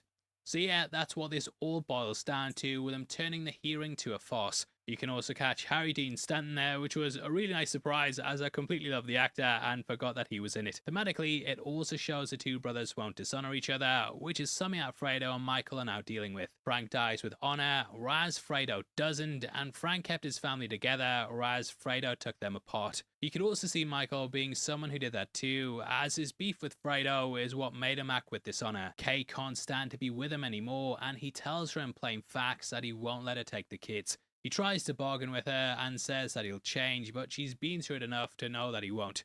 Admitting that she's had an abortion, we then see as it completely destroys him. Shut out the family, we then see her getting scurried out by Connie around the 3:06 mark. She wants her to be gone before Michael comes, but he arrives just as she's leaving. In the end, she gets the door slammed in her face, echoing the ending of that very first film. Kay's always going to be shut out no matter what, and it's a really tragic arc for the character, until part 3. Should have just ended it here, mate, but we'll leave that for now. Now back in Corleone, we see Vito arriving, and he presents a Statue of Liberty model as a gift. This builds off the back of everything before and showcases that he's living that twisted American dream. Here we also see Don Tomasino, which is the man who kept Michael safe in the first film. Sonny pretends to fight with him, and yeah, I write how every scene that Sonny's in as a kid, he has some like, I'm gonna beat you up, he's a little hothead. It's a nice setup sort of thing. Now returning to the place that set him off on this course, we see as Vito gets revenge and finally kills the Don. Carving him up, this is a very poetic killing because it's something his mother also tried to do. He could have easily have gone in and shot him, but the knife was the weapon she had, so that's what he uses here. They also present him with a Genco olive oil box, which is something that we saw in the first film. We learned that the Don had exported the olive oil from his villas, and then Vito would sell it in America. Vito is obviously going to take over the operation, and not only did he take his life, but he also took his business. The square returns in a poetic final shot, and we see the family wave goodbye with Vito waving Michael. I was wondering if this played off the idea of a puppet, with the strings of manipulation being laced throughout the series. His control is what led Michael down the path, and we cut to the present to see that his mother's died. Fredo's future assassin greets him as he walks off, and we know that he was instructed earlier to take him out when she was dead. I don't want anything to happen to him while my mother's alive. Now Connie begs Michael to forgive her brother, and it echoes the fate of her husband. He too betrayed the family, and it shows how Connie's completely looked over. In the end, she's his last surviving sibling, but he's killed people that she loves twice now. She says that she hated him for many years and did things to herself to hurt him in some way. He still overlooks this though and does the thing that will break her heart, leaving him without her in the end too. I think that would have been a great way to end her character, but yeah, she comes back for part 3, which we'll talk about next time. Now Michael and Fredo hug it out, and though it seems genuine, he gives a sly look that fucker's gotta go. Having a meeting with Hagen, he brings up how getting Roth would be like trying to kill the president, which Michael quickly rebuffs. He says that if history has taught us anything, it's that you can kill anyone, with JFK happening shortly after this. Well, like in terms of when the movie itself takes place. There were suspicions that the mob were involved in that, and they gave a nod to this with what happens with Roth. Killed in a similar way to Lee Harvey Oswald, this echoes his death at the hands of Jack Ruby. Ruby was thought to have mafia connections, tying this all together. The hits start to go down with us getting a montage that's very similar to what happened in part 1. Kinda sad seeing Fredo talking to Anthony and bragging about the time he caught a fish. He boasts that nobody else could catch one, which I think basically sums up his life. He's been desperately trying to be good at something, and his death on the lake fishing all ties back into that. This poetic nature's also carried out with Frankie, who sees his death like an old Roman assassin. He remarks that the Corleones were like the old Roman Empire, to which Hagen says it once was. I often think about the Roman Empire, and that of course crumbled from within, with this being how the Corleones fall apart too. Like In his America. passing goodbye, Tom calls them Frankie Five Angels, which I believe's a clue for the end of the first film. This highlights he planned out the death of the 5 family heads, which is why Michael trusted him so much. He even had him living in his own house, and yeah, it's a great goodbye for the character. Fredo's death then segues into the Don's birthday, with Sonny introducing Carlo to the family. This just so happens to be the same day as the Pearl Harbor attacks, with Michael then enlisting in the war. This is the first thing that pushes him away from the family, and in the end we see him left on his own. It depicts the loneliness and solitude he'll have from his family, which is also shared in that very final shot. It also highlights how ruthless he is, as he has several of the people he had killed. Carlo, Tessio, Fredo are all wiped out, and Hagen's kicked out the family.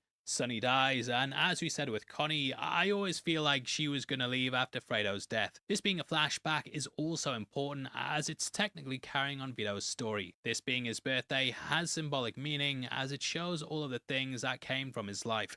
Sonny basically says that his dad thinks it's stupid fighting for a stranger, and this is when Michael says he's enlisting. Sonny makes it clear it's gonna break his father's heart, and it sums up what his life's led into. He built a family where his favourite son would hurt him and destroy the family along with his legacy. While they go off to sing happy birthday, he remains behind, away from them all. Remembering him and his father on the train, we close out with an older Michael remembering the past. There's so much that you can read into in this moment, and I think he's probably thinking about what he lost. It sums up the individual versus the family, with Michael symbolizing the former. Tom told him that Vito had big plans for Michael's future, but he retorted by saying it was his future. This embodies him viewing himself off on his own, while the rest of the family are more like a collective. Everyone in the family from when he took over has only been allowed to exist on his terms.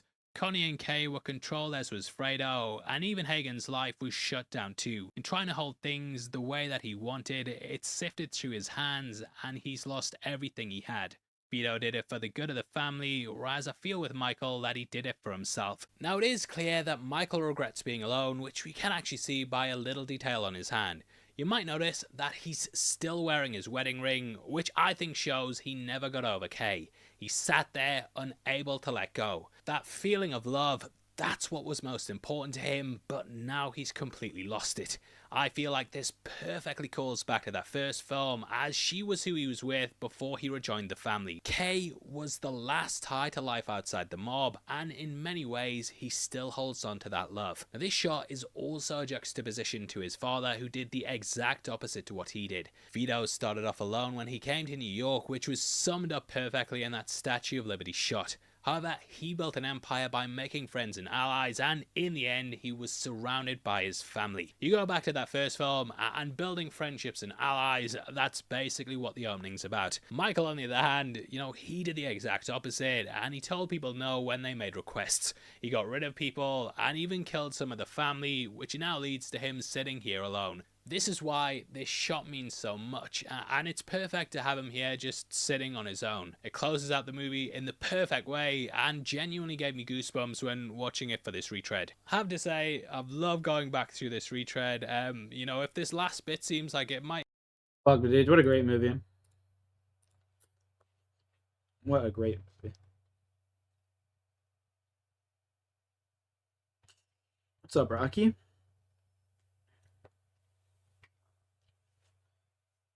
What's up, buddy?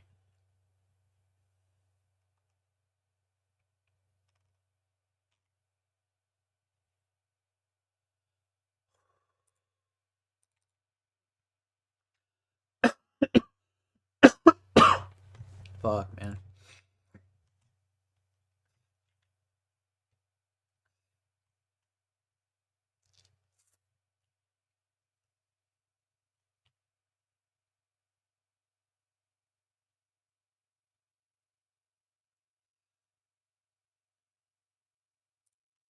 Are you thinking of selling your home in Ancaster, Dundas, and surrounding Hamilton area? But I love when they the perfect dox time to me do so? every fucking time.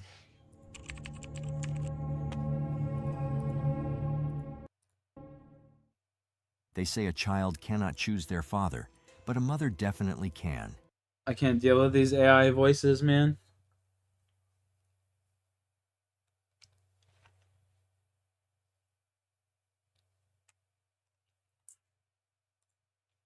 Is this AI? I bet you this is AI too, isn't it?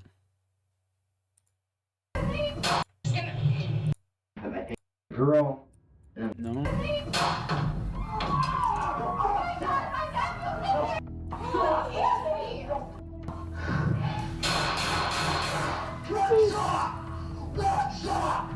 Who's the real motherfucker in this bitch? Who's the real motherfucker in this bitch? Huh?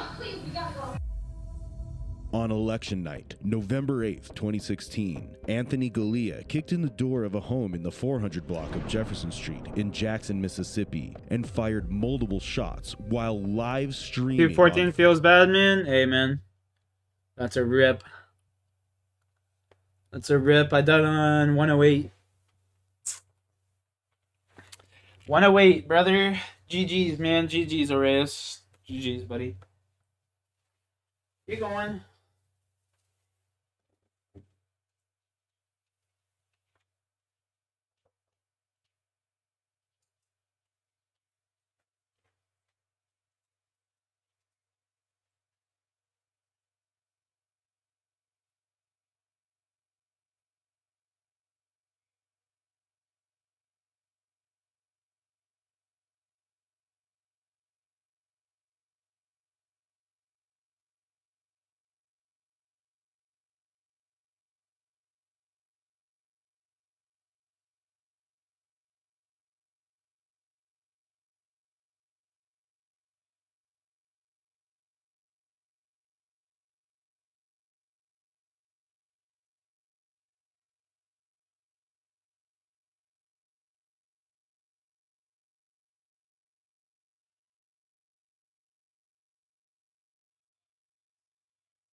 With you.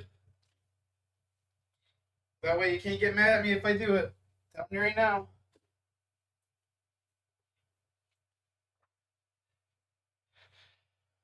Telling you right fucking now for a reason. Like, come on, bitch. Fucking listen to me, you stupid bitch. Goddamn. What's up, man? You in my need for thumbnail design, my prices? Homeboy, if I wanted to make a thumbnail, like, no, I'm good on thumbnails, bud. I'm good on thumbnails.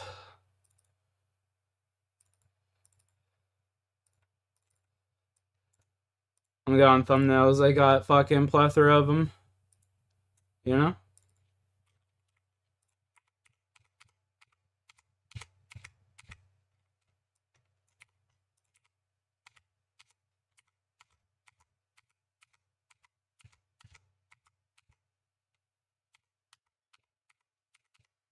I've got tons of them. Appreciate the, I guess, offer though, but yeah, good on that. I like making my own thumbnails because that way I can have exactly what I want. Did You know? not end there. Anthony shot. You try and tell people like, "Oh, make this for me, make that," and it just never turns out how I want. You know? 7-month-old baby. So what drove him to commit such a horrendous act against a defenseless mother? That being said, Cruppz, my man, if you want, go to my Discord and make a post in my Discord. Someone might actually need some. I'm not 100%. You know what's funny? I could go over there right now and pop a pig in the head. I could go pop a pig in the head. Anthony Galea was arrested that same night at approximately 9:06 p.m. A Michigan State police trooper and a Columbia Township police officer stopped him near Wheaton Road on Silver Lake Highway, where he had been driving around in a white SUV. The trooper found and removed a loaded handgun from the car. Alright, I'm Detective Stanton. Nice to meet you. Nice to meet you too. Having a rough night, I see. Horrible thing. I don't even like my life. Hey, stop! I don't like my life. No f***s, no laws, no nothing for me. I don't give a f***. I got one in the chamber right now. Baby, stop. I have no problem. Baby, stop. Anthony started the night at Ridgewood Vistas, an apartment complex in Leone Township, where Ashley Boardman resided. Ashley, the ex-girlfriend of Anthony's younger brother Noah Gunther, was still infatuated with Noah. After his arrest, Anthony was immediately taken for an interrogation, so the police could learn more about the events that led up to the shooting. So, alright, tell me why you're here. Honestly, I mean, don't waste my time, please. Yeah. I mean, give me some respect here. Yeah. I got a job to do. I'm asking what happened tonight. I got a drunk off my ass. I don't ever drink. Okay. Ever. At the time of his arrest, Anthony's blood alcohol content was 0.09, while the legal limit would have been 0.08. I don't know, this video seems kind of dumb.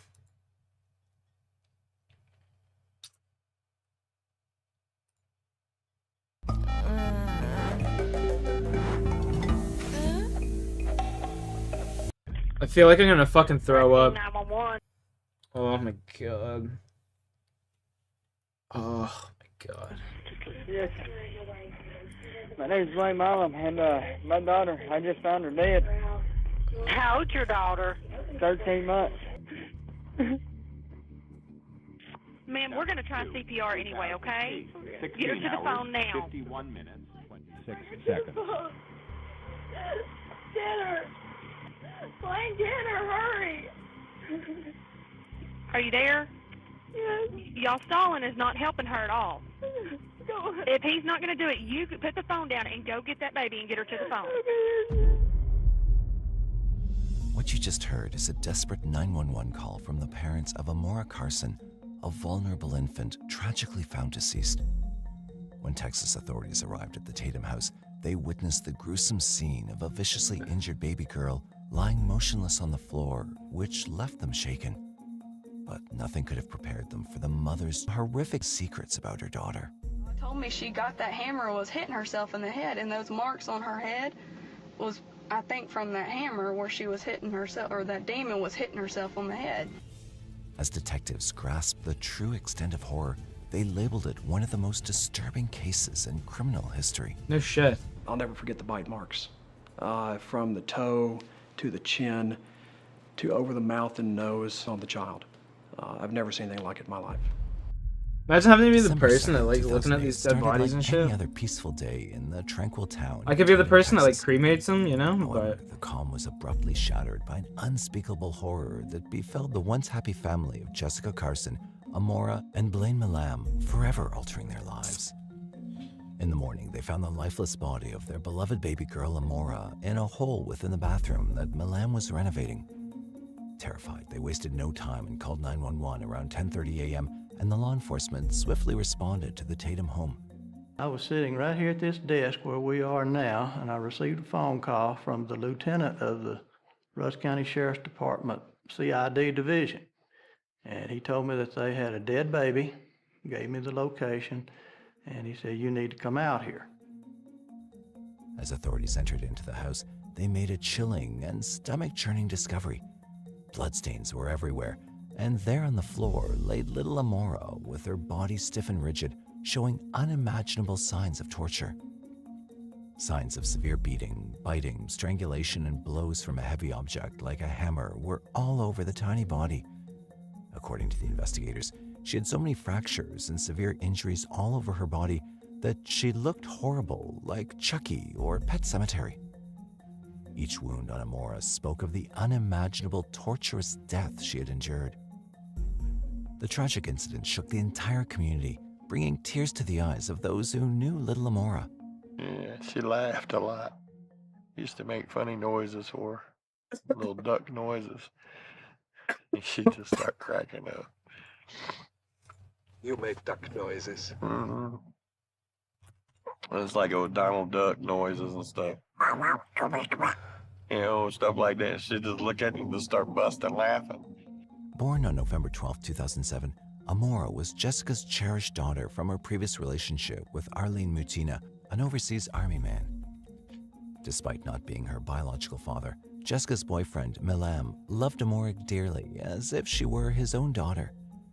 The bond they formed was profound, and he couldn't bear the heartbreaking truth of losing someone with whom he'd shared so many cherished memories. Now, his sole desire was to seek justice for her. However, the journey to uncover the truth behind Amora's death was filled with disturbing revelations that would leave a lasting impact. Witnessing the horrific nature of the crime, Rusk County Patrol Sergeant Kevin Roy was called to the crime scene on December 2nd morning. As he examined the infant, he noticed multiple circular bruises across her body that he suspected had been caused by a Coke can. Deeply shaken by the baby's condition, he initiated an investigation focusing on Jessica and Milam, the only occupants of the house at the time. When asked about the incident, the couple spun a web of bizarre tales that shocked the investigating authorities. They gave us numerous stories at the onset. First, that the baby had been involved in a car crash the day before. Then the story was that the dogs at the house had gotten a hold of the baby. It was obvious it wasn't dogs. Sensing something was wrong, the lead investigator, Sergeant Amber Rogers, along with Sergeant Kevin, again asked Milam and Jessica separately about what had transpired that morning. But this time, Milam told Sergeant Kevin another story that he and Jessica had left Amora unattended in the trailer while they visited a man named Clark who was working on a land clearing project nearby. They were away for about an hour, and upon their return, they found Amora's crib empty and the baby in a distressing condition inside the bathroom, having suffered severe injuries. The crime scene was thoroughly investigated, and all evidence was gathered. Shortly after, when Texas Ranger Kenny Ray arrived, he noticed Jessica and Milam still crying, embracing each other. In his view, they appeared to be grieving parents. Though they didn't emerge suspicious, their previous strange stories about the incident hinted at something very different to Ranger Kenny. So he decided to conduct another interview with them. He took Milam into his patrol car for an official interview, during which Milam told the same story he'd already told the authorities. Milam also provided him with names of possible suspects and expressed his belief that whomever committed the crime would be hung. Come on, sit down. It'd be warmer in here. Hey, Bub. Come on in, have a seat. I want to make sure that you understand. I'm a Texas Ranger. Okay. Yeah, new PB. And I've got a tape recorder. 108's a new playing right PB, now, so that's but pretty cool. You're not under arrest. You understand that? I mean, you're sitting here in my car, and I'm talking because the tape can't see us. It can only hear us. Okay. Yes. But you don't have handcuffs on. I asked you to come over here and just sit there, and we're just sitting and visiting. Is that right? Right. Now, what I want you to do, Blaine, is just in your own words, and I know this is hard, buddy, but I want you to just tell me what happened this morning. I gave her a bottle. We were walking down to the property. We call it the property because it's where I'm having our new mobile home put. Okay, you gave the baby a bottle? Yes. Okay. It's in there on the bed. All right, okay. Go ahead. And you and Jess walked down to the property? Yes, sir. Okay. So we just started marking off the stuff, and about an hour flies by, and between that hour and a half, we walk down here, walk in the house. Okay.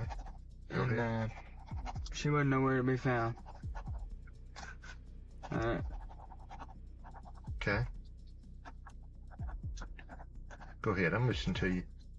Alright, and then by that time, we're searching for her, and there's a hole in my mama's bathroom. Okay. Alright. That's where she was.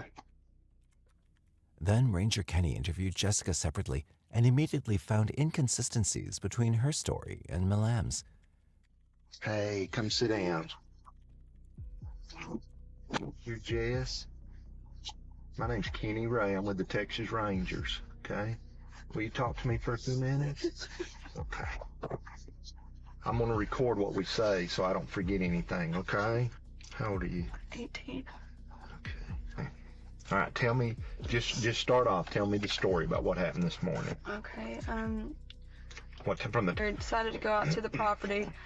So we walked down to the property, and we didn't plan on being there that long, but we just got and start talking details about everything, about the trailer and everything. And Did Blaine resent you having the baby? Did that cause a problem in y'all's relationship? no, he loved that little baby. Why would he hurt her? Huh? Why would he hurt her? He wouldn't. Why would he lie to me then? Huh? Why would he lie to me? He told me you were an honor graduate in Longview High School. You're a very smart girl.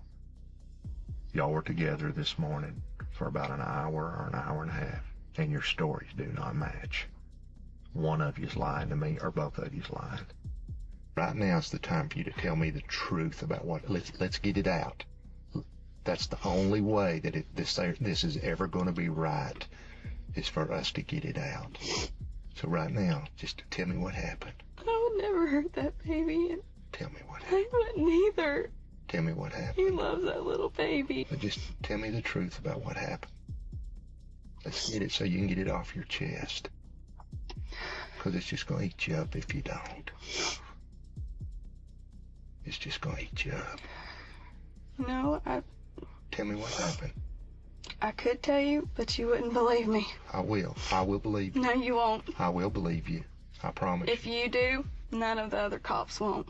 Because it's something that they would not believe. I will believe you. I promise you, I will believe you. But they won't. And they're going to think we're lying about it, and we're not. That's why we made up this story. So when he confronted Jessica firmly, she revealed a shocking story of demonic possession and exorcism. It started really freaking me out.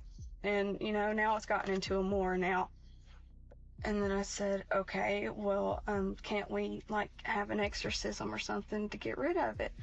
But Blaine came back outside, and I said, what did you run in the house saying a more for? And he said, God told me she got that hammer and was hitting herself in the head, and those marks on her head was, I think, from that hammer where she was hitting herself, or that demon was hitting herself on the head. Yeah, She makes claimed sense. that Amora was possessed by a demon, and the demon had killed her by hitting her with a hammer. She also insisted that Milan was innocent, and he loved Amora and would never harm her. But investigators weren't ready to believe such a bizarre story, and they took some decisive steps. Sensing foul play, The authorities swiftly arrested Jessica and Malam. Yeah. Operation has begun, and the elusive yellowback smiley prepares with thousands of rollbacks. Routine pattern for prices headed south. That sounds magical. Can I see? You said, well, I'm sorry, my internet cut out. I said, see, so why do I need a car? Oh, yeah. I could just fly on my magic carpet. Yeah. Okay. Oh, So, like, oh, you have no riz? That was terrible. I almost cringed my heart out just by watching that. The woman that you're seeking as well, I could tell she's low value, just like Stella. Is Stella still streaming? Banned by Stella and need an outlet? What? What, bro? I'm assuming somebody hacked her stream.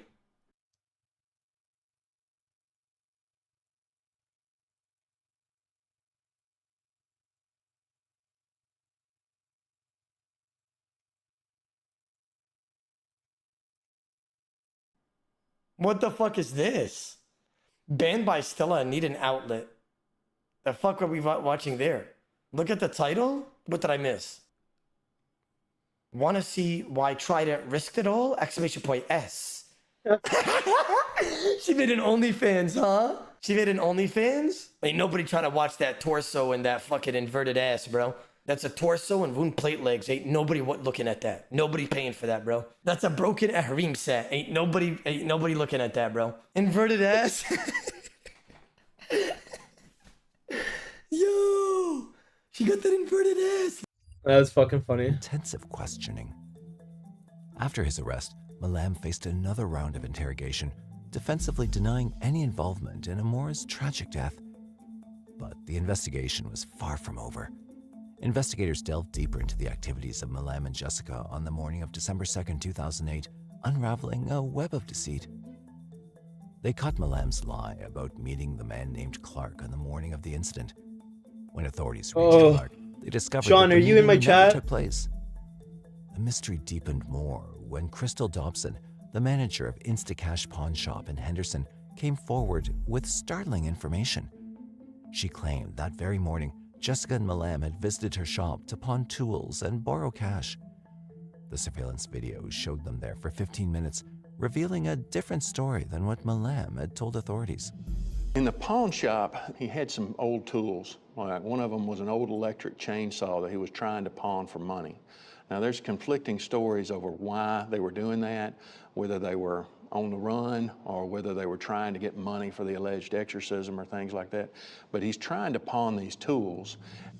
Adding to the mystery, authorities found that the couple had also visited the Walmart shopping mall and a gas station minutes after leaving the pawn shop, both captured on CCTV footage. From Teresa Shea, Malam's sister, they got another chilling clue. Malam had called her before 9:30 a.m. on December 2nd, crying and claiming that he'd found Amora dead. Despite Teresa urging him to call 911, That's a pretty big clue. Malam waited until 10:37 a.m. to do so. With new clues emerging, the case was taking a sinister turn, hinting at some horrific secrets of the couple. The mounting evidence, combined with Jessica's bizarre story of demonic possession, convinced authorities that both Jessica and Malam were surely involved in Amora's tragic death. Meanwhile came the most harrowing. I can understand why a chick would want to get her tongue pierced, but why would a guy want to get his tongue pierced unless he's like gay? Details so gruesome that the experienced forensic expert was left stunned. The medical examiner determined that Amora's death was due to homicidal violence resulting from multiple blunt force injuries and possible strangulation. Forensic evidence revealed that the child had multiple fractures in her skull that were interconnected like a jigsaw, pointing towards the fact that she might have been beaten severely, with her brain torn and extensively damaged. With the estimation of how many fractures the child suffered, and a lot of them are what's called spiral fractures, which is twisting of the bone, where the break, instead of going clean through the will spiral fracture around the bone in a spiral. Fuck, man, that's got to be so She also painful. had spiral fractures in an arm and leg, Jesus Christ. indicating they'd been twisted apart. Her torso and ribs also had injuries that appeared to be from having been struck and squeezed. That poor fucking Moore's kid, man. body, and it's covered in what we later know are 24 bite marks. Her body bore at least 24 distinct bite marks. The scraping and bruising on her head How the and fuck face can you were so severe that how they can you formed do that one to your own kid, you know? massive injury. That's her liver crazy. was also badly injured, and she had lacerations on the underside of her tongue.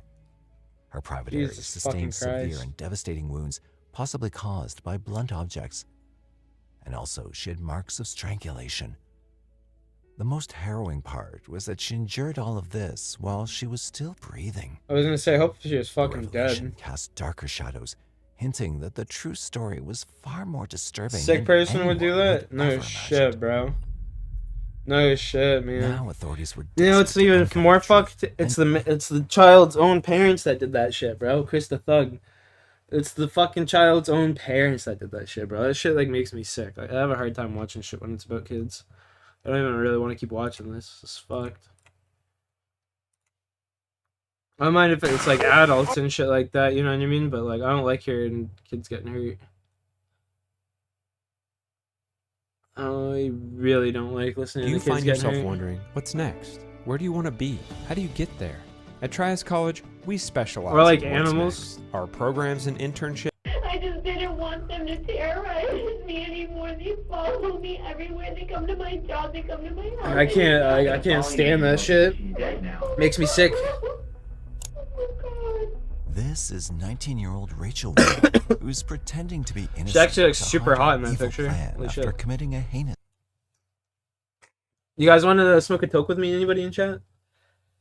I'm not taking a huge one, but I'm down to take a small one with the boys. Oh man.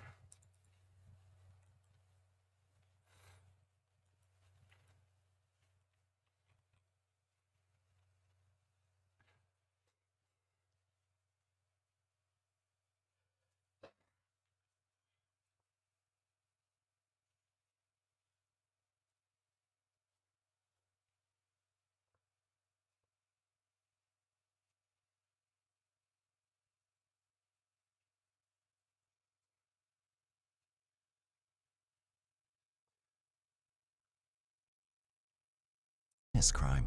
But just days before this incident, she'd already revealed her true intentions to her rival, 18-year-old Sarah Ludeman. Seriously, I told you to watch your back and not to chill with him. Now your ass is mine, and I'm guaranteeing you, I'm gonna murder you. I'm letting you know that now. Nothing could have prepared the detectives for the deranged motive behind this senseless crime, one that would forever alter two lives. The date was April 14th, 2009. 19-year-old Rachel Wade began her day like any other in Pinellas Park, Florida. It was supposed to be a relaxing Fucking day Florida, off from her bro. job at Applebee's. There's gotta be something down in the water there, I However, swear to Rachel was God. troubled by her rocky relationship with her 19 Bro. year-old boyfriend, Joshua Camacho. Okay, that's Joshua. I thought they were saying that was the Known chick. as Josh. I was gonna say that chick's Rachel built doubted bigger his than me, for sincerity, fuck's sakes. Especially as she kept discovering signs that he was still involved with another woman, 18-year-old Sarah Ludeman, the girl Rachel despised the most.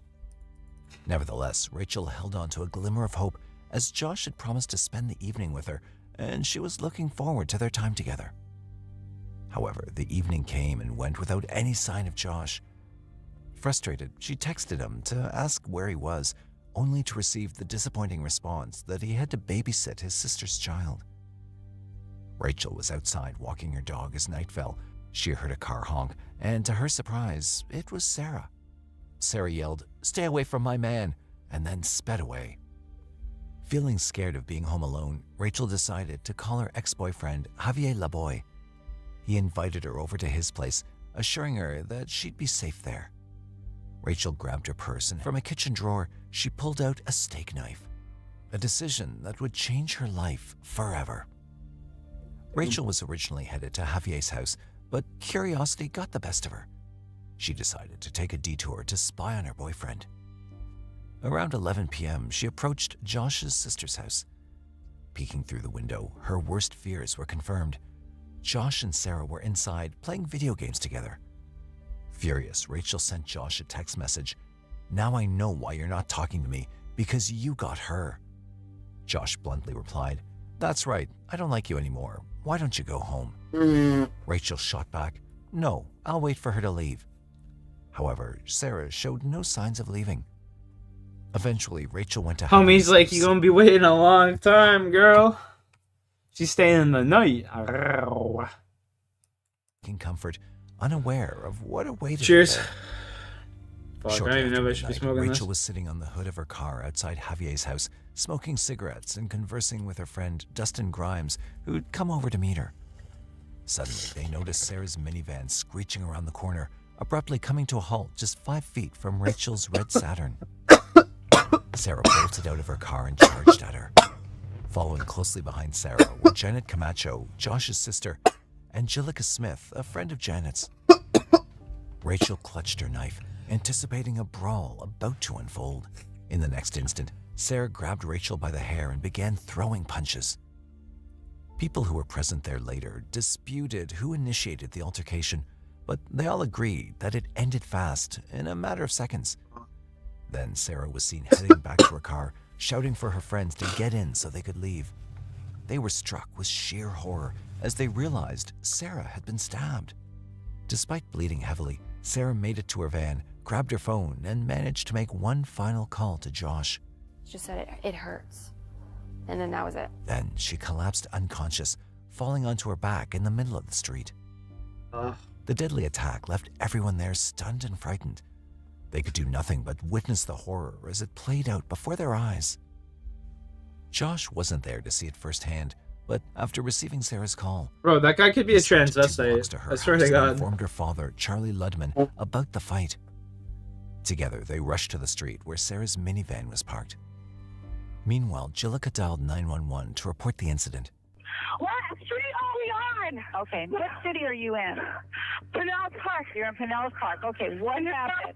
She stabbed her, and she don't like. Okay, where on the body is the patient stabbed? In the chest. And it's on the ground. Okay. She's like coming and going. She's going. Okay. She's trying to breathe. I saw her get stabbed. Probably collapsed her lung. I didn't think she was really going to do it. The commotion also drew Javier Laboy to the scene, prompting him to place his own call to the police department. We have someone on the floor that's been stabbed. We need an ambulance ASAP. Where is the person that stabbed them? She's on the floor. The person that stabbed them. She's right here too. Where are they? She's right here in the driveway. Where is the knife at now? She's in her hands, and they're fighting. We gotta hurry up and be here quick. Sir, they're already on the way. This isn't slowing down at all. Stay on the phone for the police department. The deadly commotion may have unfolded in an instant, but the seeds of this horrific incident were deeply rooted in their past.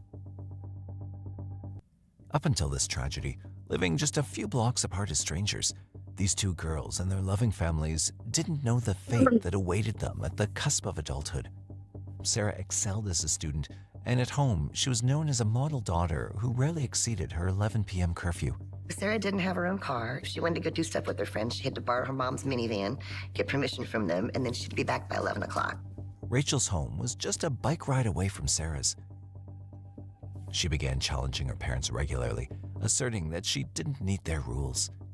Her curfew Sounds was like 10 p.m. typical She teen insisted on disobedience. staying out all night, and the trouble only continued. I mean, it sounds like they gotta get their daughter off of drugs and alcohol. That's what that sounds like. To get her off the drugs and the alcohol. In her sophomore year, Rachel moved out of her parents' house and dropped out of school. She took up a job to support herself. But things took a positive turn for Rachel at 18. She began attending counseling again, earned her GED, and secured a job at Applebee's restaurant, allowing her to rent her own apartment. Her relationship with her parents also improved significantly during this period. None of the girls could have foreseen that they would be drawn into a chaotic event that would irreversibly alter their lives. Yet on the night of April 14th, 2009, this stark reality became their undeniable truth. When I arrived on scene, I saw a crowd of people trying to render aid to a female on the ground.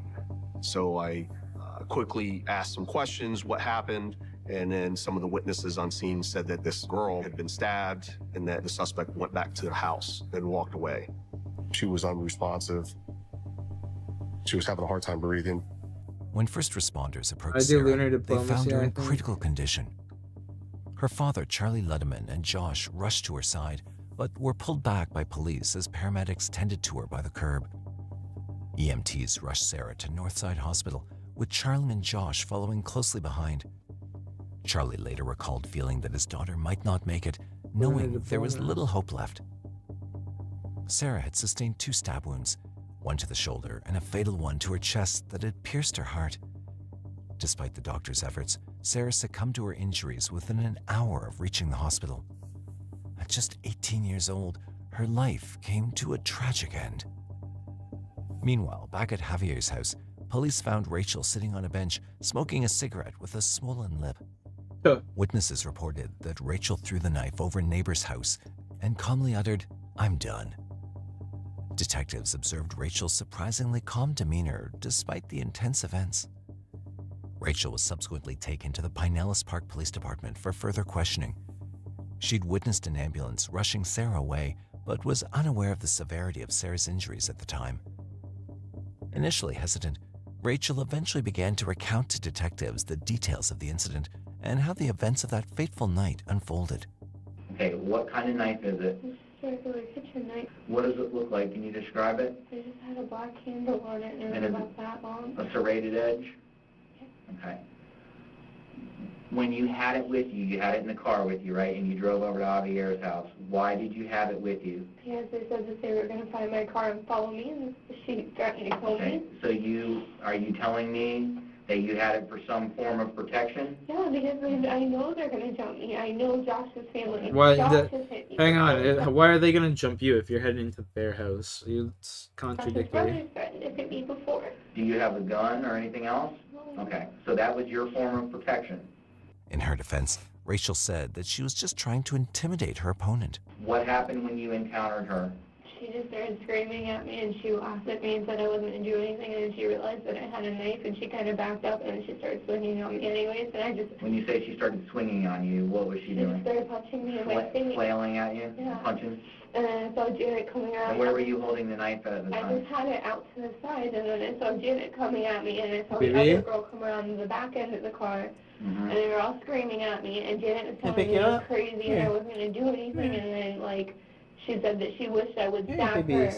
Who said Come here, that? buddy. Yeah. Janet. Said, I wish you'd stab me. Yeah, she said, I bet you won't stab me, I wish you would. And when Sarah was hitting me, I went to hit her, and I really did not mean stab her. Okay. I'm not going to kill somebody. Rachel, being smaller in stature Well, you did, compared lady. to Sarah, probably felt that she needed to defend herself. Anyone has the right to defend themselves or fight back when they're being threatened or attacked. Moreover, Sarah was accompanied by others, which may have made Rachel feel outnumbered. However, detectives needed to make sure that was really the case, so they told her to reenact and clarify the sequence of events to understand the situation better. If I'm Sarah and I'm in front of you, what were you doing with the knife? How I did just you had have it out to the side, and she started swinging on me, and then when I went to put my hands out, she was swinging on me, and I tried to defend myself from her, and then Janet came at me from the side. Mm-hmm. And I guess I did not mean to stab her at all. How many times did you stab her? I guess once. Okay, do you know where it hit her at? No, I don't. I didn't see anything. I had both of them coming at me and Sarah hitting me to begin with. Okay. After you stabbed her, did she go to the ground, fall to the ground? I didn't see that. No, she was screaming at Janet after that. She was screaming, Janet, get in the car, your kids. That's all she would say. And then I didn't see her. And I still heard her yelling her name. That's all I heard was Janet, Janet, get in the car. Despite Rachel's claims of self-defense, detectives remained skeptical of her story. Bringing a knife to a fistfight, especially when Sarah was unarmed, raised doubts about Rachel's intentions.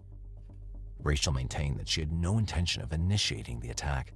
What I need to know from you is why. I understand that you had a knife because you thought you'd scare them, okay? But that isn't working. So why does somebody like you go 1 versus 3? You go out into the street and meet them. Why didn't you just run in the house and call the police? Tired of it. They come after me all the time. Okay. I don't want it. I did not. So you wanted it to end and be over with, Yeah, but I right? have no intentions whatsoever on stabbing her. I have a great life. Mhm. I mean, I have a job. I have my own house. I have my own car. I have everything, and I just wanted it to end. That's why I told Josh I was done. As questioning continued at the police station, news of Sarah's death reached them. Rachel, unaware of the severity of Sarah's injuries, was taken aback when detectives informed her of the tragic outcome. The next piece of information that you need to know is that she is dead. Oh my God.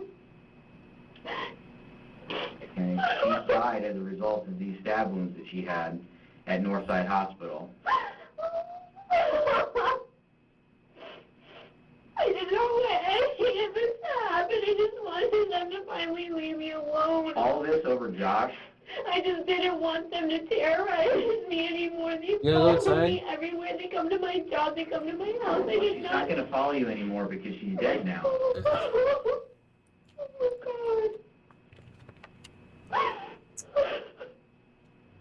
The next morning, on April 15th, 2009, Rachel Wade was charged with second-degree murder and taken into custody.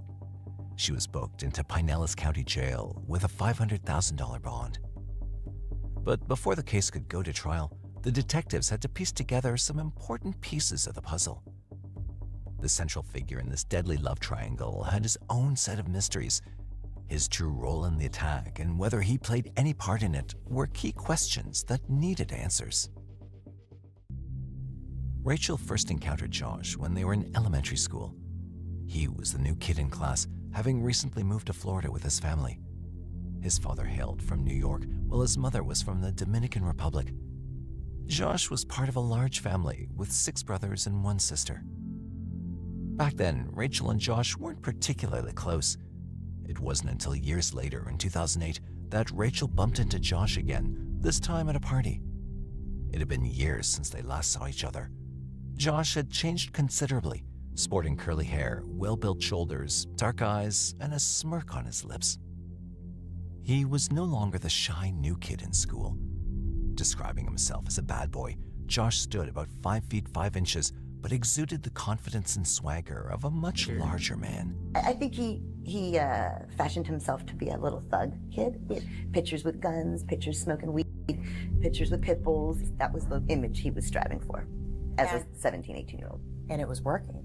And he was getting the girls. Josh enjoyed taking selfies, posing to show off his muscular arms, waving around guns, and proudly displaying his back tattoo in bold Gothic letters that spelled out Camacho.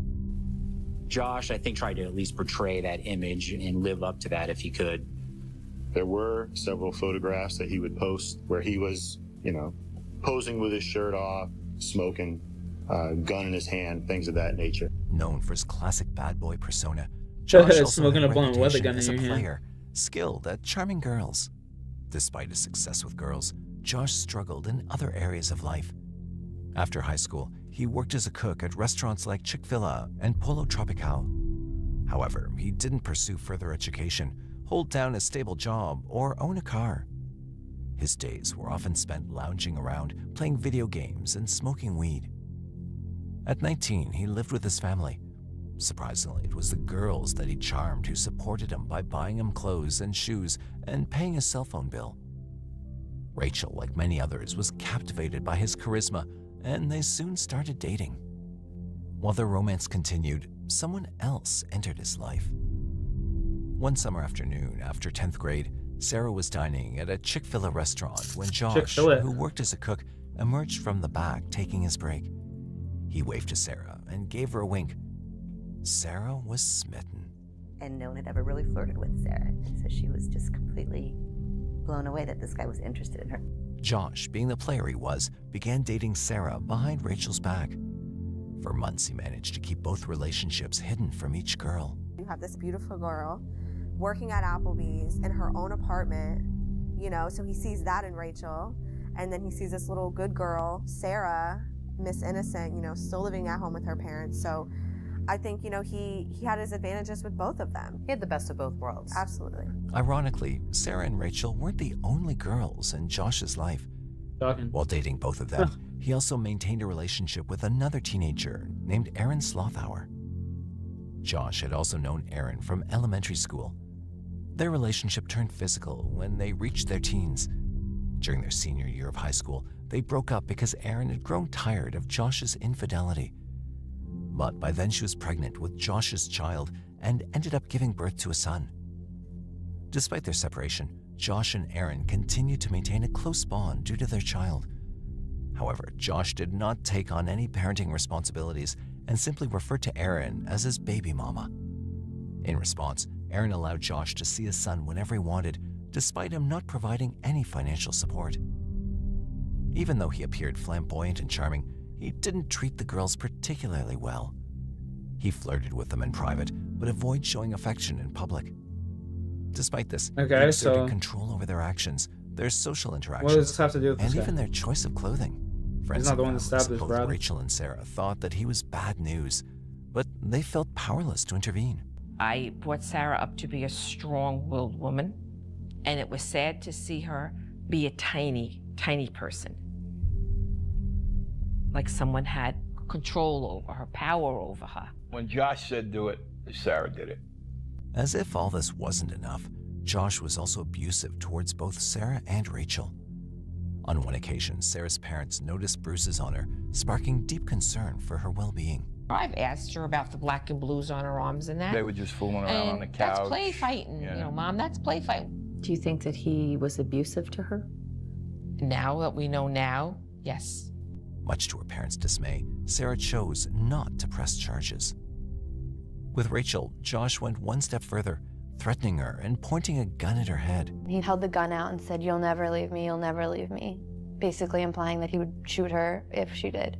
If he said something to, Rachel, that's what she had to do. He's very controlling. Despite all the misconduct, Josh held the reins in both of his relationships. The tipping point of this tangled love triangle, however, was anything but straightforward. Josh wanted to keep both relationships a secret, but he wasn't putting much effort into it. Initially, he managed to juggle both relationships smoothly. Sarah had an 11 p.m. curfew, and Rachel didn't finish work at Applebee's until then. He would spend his evenings with Sarah and end the night 11 with p.m. Rachel. curfew? It's crazy for a girl. However, tensions were building towards a disturbing climax. Especially when she's like fucking MySpace in high school. Like, bro, I doubt it could never. dominated the social networking scene in the mid-2000s, reaching its peak around 2008. It was especially popular among teenagers and young adults, and Sarah and Rachel I could were never- also caught up in this hype, using MySpace to share their daily lives, thoughts, and personalities. Unfortunately, the fun and games were short-lived, giving way to jealousy and enmity that culminated in the fatal street fight. On June 17, 2008, Sarah posted photos on MySpace showing herself with Josh at the beach, proudly declaring that they'd spent time together in New York during spring break. Rachel was enraged. She took to her MySpace and addressed Josh directly. "When we first met, I was deeply in love, but things have changed. You've called me names. You've been unfaithful. I deserve much better." Soon after Rachel's post, a comment appeared from Sarah suggesting that Josh had upgraded. Rachel's immediate response to learning about Josh's relationship with Sarah was to end things and move on. However, she couldn't come to terms with the idea that Josh was cheating on her with Sarah, viewing Sarah as inferior to herself. I was embarrassed. I always had people telling me, leave the situation. He's no good. Look at this. And it was embarrassing. Do you think that the tension between you and Sarah would have been so intense had it not been these social networking sites not existed? I don't think it would have escalated nearly as much. Okay. On the other hand, Sarah also discovered that Josh was seeing Rachel behind her back. But when she confronted Josh about it, he vehemently denied any wrongdoing. Of course. Fearing the loss of her Still, this guy relationship never with did Josh, anything Sarah illegal. chose He's to just, ignore the suspicions and move on. This two-timing. However, things took a he's turn not the one when that stabbed Rachel this entered chick the or picture. Rachel somehow obtained Sarah's phone number and left several angry messages on her voicemail. Sarah, upset by Rachel's intrusion, shared the voicemails with her friends. Please tell me, Sarah, why you would be dumb enough to put a brand new picture of you and Josh at the beach. It's so funny how you talk and you want to sit there and say that my man was at your house. Then tell me what he was wearing tonight, Sarah. You're dumb. For real. If you're f***ing lying, I'm gonna find you and I'm gonna beat your ass. If you're not lying, I'm gonna find you and beat your ass, okay? You keep playing games. You're a pathetic little bitch and you're a little f***ing girl. Honestly, what do you have that's going for you that Josh wants you over me for? I got a job, have my own place. What? Seriously? He could get anything he wants from me. Anything. Not to mention that I look probably 10 times better than you. And you run your mouth. You still got your mommy and daddy's curfew, for God's sake. Why do you run your mouth and why are you that pathetic? Please do leave shit on your MySpace because that's old news just like you and him are. So keep talking, Sarah. Both girls were headstrong and in love with the same person. So it was pretty obvious that neither of them was going to back off. Instead of directing their anger towards Josh, who was playing them both, they turned their frustration on each other, viewing one another as rivals. The feud escalated through social media, where photos and emotional updates were shared publicly, revealing their innermost thoughts. This platform became a battleground for Rachel and Sarah to assert their claims over Josh and boast about their relationships with him. As time passed, tensions only grew worse between them. Sarah would say, "Oh, you dropped out of school, you're a loser, you're a whore." You know, Rachel would say some things back to her, like, you're ugly or fat. After a month of exchanging taunts online, their feud escalated into a face-to-face confrontation that caught the attention of police in July 2008. Sarah and her friends targeted Rachel with silly string in a Taco Bell parking lot as Rachel was headed to her car. Rachel claimed that Sarah later drove by her apartment shouting, "Come on, fight me." Sarah, on the other hand, reported to the police that Rachel had made numerous threatening calls to her within a short span of 2 hours. Despite the heated exchanges, no physical harm occurred, leaving the police with little recourse other than urging the girls to resolve their differences. While they both were at each other's throats for months, the silly string incident was still the most extreme part of the feud, until Sarah again took it one step further.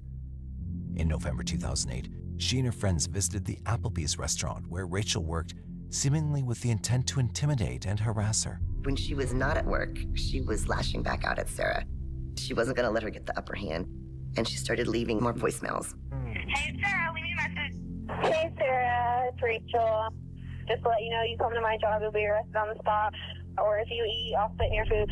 So I'm sure you won't mind because quick as you scarf it down, you're like my dog. You probably don't even chew your food. That night, Sarah confronted Rachel at work, walking up to her and knocking a tray out of her hands. She also complained to Rachel's manager, accusing her of spitting in her food. Sarah even showed up one Thursday night for karaoke and sang Girl Fight with the lyrics seemingly aimed directly at Rachel. With neither willing to back down, their ongoing feud continued. Close friends of both girls urged them to leave the toxic relationship, seeing how it was consuming them. Oh shit. Even their parents tried to intervene, but nothing seemed to make a difference. We've all told Rachel to get out of the relationship with Josh plenty of times, but he just had this kind of hold on her. She couldn't help it. You know, she wasn't willing to let him go. No matter who tried. Everybody tried. Did you ever try to dissuade her from seeing him? Yeah, I tried to get her to see the light. You know, you're making a decision here to go out with this young man. You've never been with a boy before. And did she? No. No matter what you said, she was going to do what she wanted to do. Meanwhile, Josh reveled in the drama of two girls vying for his affection.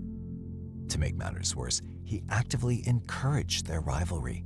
Josh would say, well, if you want to be with me, then you'll argue, you'll fight with her for me. And then it all came to its tragic conclusion on the fateful day of April 14th, 2009. Josh had promised both Sarah and Rachel that he'd see them that night. Sadly, none of them could have foreseen how this day would rip their lives apart in ways they could never have imagined. When Sarah got home from school, this guy never did anything she illegal. immediately logged into MySpace. Things had been tense between her and Josh lately, so she was already upset.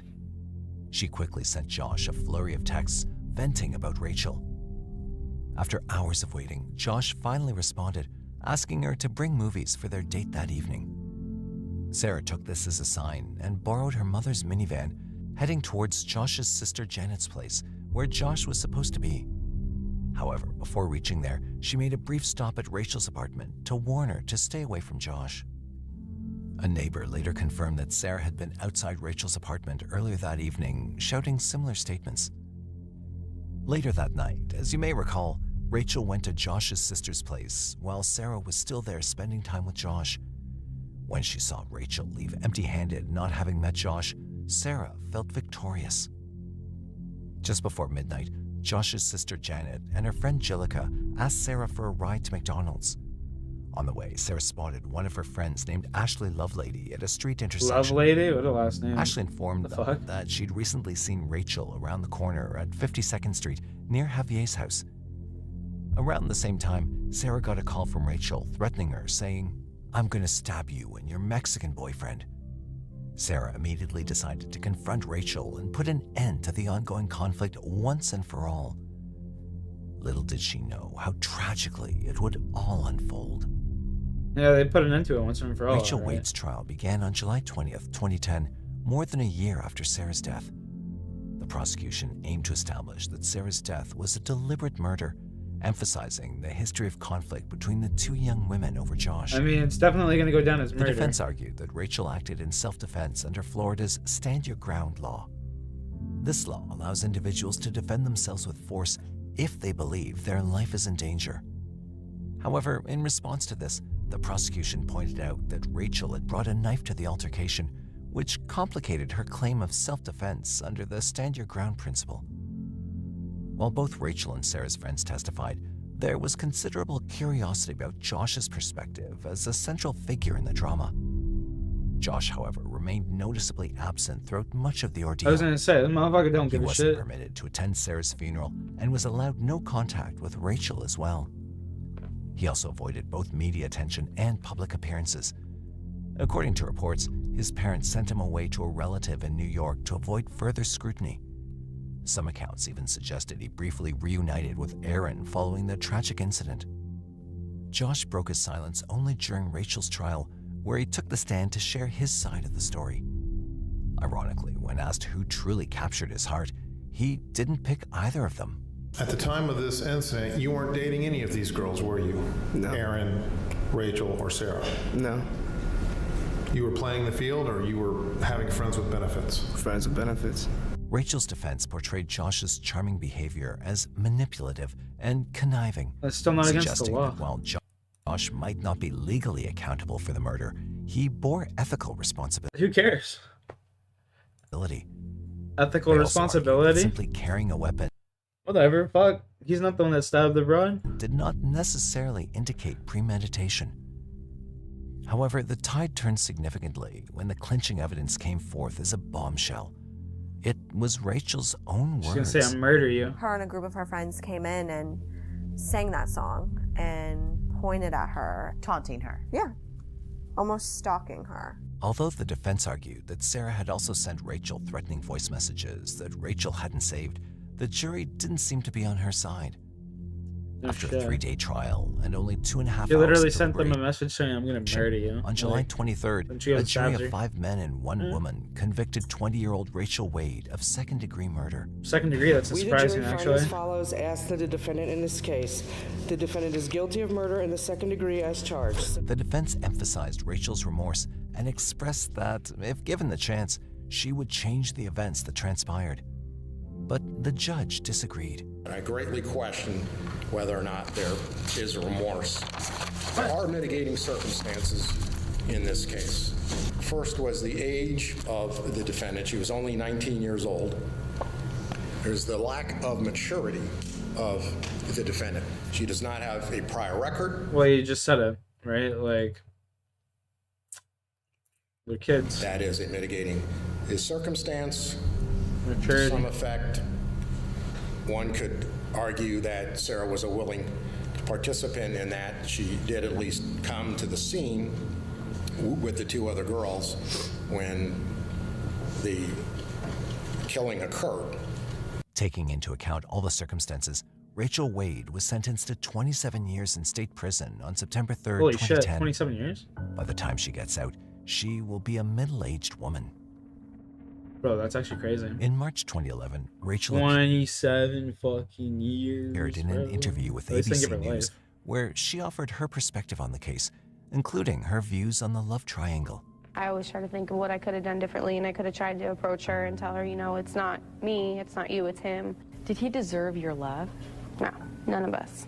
She emphasized the significant role that social media played in fueling the rivalry that yeah. tragically led to murder. You could hide behind technology, you could be a whole nother person, and it's almost like you can threaten somebody or you could say whatever you want and possibly scare them, and you don't have to face them at that moment. Regardless of any realizations that may have come too late, the consequences are irreversible. Two young women were caught in a deadly love triangle. One is... What are your thoughts on this? As wild. I think they're both dumb. They should have been fighting the guy.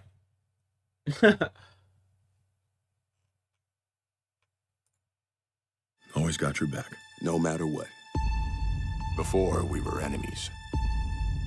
And I know Alex is behind all this, but he's just such a sackless guy that he just can't do it himself, and he has to have his wife do it for him. People aren't watching your stuff, even with all of the free press and extra stuff that Lucasfilm and Disney give you. I mean, maybe that should tell you something. Maybe people just don't like you, and that's a you problem. Take accountability. Is it about This Week in Clickbait? Is it about Alex not being able to sleep at night and you having to freaking coddle him so that he could sleep because another channel was putting out content that was getting more views? 15% off sale is now officially live. Go to TheorySabers.com right now and use code SaberSchool15 for 15% off the entire site. What's up, guys? Welcome to another video. This is one I didn't want to make. I didn't think I would have to make, but at this point I've kind of had enough. And we're going to go into a lot of detail here with fellow Star Wars YouTubers, Star Wars Explained, a few others. Just shitty to me in general. I'm going to tell you guys about my experience. These people who are leading a campaign, an organized hate campaign for years against me, and now I see that they've lumped me in with some of my colleagues and friends online to have our channels demonetized and essentially sending a letter to YouTube to abolish, destroy, end the channels. You know, this was written by Molly Damon. She is the wife and co-partner of Star Wars Explained, of Alex Damon. I've met Star Wars Explained in person several times. I've met his wife, Molly, several times. Let's get to it, you know. No name calling, no anger, no nothing, just judging things very objectively. This is where the fun begins. Enough is enough. The Star Wars fandom demands that YouTube enforce its community guidelines against prolonged insults and incitement of targeted harassment towards women of color by demonetizing YouTube channels Geeks and Gamers, Ryan Kinnell, RK Outpost, and Nerdrotic. Many of the comments found in Geeks and Gamers videos can be seen in hateful comments under trans now deleted Instagram posts. Okay, so in court, if this were to go to court, they would have to prove that it was indeed all of Geeks and Gamers posts that motivated a ton of people to throw hate and vitriol, and to get that kind of information is going to be pretty difficult because it's not like Geeks and Gamers was the only channel that was saying that Rose Tico was a horrible character. There were just a lot of people that just weren't happy when they were like, man, that movie sucked.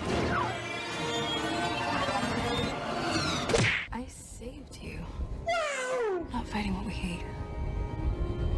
Saving what we love. RK Outpost has recently referred to Ingram's Kenobi character Reva as dumb and retarded. Okay, again, there's no issue there. You can call a character whatever you want. I mean, it's a fictitious character. That's his opinion of the character. That was a fictional character that was written. These channels have gaslit Amandla by claiming she's playing the victim card. Okay, but that's their opinion. They can say that. They don't have to agree with her. With RK Outpost proclaiming, "You've never been oppressed in your goddamn life, you bitch." I mean, shit. Just seems like they got a problem with Ryan. I mean, Ryan's angsty, bro. There's a lot of shit that Ryan says that I don't agree with. I think it's a little over the top. But to be honest, you get Ryan drunk and he's like this soft, sweet little guy. Ryan is a pussy compared to most older American men. Well, one, I'm sure you're very experienced with older American men, Kev, because I imagine they fuck you in the... Hey. The hate campaign against Amandla has been so profitable that other major YouTubers have joined the attacks on Amandla, including Star Wars Theory, 3.3 million subscribers, 3.33 million. Some respect, please. Molly. How many more good faith content creators will turn to profitable hate campaigns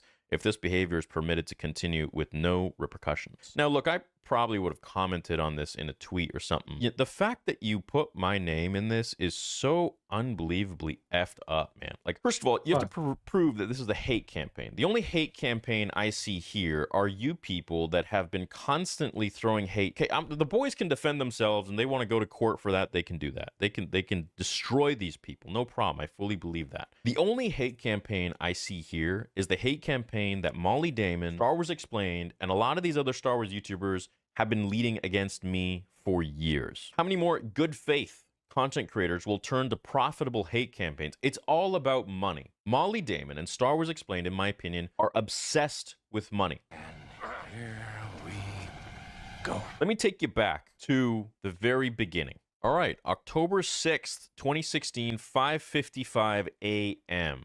My name is Alex from over at Star Wars Explained. I wanted to just say hey and introduce myself. You're growing insanely fast. Congratulations. You're going to have that silver button in no time. If you ever want to talk Star Wars or YouTube, please feel free to email me. I've got a dialogue going between pretty much all other Star Wars YouTubers. And while some are more friendly and open than others, we've all been pretty cool about sharing advice, collaborating. I actually do have a question for you. You kind of popped up on my radar because I saw this ad on one of my videos. Yeah, really, Alex, like 8 years later, yeah, for sure, that's the reason I popped up on your radar. This ad that my network put up for literally 5 days, that's what made you... Okay, yeah, sure. I don't want this to sound like I'm angry at all or anything. Why the fuck would you be angry? Why would you even say that?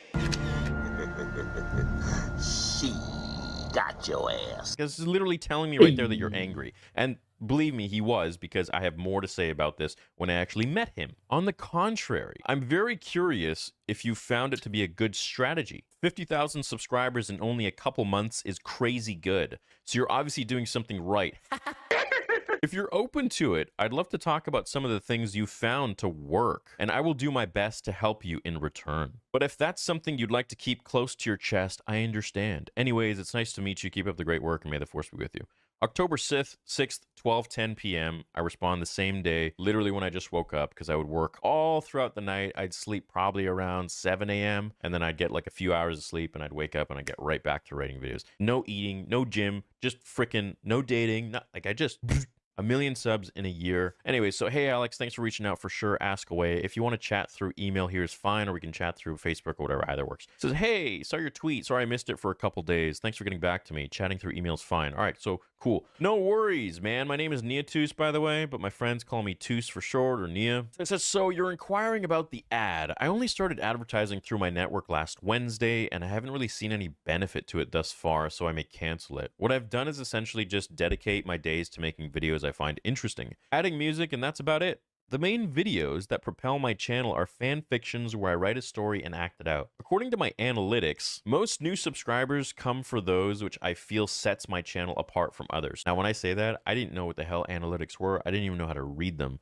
I just figured, oh yeah, you know, I get a lot of views on my fan fictions, so that's probably what people come for. So I've been talking to Fact Free quite a bit, who is the lore master. He changed his name, and we're talking about doing a collab together. I emailed Stupendous Wave about it. He never responded, so I guess he's not down. My plan was to write a cool fan fiction and have you all play as different characters, which would be cool and something to excite all of our viewers. Your channel is the level I'd like to be at by next year. How did you grow it? Any tips? By the way, if you're cool with it, can we put each other in our suggested friends list? Nice to meet you, Toos. Yeah, I was really curious about the ad. I've always considered giving that a shot, but is always skeptical. Bummer you're not seeing any benefit from it. Are you able to dedicate all day, every day to this? If so, I'm crazy jealous. I currently have a full-time job and have to do everything at night. Actually, you told everyone at the Lego booth in Chicago that your wife helps divide the workload into two. I would totally be down for a mass collab like you're suggesting, and yeah, I can add you as a recommended channel. As for tips, the main thing I would suggest is you're already doing often better than I am. I think I have a lot I can work on. I need to be better with my titles and thumbnails and general SEO, in my opinion. Right off the bat, he's like, oh, he's just getting these views because of his titles and his thumbnails and clickbait. Please understand, everything I'm saying, you will see it all unravel. We're going to get to all of it. But I think the most important thing is consistency, which you're already doing great with. Looks like you're growing faster than me and a lot of the other channels, so you should easily be in the 200K range soon. Took me almost 2 years to get there. Really, the best tip I have is just be cool and friendly. which again seems like you are. Stupendous can be a little slow to open up and protective. He's definitely the quiet side with me, but he's starting to warm up. Good talking to you. If you ever have any questions or just want to chat Star Wars, you can always shoot me an email or tweet something. I guess I can't anymore because you guys blocked me.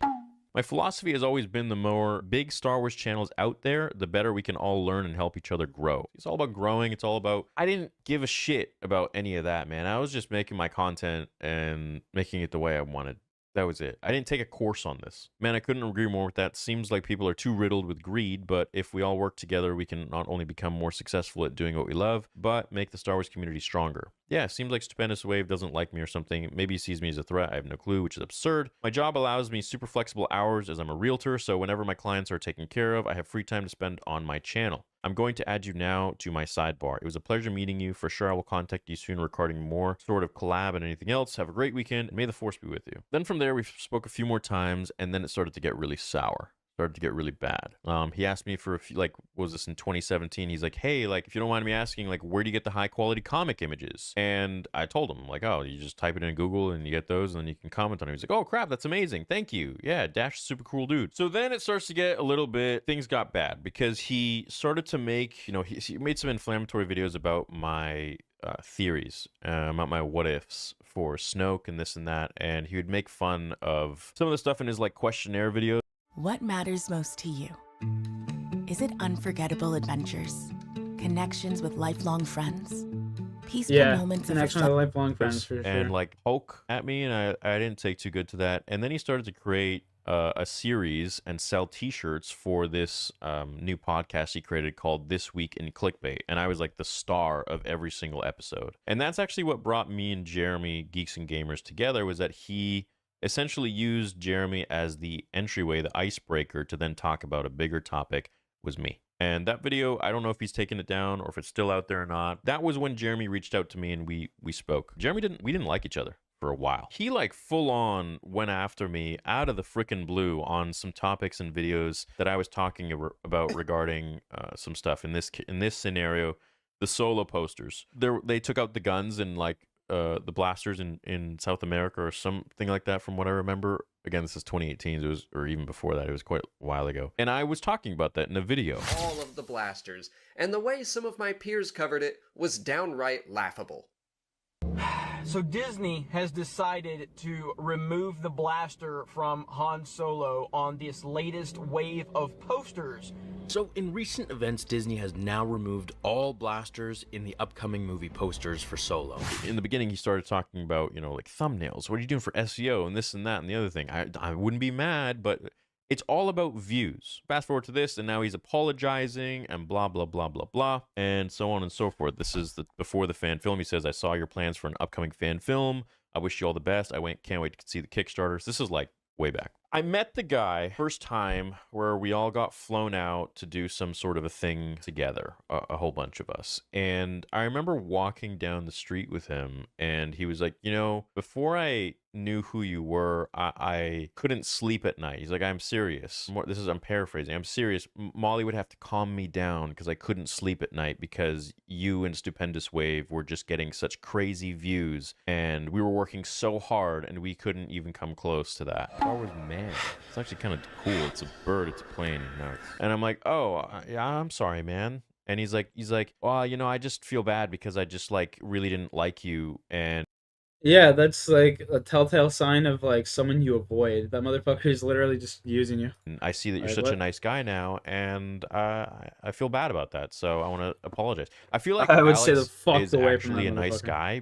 Like to the point where I don't know if he does have this, but I feel like he has a sort of compulsion OCD where he like has to tell you if he feels bad or guilty about something. He started just like opening up and telling me these things about, like, I was like, oh, don't worry about it, man. It's all good. He's like, I just see you're such a nice person now, and I just feel bad about that. And I'm like, man, this guy must have like really fucking hated me for the views to the point where he couldn't sleep at night and his wife would have to calm him down. Fuck, man. This whole shit's about views for these guys. Anyways, then he does his This Week in Clickbait and this and that and the other and blah, blah, blah. What the hell? I remember I took a cab with him once to the airport. We split a cab. I didn't sleep. I was up all night and I was editing in the cab, in the back of the cab. He's like, "What are you editing?" And I'm like, "Oh, just the new Vader comic." He's like, "That just came out." I'm like, "Yeah, I didn't sleep." And then I showed him, and I pressed play as it was in the Final Cut thing, and he was just looking at it and didn't say a word. He was just like, I was like, "Yeah, I'm really excited to get it out." And I'm like, "All right, man, well, it's my stop. You know, hey, it was great seeing you." And he's like, "Yeah." And that was it. And then he started this week in clickbait shit. And I just was like, "The fuck, dude? Like, you could message me if you like. We've literally talked already so many times. We've like been to Germany together for Gamescom. We've been other places together for like other stuff. Clearly all about trying to slander me and like put me down and whatever to make yourself look taller." And so I didn't like that. And then, you know, fast forward, there's a few more. He's like, "I still imagine you're not a fan of mine, which is fine. I get it, but I wanted to say congrats on your film. I know how much time and effort it took, and that looks great. You should be very proud, and I hope to see it continue." So then we didn't talk until 2019 when we were both put together for the Lego group. We essentially were the two Star Wars creators at Celebration Chicago, where we had to go head to head against each other and like build Lego or something like that. And it was fun. Backstage, before we go live and before we're getting mic'd up, he's there. He's in the freaking tent. And we hadn't talked. I had been ignoring him and all that. He comes to me and he's like, "Look, I'm really sorry. I'm really sorry for what I did and those videos. I shouldn't have made them. I should have just contacted you about it. And I shouldn't have done it publicly." I know. And I mean, the guy had like a whole merch line. Like he was all about it, bro. Like this guy was Oh, like, he had how a to merch capitalize line. off it. There's that. And shook his hand. I accepted his apology. I'm like, it's fine. 4 years into the YouTube space with my channel. I wasn't the same happy-go-lucky kid, because now I know that these guys are two-faced as fuck and I can't trust any of them, right? So Hello Greedo, that was another one. That was another guy who was in with him, and he would talk so much shit about me. Then I met him at one of the functions. The first thing he says to me, we were all in like a little huddle together, all in a group. Alex is like, "Yeah, this is Star Wars Theory," and I'm like, "Oh, hey man, how's it going?" And I knew the shit he said. I knew the shit he talked about me in videos and all that stuff. And he'd be like, "Very big, very big." Is that all you guys care about? YouTubers, if they have a big following and they get a lot of views, they can make a lot of money. I'm not saying I'm on Mr. Beast level or PewDiePie or even anyone like that huge, but I definitely do well for myself, well enough that I can now create a new company for Theory Sabers, employ a bunch of people who are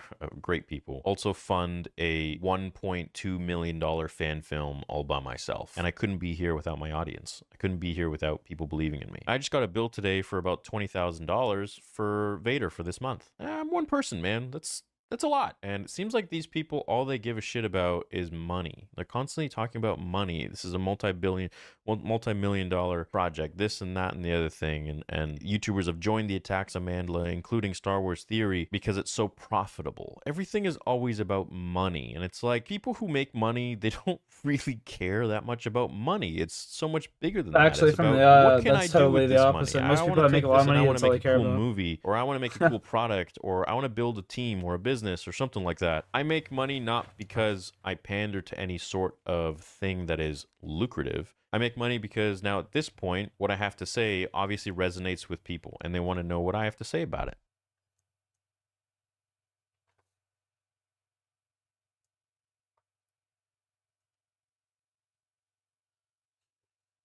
And to be honest, it's because people like you, Molly, have made me popular as like, oh, I got to see what that controversial guy has to say. It's like when it's really just a guy who's speaking his mind and speaking his opinion, but you guys have made me into such a bigger thing than I was. All I ever wanted was to be accepted. All I ever wanted was to just do my thing. You guys have turned me into this image of me that's not even me. And it's unfortunate that the minority sees me in some sort of a shadow figure light, whereas my subscribers and the people who stand by me and love me and know who I am see me for who I am, which is me. This isn't an act. This isn't like a character I'm playing.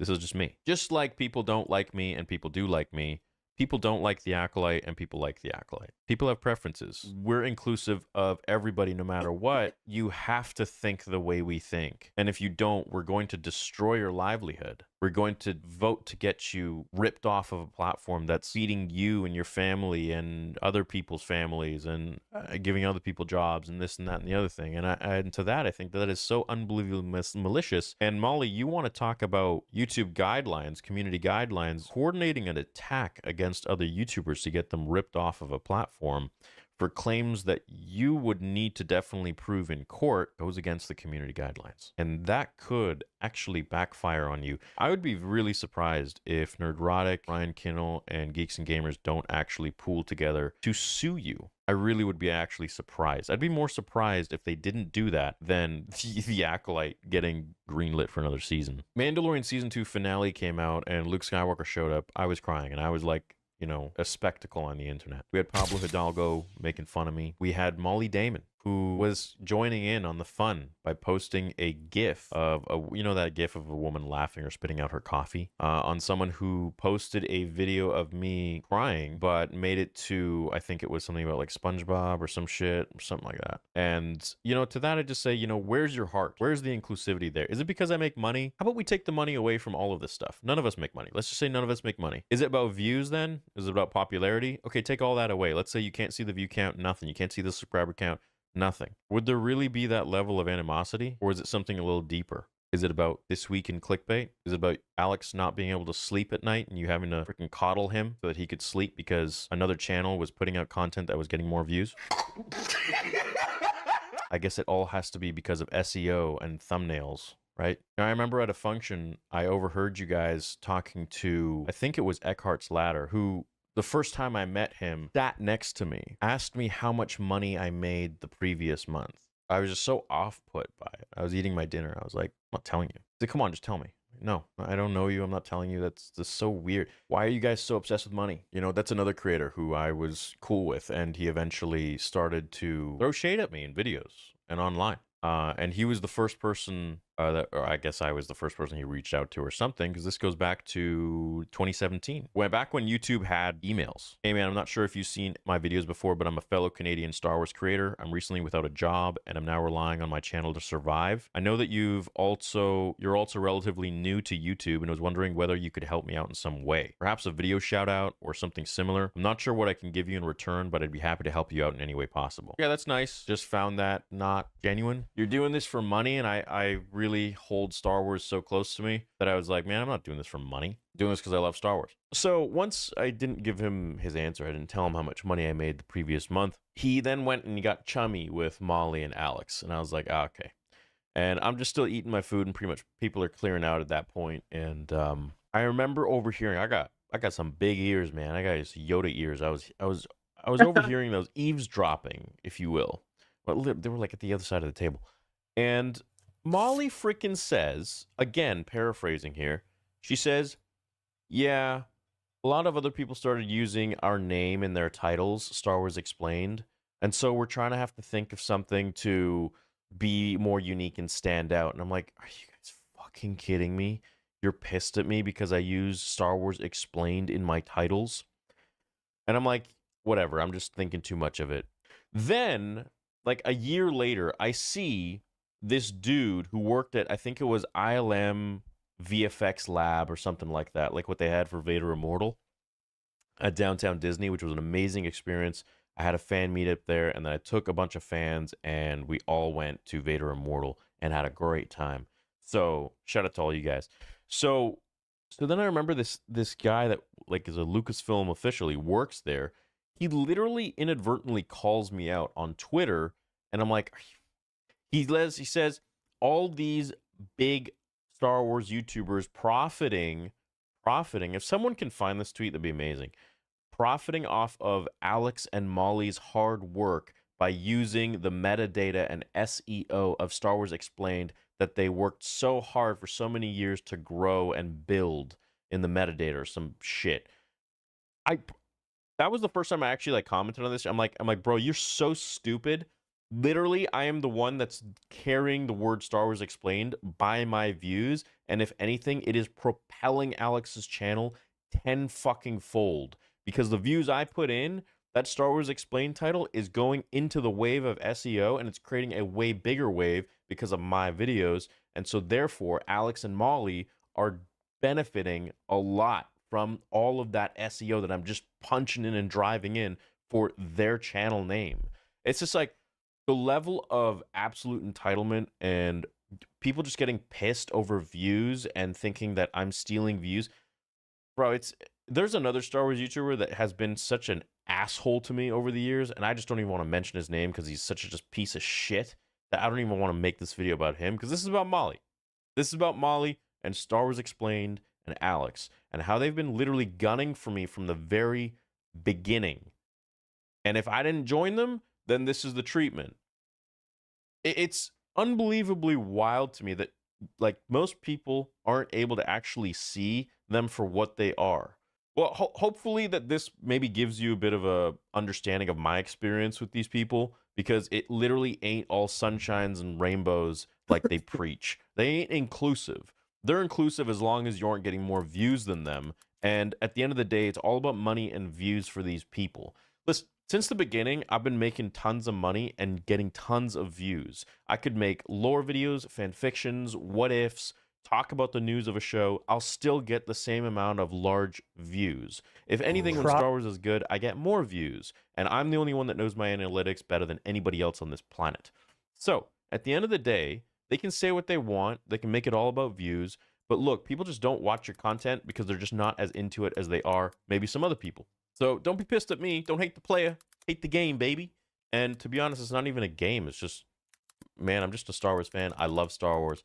And everything I say, everything I make is from the heart.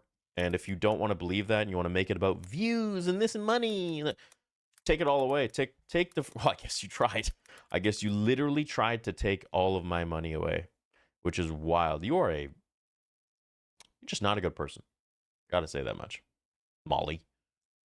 And I know Alex is behind all this, but he's just such a sackless guy that he just can't do it himself, and he has to have his wife do it for him. The further along I got into this, I started to realize that, damn, these guys really just care about views and money and all this shit. And look, don't get me wrong, man, I fucking love money. Money's great. Just like the next person, it allows you to have freedom. I like cool cars, just like George Lucas. I like nice things. I also like cool story more than anything else. That's what dreams are built on. That's where creativity starts. That's where the kid who really wasn't happy with their life in school and whatnot won't freaking end themselves because they have a galaxy to go and escape to and have fun with. And then they can find friends that focus on that galaxy. You know how many forum friends I had when I was a teenager? Bro, I ate lunch in my stairwell in high school. Literally in a stone stairwell.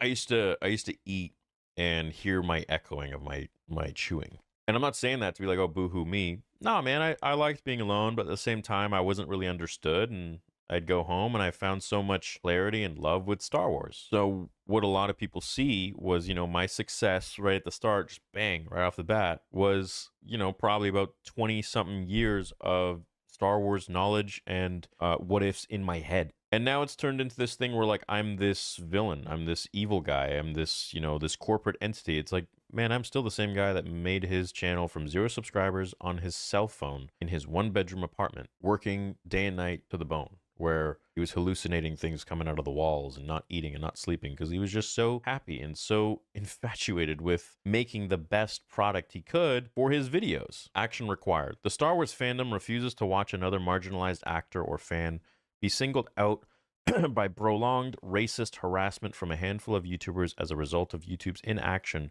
which has transformed hate into a lucrative career path. So now, like, this is like Palpatine work. She's trying to essentially say that this whole thing is predicated on racism. Just please show us the truth behind that and the evidence and the clips and all this and that. And maybe she has, that she got the resources there, and what is actually in those. Because you could say, oh, someone said this in this here. Well, let's go look at those clips and actually see what it's about. What are they saying? All black people are this, or all black people shouldn't be, like, or what are they? Is the worst thing that was said is you black bitch? Yeah, that's not cool. It shouldn't be said. Is that the worst thing? Or is there more? I mean, if there's full out racism, man, I wouldn't be friends with them. I'm careful with who I'm friends with. I haven't seen anything like that. Constantly, the dude's just shooting himself in the foot, just like making shit worse when, like, you know what? I would love it if every Star Wars YouTuber could just be friends. But these guys have been such fucking assholes to me since the very beginning. Just jealous bitches. Why, man? Because I make money? Fuck. Like, open up a GoFundMe, dude. I'll donate to you so you shut up. What do you want? What's the problem? People aren't watching your stuff, even with all of the free press and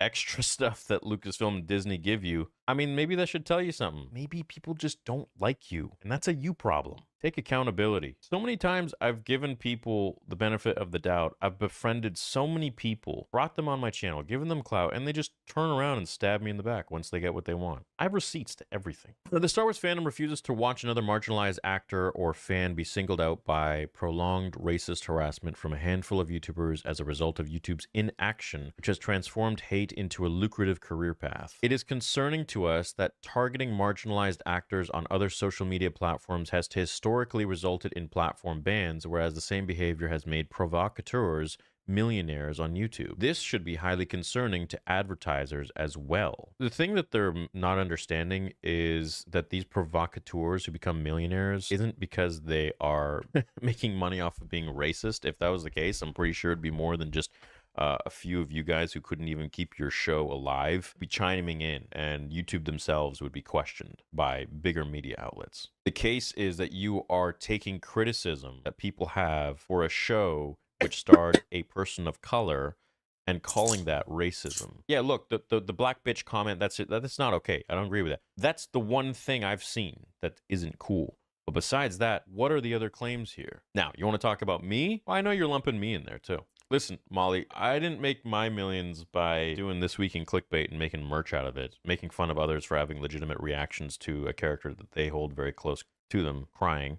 I didn't make my money criticizing these garbage shows. I made my money years before that through making lore content and the type of content that had your husband reaching out, wondering why I'm growing so fucking fast. We understand that YouTube has an important role to play in promoting free speech. However, content uploaded by geeks and gamers, RK Outpost, and Nerdrotic is not opinion or criticism. It is prolonged, targeted harassment against women of color. We urge YouTube to enforce its community guidelines and demonetize these channels immediately and permanently. Thank you. May the force be with you. Boys, honestly, if you don't take them to court, man, I'm seriously wondering, where are your cojones? This is ridiculous. Take them to court. Sue them. So wild we live in a time where, speaking for myself, I can't even speak my mind. Well, I mean, I do speak my mind because I don't give a shit what people are going to say, because I think they're actually crazy if you have any sort of problem with someone speaking their mind.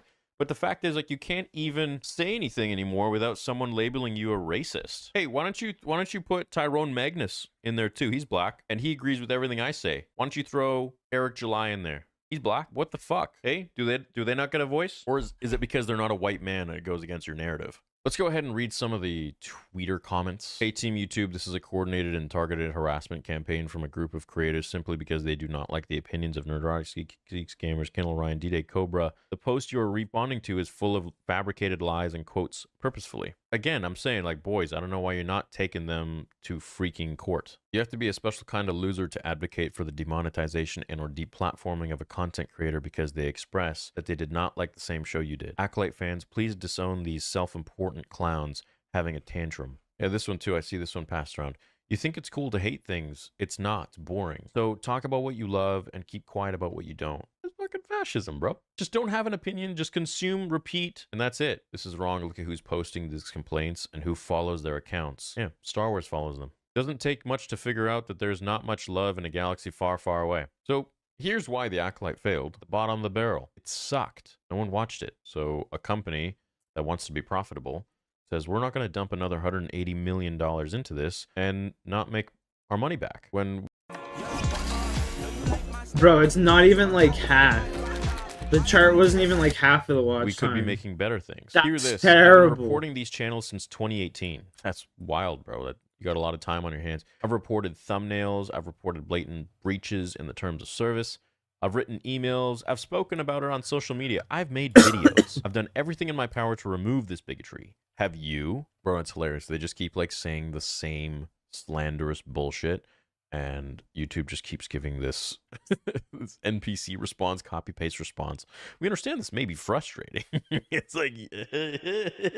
here's a lawyer right here. The targets, Nerdrotics, Geeks Gamers Com, and Ryan Kinnell have very good defamation claims against Molly Damon and others. I hear they have good lawyers as friends. This dude. freaking apparently he's their friend and he can act on their behalf and represent them. I would, guys, look, I don't know if you guys watch this shit or not, but like this is just one too much. You know, saying like, oh no, you're this and that, okay, whatever. But now like actually trying to take away your ability to feed yourselves and your families based on their lives. Imagine if they That's actually war. sued him What for is that? defamation and won, bro. That'd be so today's funny. version of war. Uh-oh, I guess Star Wars Explained couldn't handle that smoke I sent their way regarding that BS blackface cancel campaign of YouTubers who dare criticize the Acolyte. Molly Damon lied. She absolutely fights what she hates, and she hates YouTubers who don't love Disney Star Wars. No, I wouldn't say that. I would say she hates YouTubers who make more money than her and Alex. That's literally all it comes down to at the end of the day. It's just about money with these people. And it's tiring, dude. And those are like the main comments that I see on YouTube, on Twitter and X and stuff. It's just like, it's ridiculous because it's like, oh, he's making this video because he for the money, and they put the money symbol, the money bag or whatever. Guys, like my motivation for making videos is to connect with my audience and to speak my mind.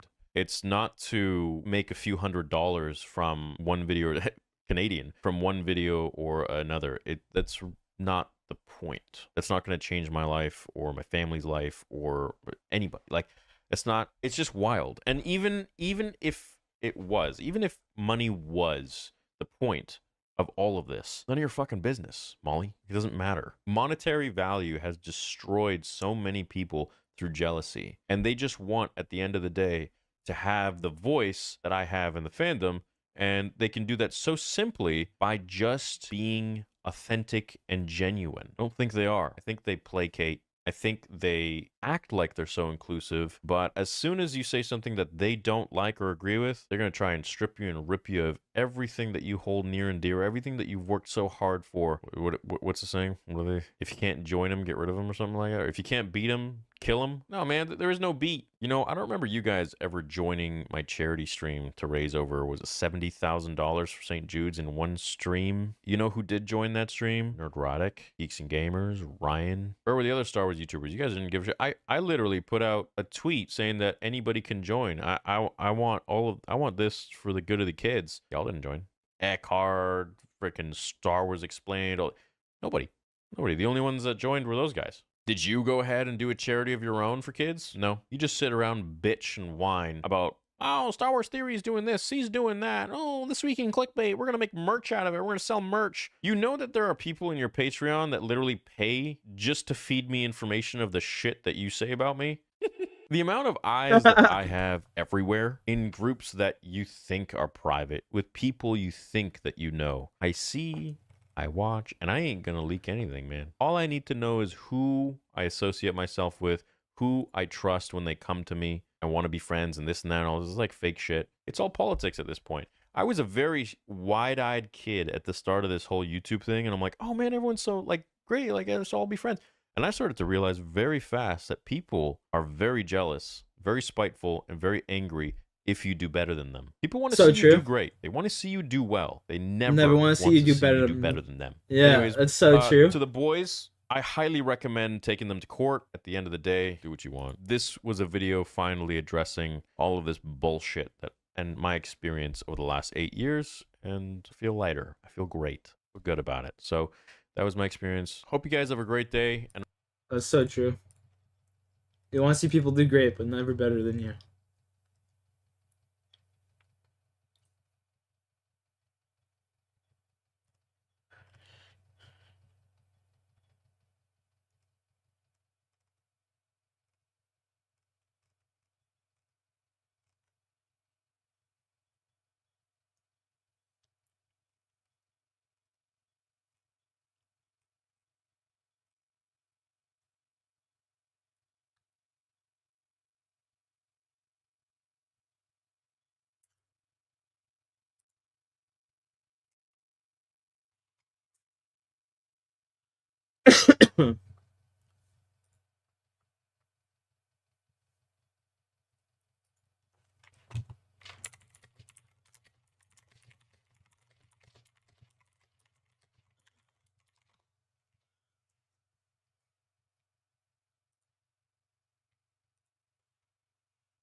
Our client sold this house for $50,000 over the list price. We used our proven all-inclusive team to get. Is my husband alive? Let's route out, guys. Let's route victims out. We're going to is my husband alive? To the front. Is my husband alive?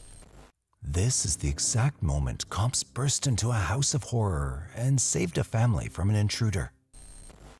911, what is the location of your emergency? Yes, there's a man in my house right now. What is, hold on, stop for a second. What? There's a man in my house. I need you to give me your address first. Why are you in my house, bro? Tell me when you talk to him. You don't get speakerphone. Why are you in my house, though? Christopher Neal's instincts kicked in when a madman appeared in their house out of nowhere on December 1st, 2019.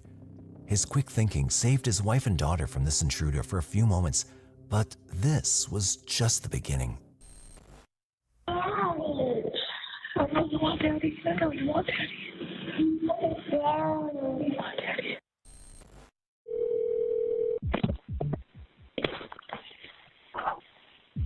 Hello? Hello? Is this Christopher? No, Christopher's dead. What's up, guys? I'm Chris Neal. I graduated from Cleveland Ford High School in 2015, and after graduation, I joined the Navy, did 2 tours overseas with the Patrol and Reconnaissance Squadron out of Oak Harbor, Washington. Christopher Ryan Lee Neal was born on April 28, 1997, in Kaufman, Texas, to parents Dan and Deborah Neal. After graduating from Ford High School in Texas, Christopher joined the U.S. Navy and relocated to Pensacola, Florida, to begin training. I'll be right back. I'm gonna go grab some wool.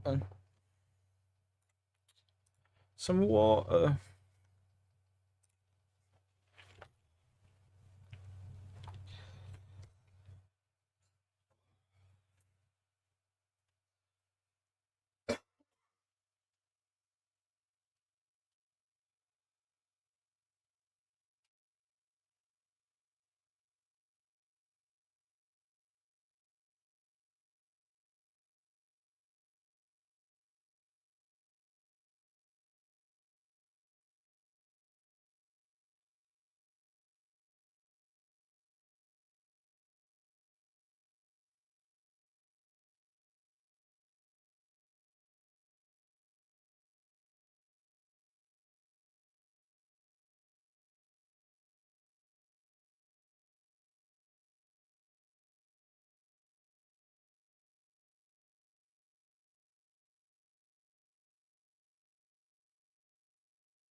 Feel like fuck.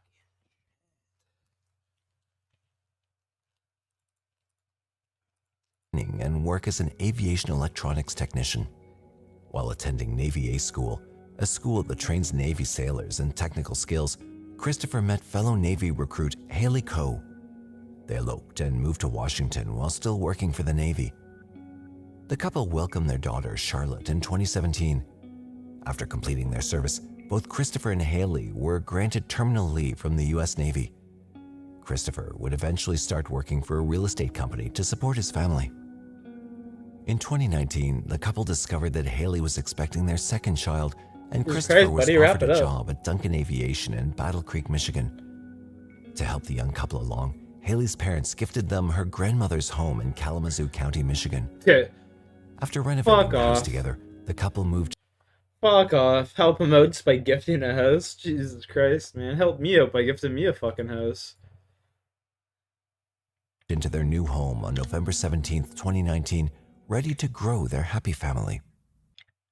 Must be nice. On the evening of December 1st, 2019, Christopher, Haley, and their 2-year-old daughter Charlotte had started to settle in after a long day. After Haley put Charlotte to bed, she joined Christopher in the living room where the pair relaxed by watching a movie. At around 10 p.m., they were disturbed by loud banging at the back door. I like the reenactment. Startled by the late-night interruption, Christopher hesitated for a moment before getting up to go check who was at the door. But it was already too late. Standing just inside the hallway was a man Christopher had never seen before.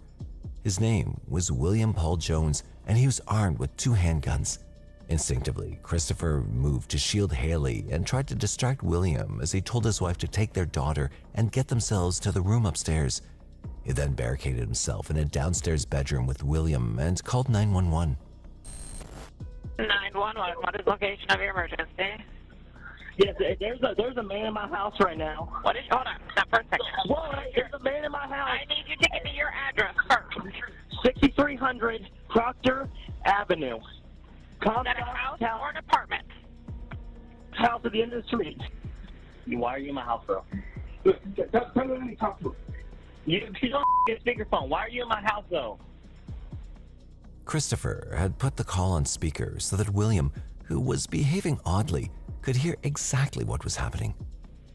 Sir, how many other people are in your house?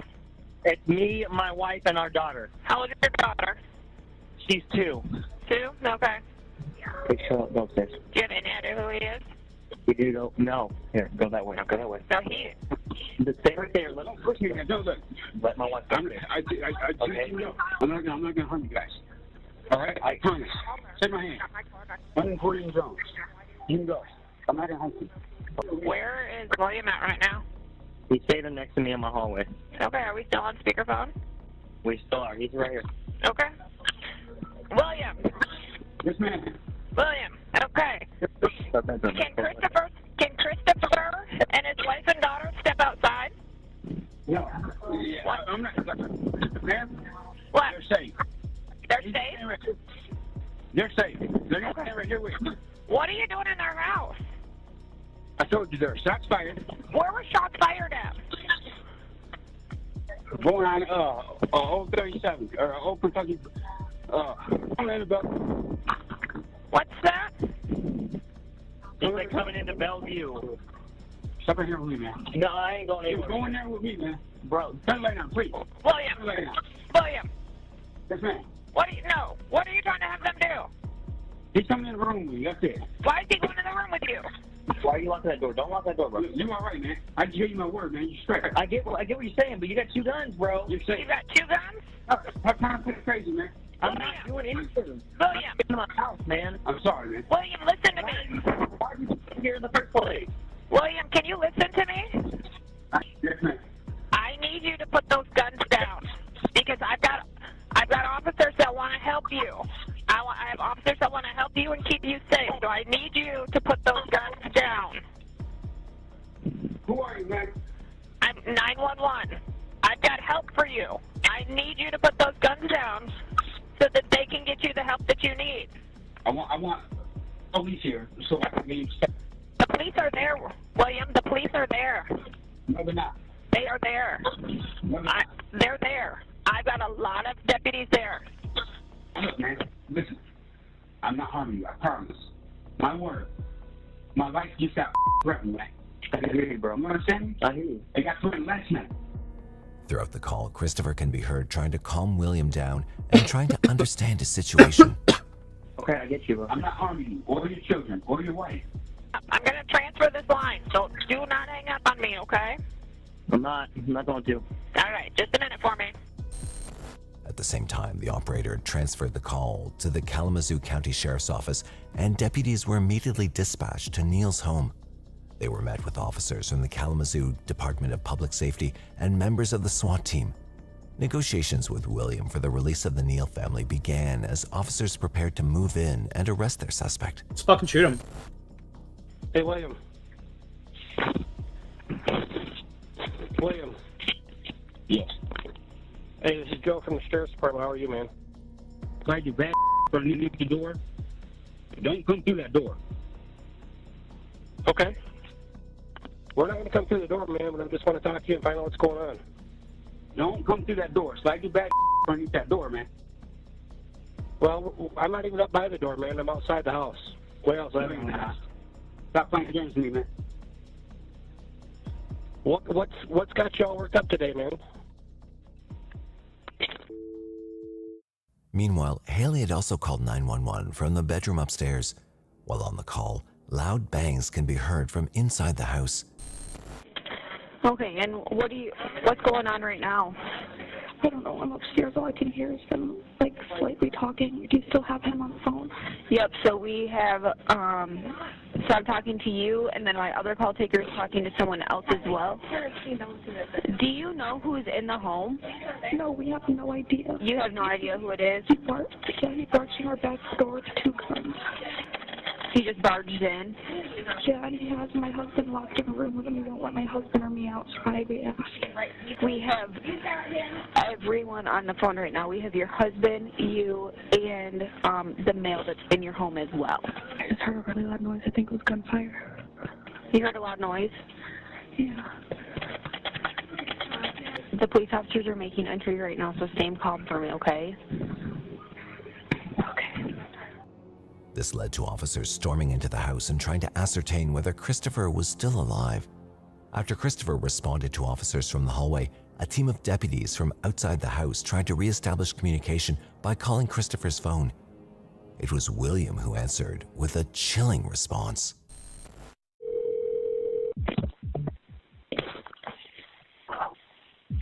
Hello? Hello? Is this Christopher? No, Christopher's dead. More gunshots rang out, and officers entered the downstairs bedroom where William was holding Christopher hostage. I know you want Daddy. I know you want Daddy. The next few moments Oh, were a so sad. frenzy of activity as William fired several gunshots that struck and wounded 3 police officers. Stop shooting, man! Stop shooting! Stop shooting right now! The remaining officers stormed into the room as William tried to escape by breaking one of the windows and jumping through. William cut himself in the broken glass, which slowed his escape. Deputies who had been surrounding the back of the house were able to restrain and arrest William as he begged officers not to shoot him. Inside the Neal home was a more somber atmosphere. I just fucking killed him. Officers found As soon as he Christopher shot with a gunshot wound to the back of his head. A second team of deputies had checked the bedroom upstairs and found Haley and Charlotte hiding in a corner. As they escorted the young mother and her daughter from the house, Haley asked deputies what had happened to Christopher. Is my husband alive? Let's route out, guys. Let's route victims out. Is my husband alive? Is my husband alive? We don't know yet. Why won't anybody answer me? We got to get these 2 out of here. Officers broke the devastating news to Haley, who broke down in tears. News of Christopher's murder started to spread to neighbors and friends of the couple. William was taken into custody and remained locked up in the county jail until his arraignment on Tuesday, December 3rd, 2019. He was charged on 19 counts that included murder, 3 counts of attempted murder, home invasion, kidnapping, felony in possession of a firearm, and resisting and obstructing officers. William was denied bond. District Judge Christopher Henneke asked William if he wanted a lawyer to represent him at trial. In response, William asked the judge if he could just plead guilty instead and be locked away for life like everyone wanted. This request was ignored. In the end, William opted to retain a lawyer, and in a surprising turn of events, he was advised to plead not guilty, as it was believed he was not in the right frame of mind when he committed the crime. His Doesn't lawyer really argued matter. that William Like, needed to undergo a series of psychological evaluations to determine if he understood the charges being leveled against him. While William waited for his evaluation, police began shit like that, it looking shouldn't more even into matter. his past and discovered William had a colorful criminal history. He'd spent most of his adult life in prison for several felony charges, including home invasion, felony assault, and resisting and obstructing police officers. His most recent conviction had been for fraud. Although he was a resident of Battle Creek, Michigan, those that knew William described him as a transient. He often picked up and left home whenever the mood caught him. Police were able to make contact with a woman named Carrie McMurtry, who had a brief relationship with William before the Kalamazoo home invasion. According to Carrie, she and William met through mutual friends around July 2019 while he was serving time in prison for fraud. Their relationship developed over the course of 3 months. Nothing like dating a guy in prison. William at least 3 times a day, every day. She described him as being soft-spoken and kind. She also told officers that William often spoke about his family and his love for them. But Carrie also revealed something of interest to the police. She had been told that William had suffered from paranoia from an early age. This revelation piqued the interest of officers who questioned Carrie about William. She explained that William was released from the Calhoun County Jail in Michigan on November 26, 2019. Carrie agreed to pick William up as they planned to spend a week together at her home in Port Huron, Michigan. Initially, things were going well until they stopped at a speedway in Port Huron on November 28, 2019. There, William had called the police and started complaining of chest pains and needing a place to charge his phone. Police responded after another woman noticed William's strange behavior at the same speedway. After the issue was settled with officers, Carrie and William returned to her house. The next evening, William started to behave strangely again. The couple had been in Carrie's bedroom when William told her he would never hurt her. She was confused by this remark, as William then asked her to sit in the closet. Carrie complied with his odd request as he closed the door. William told Carrie that people were coming through the windows. She then heard the voice of a 911 operator and heard William reporting that the house was on fire and that the blaze was out of control. The Port Huron Fire Department, along with deputies from the St. Clair County Sheriff's Office, arrived at the scene, but there was no fire, only William in a manic state. He was aware of what was happening around him, but insisted to deputies that he needed to get out of the house because drug dealers were bothering them. A deputy offered to drive William to the train station, but he felt unsafe there. Instead, the deputy left him at the bus station. Carrie decided to break off her relationship with William after that incident. No shit. Despite interviewing Carrie, officers were no closer to understanding William's connection to Christopher Neal. However, police would soon uncover the events that led to William barging into the Neal home. Police learned some more interesting details about their suspect. According to friends, William was a frequent user of meth and would often get into drug-fueled rages after using. He also suffered from delusions that led to violent behavior. Good old meth. This line of inquiry led police to one of William's friends who had contacted Carrie via Facebook. According to the friend, William was driving around with a man named Brandon Thorpe and a woman named Nicole on December 1st, 2019. The trio spent the morning smoking meth before going to Nicole's family home. William allegedly pulled out a handgun and held both Brandon and Nicole hostage in the vehicle at gunpoint for 2 hours. William claimed that Brandon was conspiring to harm him. Only when Nicole's father returned home did William instruct Brandon to leave the yard and drive into town. Brandon then made several random turns throughout the small town and eventually headed east.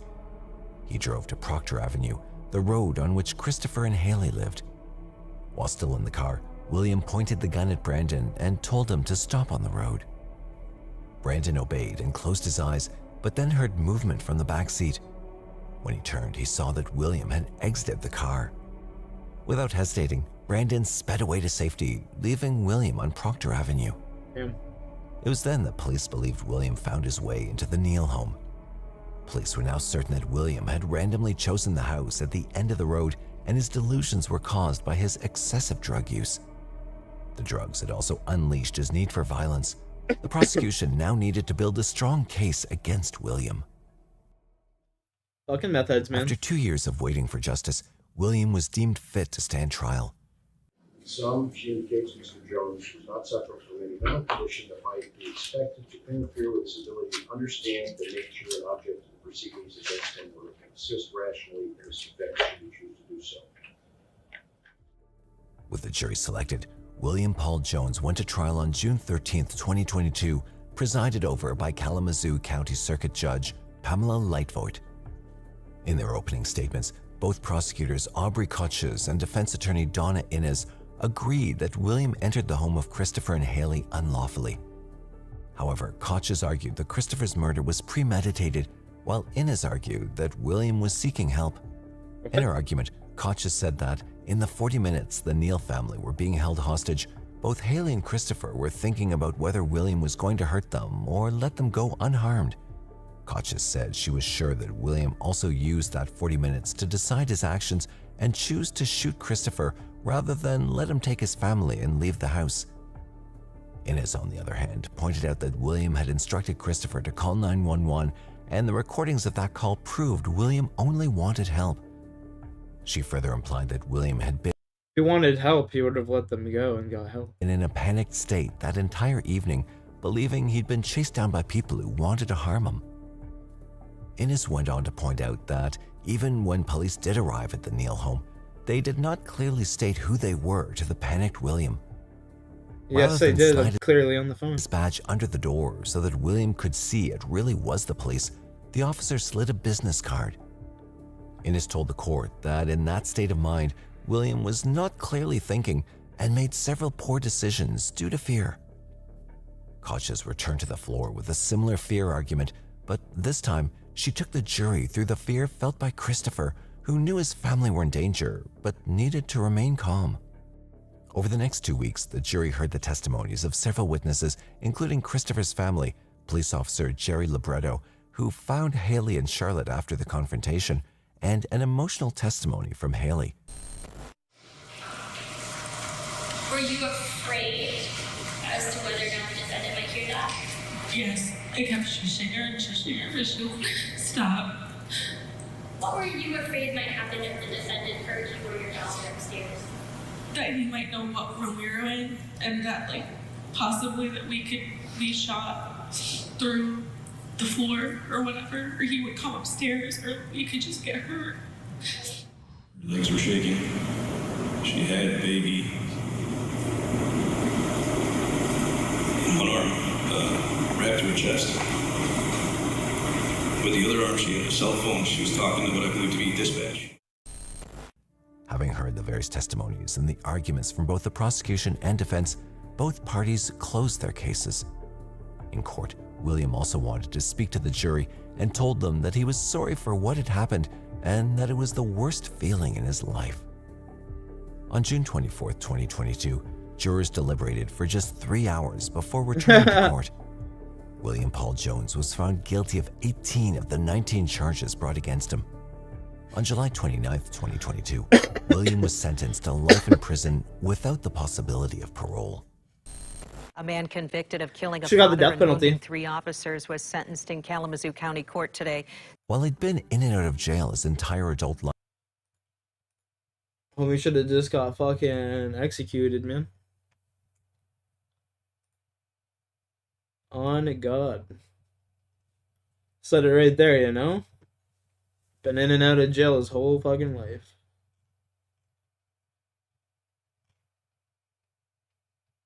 Fucking do society a favor, man.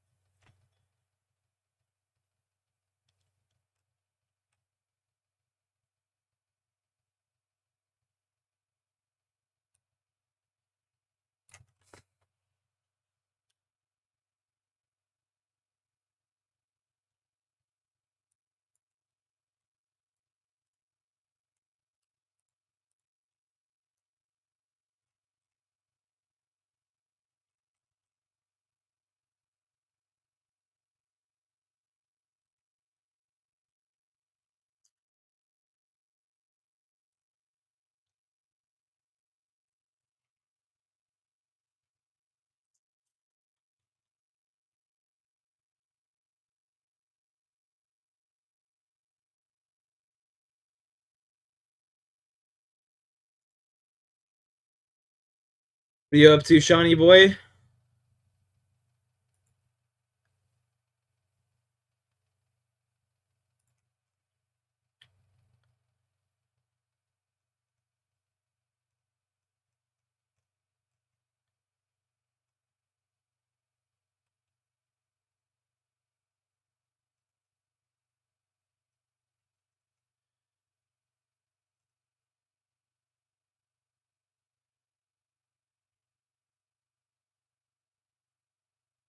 2 100 rolls today? Jesus.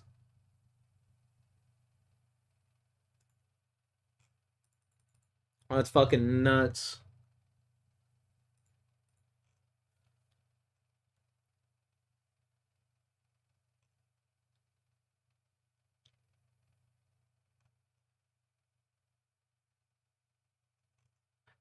What are the odds?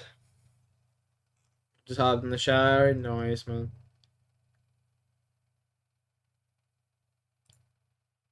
I've had the free version of Grammarly, but upgrading to Grammarly Premium has been a game changer in my everyday work. The premium tone suggestions help ensure that your writing feels personalized and consistent. Hi there, ZBR. Today's clip is from Kilisip.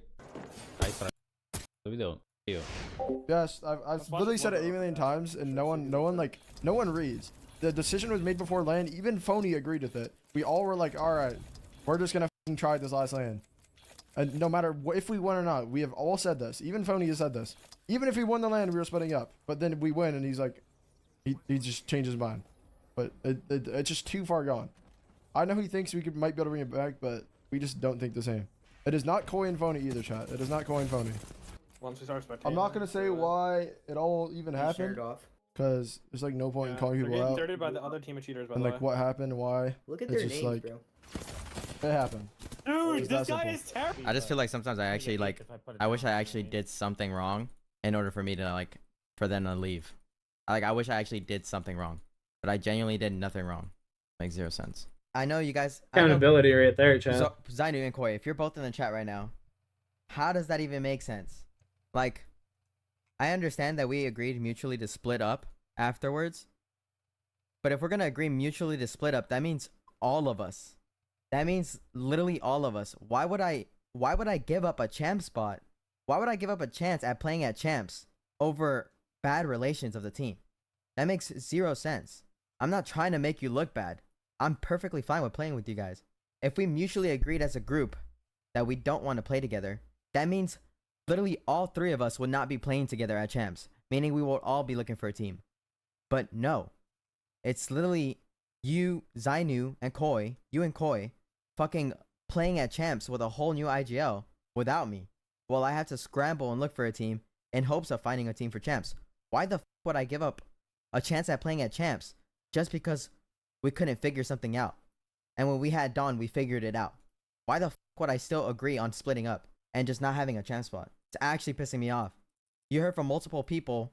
You were saying that even if we won, we were splitting up. Nah, this motherfucker's backtracking hard. Even if we won, if we couldn't get Dawn, it was 100% not gonna happen. That's what I told everybody. Nah, this motherfucker's backtracking so hard right now. That's funny. I said if we couldn't get Dawn, there's no way our team could mature from this, because you guys literally couldn't mature and grow the f up. Like, actually pissing me off. I was down to work with you guys from the fucking get-go, but somehow you guys have a fucking hate vendetta against me, and it made it that much fucking harder to team. I don't know what the fuck you guys think, but I don't care. But you guys literally need to grow up. Actually, he's not making his case. I would give up a fucking champ spot for free and try to scramble to look for a team? That makes 0 fucking sense. Can we just be mature about the situation? If we were mature about the situation, you would literally stay with me as a teammate and actually fucking talk to me. Koi doesn't say a single word to me at all. When you guys lifted the trophy, you guys lifted it together. I was on the fucking sideline. When we celebrated, I celebrated by myself. So you guys need to both grow the fuck up. You guys act like I didn't fucking try for this team. I tried my fucking hardest. So actually grow the fuck up. Like, genuinely. Like, holy fuck. It wasn't what was best for the team, bro. If you guys actually thought about me as a fucking teammate, maybe then I'd actually fucking care about something. Like, holy fuck, man.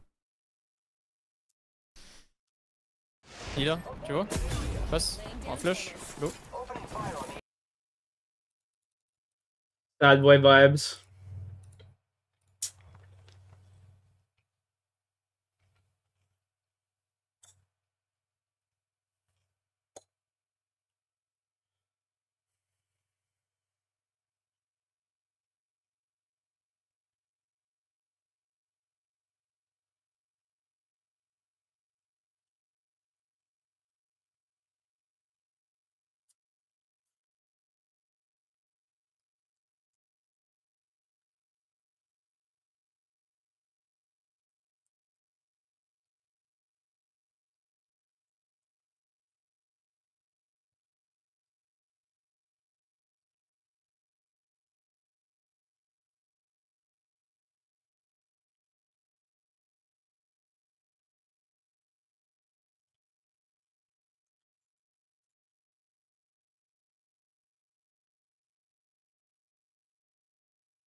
love how YouTube.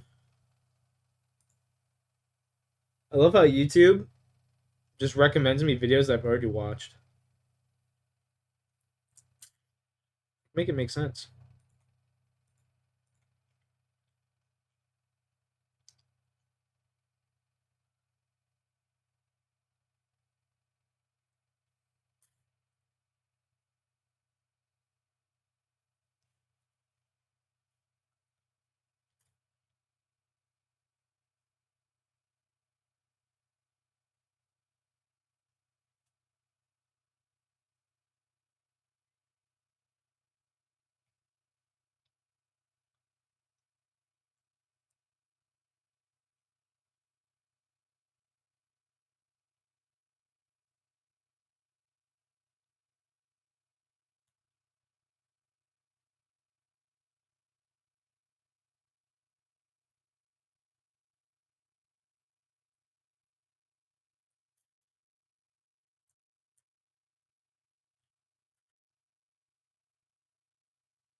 Damn, bro, there's literally like nothing.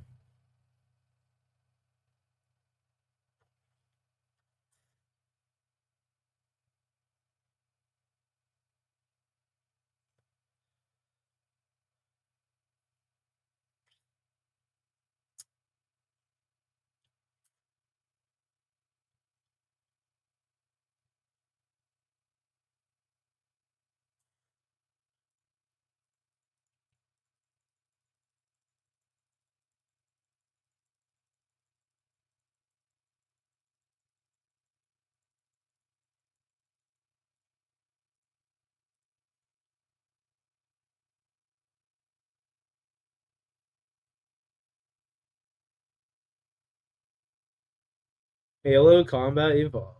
Oh my.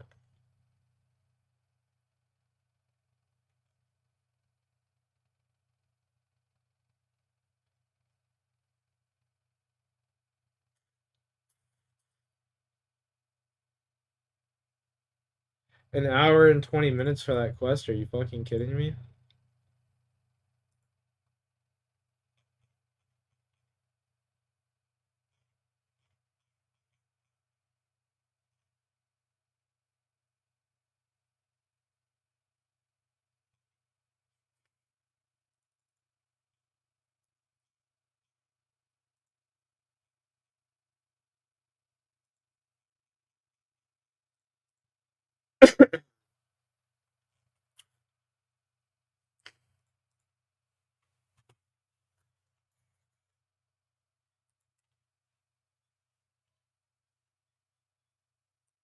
What's up? Like, I've been getting a lot of ads myself. Yeah, I mean, fuck, dude. I don't even have. I don't even have ads on my stream. That's the crazy part. Like, I don't have monetization turned on. So that's just YouTube.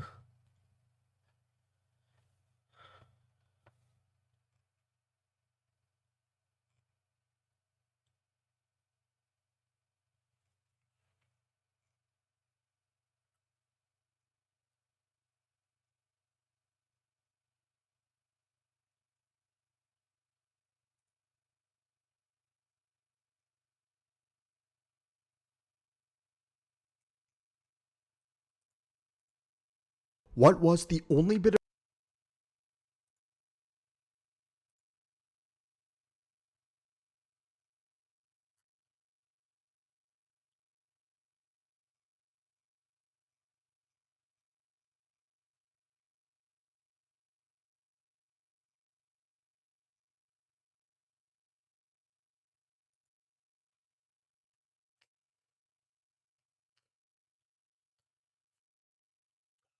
God.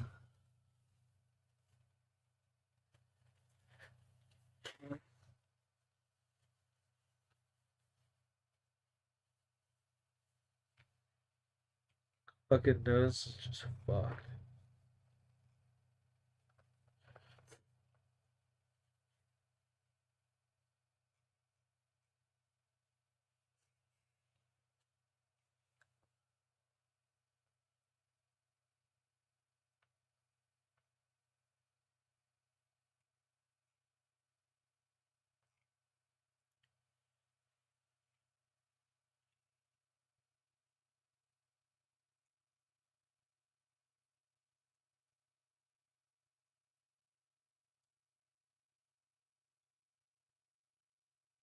No, I could go for right now. It's like a nice fucking,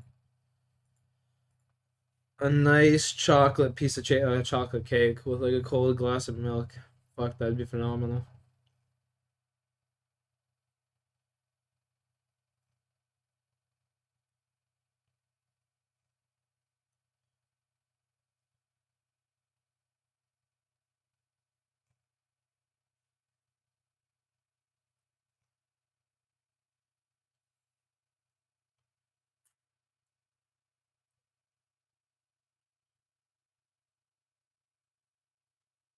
Reese's Puffs, yummy.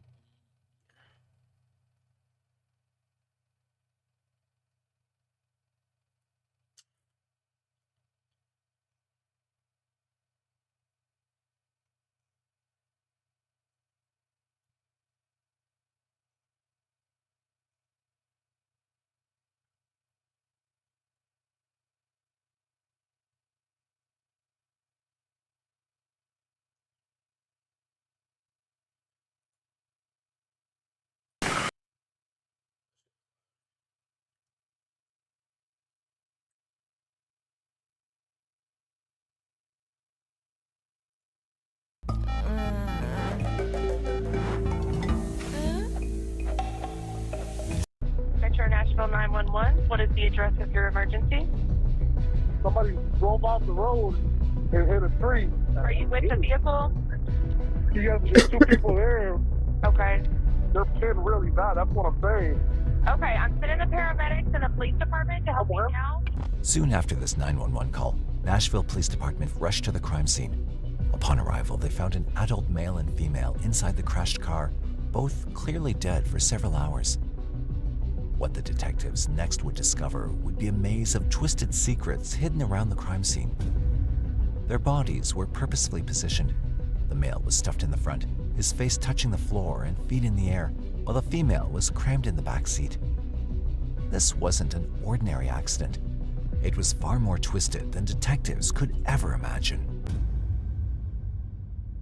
As the authorities removed the bodies from the vehicle, it was evident that both the victims had been fatally shot. There were no bullet casings, no mobile phones, nothing.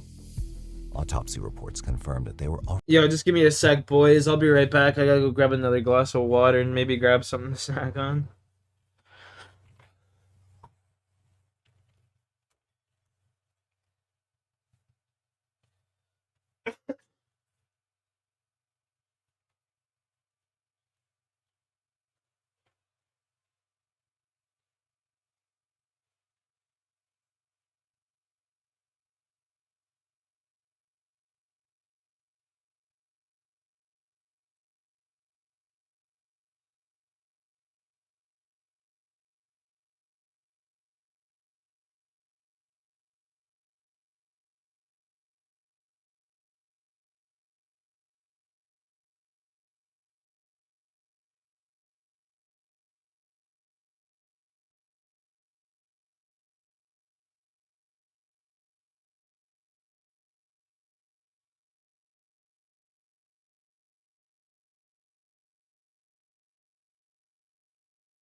Bro, my fucking head is just burning.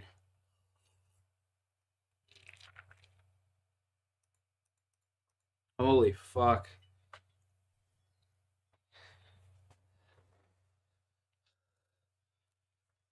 I think I might be dying. Already deceased before the crash occurred. It didn't take long for the authorities to discover that the deceased were Holly Williams, 33, and William Lanway, 36. As the autopsy reports came in, it showed that Lanway had sustained 2 head wounds, one near his temple on the right side, while Williams was shot in the head and the chest. The autopsy revealed that the chest wound didn't cause Holly's immediate death. She'd survived for a period before being shot in the head again. However, Lanway's wounds were fatal, taking his life instantly. Looking back into Holly's past, she had a challenging childhood. Her parents divorced when she was young, leading to a strained relationship with her mother. She moved in with her father and stepmother for a while, but eventually relocated to downtown Nashville to pursue her dreams. Holly became an esthetician, a skincare professional, and tried to stay connected with her 5 siblings despite her troubled relationship with her mother. She was especially close to her sister Emily, with whom she spent every holiday. William Lanway had an equally difficult upbringing. He was born on March 17, 1983 in Clarksville, Tennessee. Affectionately known as Bill, he was loved for his outgoing and energetic personality and was always the life of the party. However, he'd suffered significant emotional trauma. He lost his 4-year-old daughter Madison to brain cancer on September 21, 2011, and his previous girlfriend and Madison's mother, Dana Jones, had left him. This loss deeply affected him, but he continued to immerse himself in Nashville's nightlife and party scene. Holly and Bill met in 2018 at a music festival. They had an on-again, off-again relationship characterized by a series of breakups and reconciliations. Friends and relatives described their relationship as toxic, and Holly had even mentioned to her friends that she was afraid of Bill, fearing he might hurt her. Holly's relationship with Bill was what I would say is toxic. I was very worried about her in the relationship. I know at times she wasn't happy, and she was also worried and scared. So the detectives Oh started... my god, it's like in a relationship, you know, it's like a roller coaster. It has peaks and valleys, every single one of them. It's almost like you're not meant to be happy all the time. It's crazy. Examining Holly's and Bill's records, and they uncovered a lengthy history of domestic disputes, including a restraining order filed by Holly 9 days prior to the incident. This background cast suspicion surrounding their deaths. The detectives had come up with a theory. When Bill realized that Holly intended to end their relationship permanently, he may have persuaded her to join him in the car. Subsequently, he shot her before turning the gun on himself. How would that As the car veered off explain? the road and struck a tree. How would that explain the fact that homie's legs are up in the air and she's fucking Bill was already deceased, back? and Holly was dying in the back seat. This theory seemed quite plausible to Holly's friends and family, who were familiar with the troublesome nature of her relationship with Bill. Even Bill's acquaintances and relatives, who might have defended him under different circumstances, admitted to his recent behavior towards Holly. To them, it appeared entirely conceivable that he'd take such horrific acts. And so, the case appeared straightforward. Bill and Holly died in a murder-suicide, and the detectives were about to close the case. But there were a couple of pieces of evidence that didn't fit that narrative. These bits were about to reveal the dark, twisted mind behind Holly and Bill's death. A major flaw in the theory by the police was that it didn't make sense how the bodies were found in the car. Yeah, exactly. Bill was on the passenger side, and Holly was in the back seat. Yeah. It seems strange that neither of them was in the driver's seat. Maybe the crash caused Bill to fly across the car, but it seemed highly unlikely. It seemed more plausible to think that someone else was driving. Another weird thing was that neither Bill nor Holly had their phones with them in the car. This was odd, especially since most people don't go anywhere without their phones. Bro, this chick's hot as Maybe fuck. What Bill the hell? left his phone at home on purpose to make it harder for anyone to track him. But why would Holly do the same, especially if she was worried about Bill? At this point, the case was about to take a dark turn. Regardless, the missing phone seemed like a small detail, but it hinted that something twisted might be going on. The fact that there was no gun found at the scene was also a big problem for the theory of Bill shooting Holly and then himself. If that were true, the gun should have been there in the car or near the crash site. But it wasn't. Yeah, I never even thought of the gun being there. It was hard to believe obviously. that Bill did it. Maybe he got rid of the gun after the shooting, but then why wasn't it found nearby?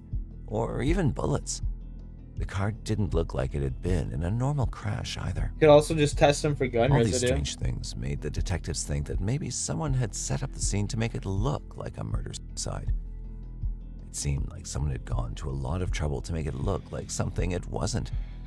But there wasn't anyone obvious who could have done it. Bill and Holly didn't seem to have any enemies. However, Holly had security cameras at her home, which was meant to keep an eye on Bill, and these might have captured something important. So the detectives eagerly turned to these footages, hoping for clues, and what they found was deeply troubling. After the latest fight between Holly and Bill, some interesting things happened. First, after Bill left, Holly took some steps to protect herself. She'd gotten a new deadbolt installed on her door because she was afraid of Bill. Not long after, Bill tried to break into her apartment, and it was all caught on camera. There's no way in the whole unidentified department knowing that you can disable my lock. If there was any way I could just disable or disable lock, and because the door lock wasn't changed, they would have come in and assaulted me. He managed to get inside, but luckily, Holly wasn't at home at the time. But then, that's fucking odd other behavior. guys started showing up at Holly's door, one after another. They were all asking for her by name, and they were all trying to hide their faces from the cameras. Then, on March 10th, 2020, 3 men came over. They were all dressed in black, with their faces covered. They kept yelling Holly's name and saying they just wanted to talk. Holly was at home at that time, but she didn't trust them. She ran around until she found something called a safety bar to block the door and keep them out. Based on the way the men were behaving, especially with Holly and Bill dead, investigators found them to be extremely suspicious. But the problem was, the detectives couldn't figure out who they were because their faces were covered. One guy's face isn't even covered, though. They released some pictures to the public, hoping someone might recognize them, but they didn't get any useful information.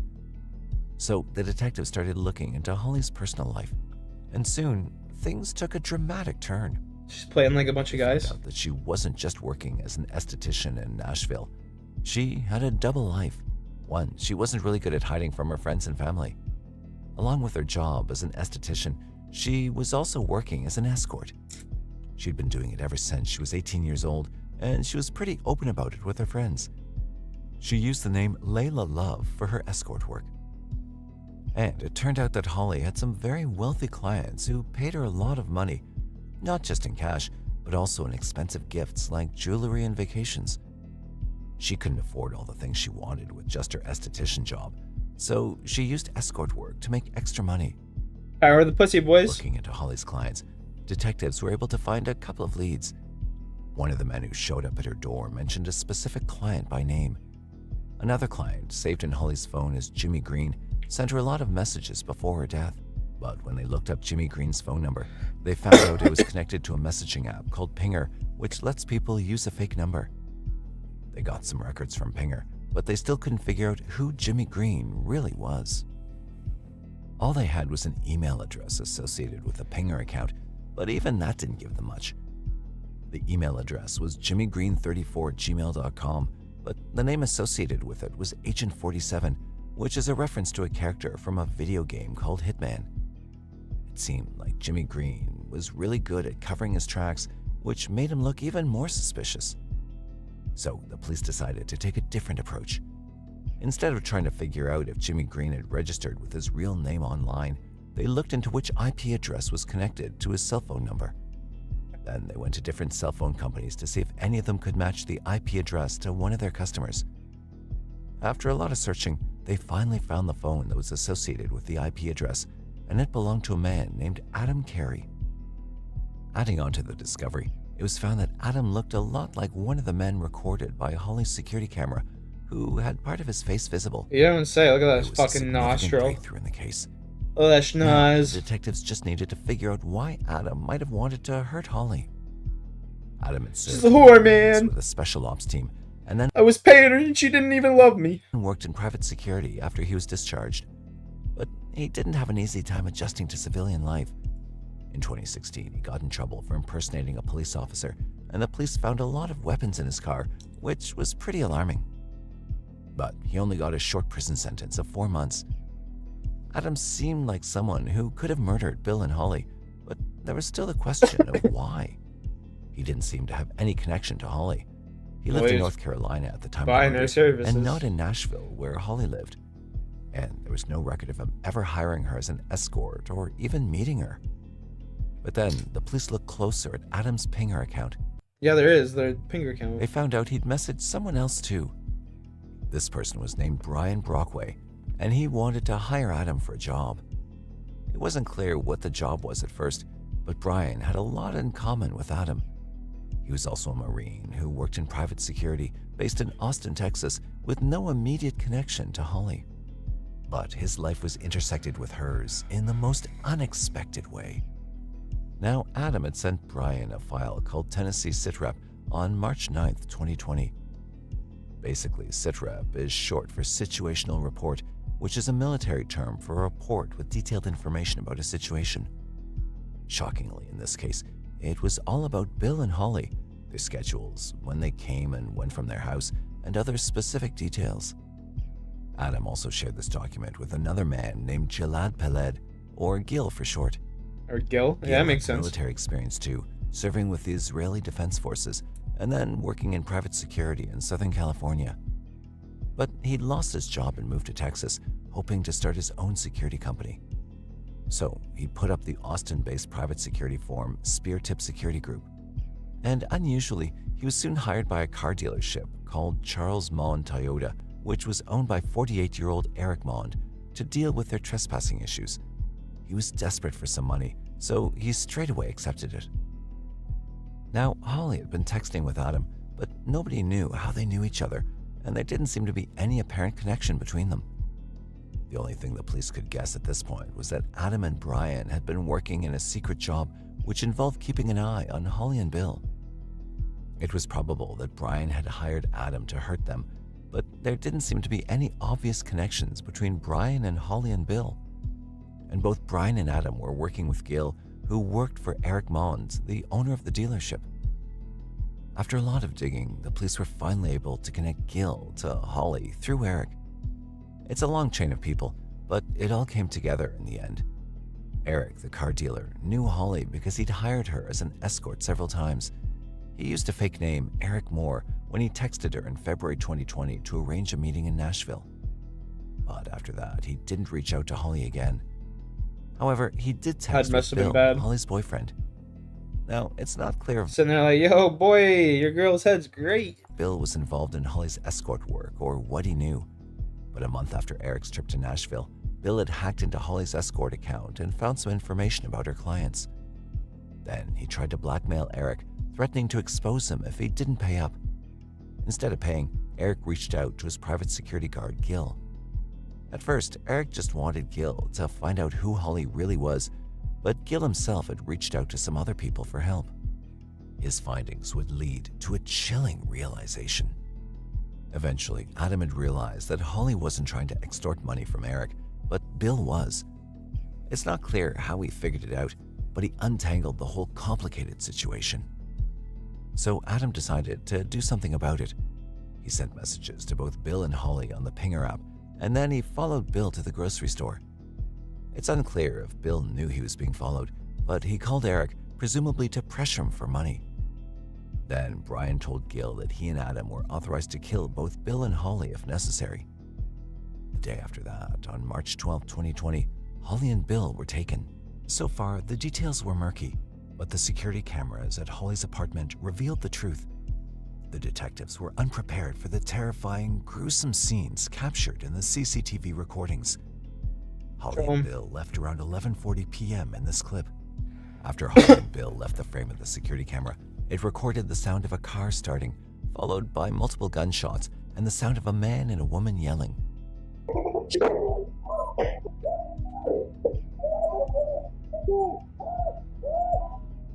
Nobody in the apartment complex heard any of this. It was only captured by the security camera. The police came up with a new theory based on this footage.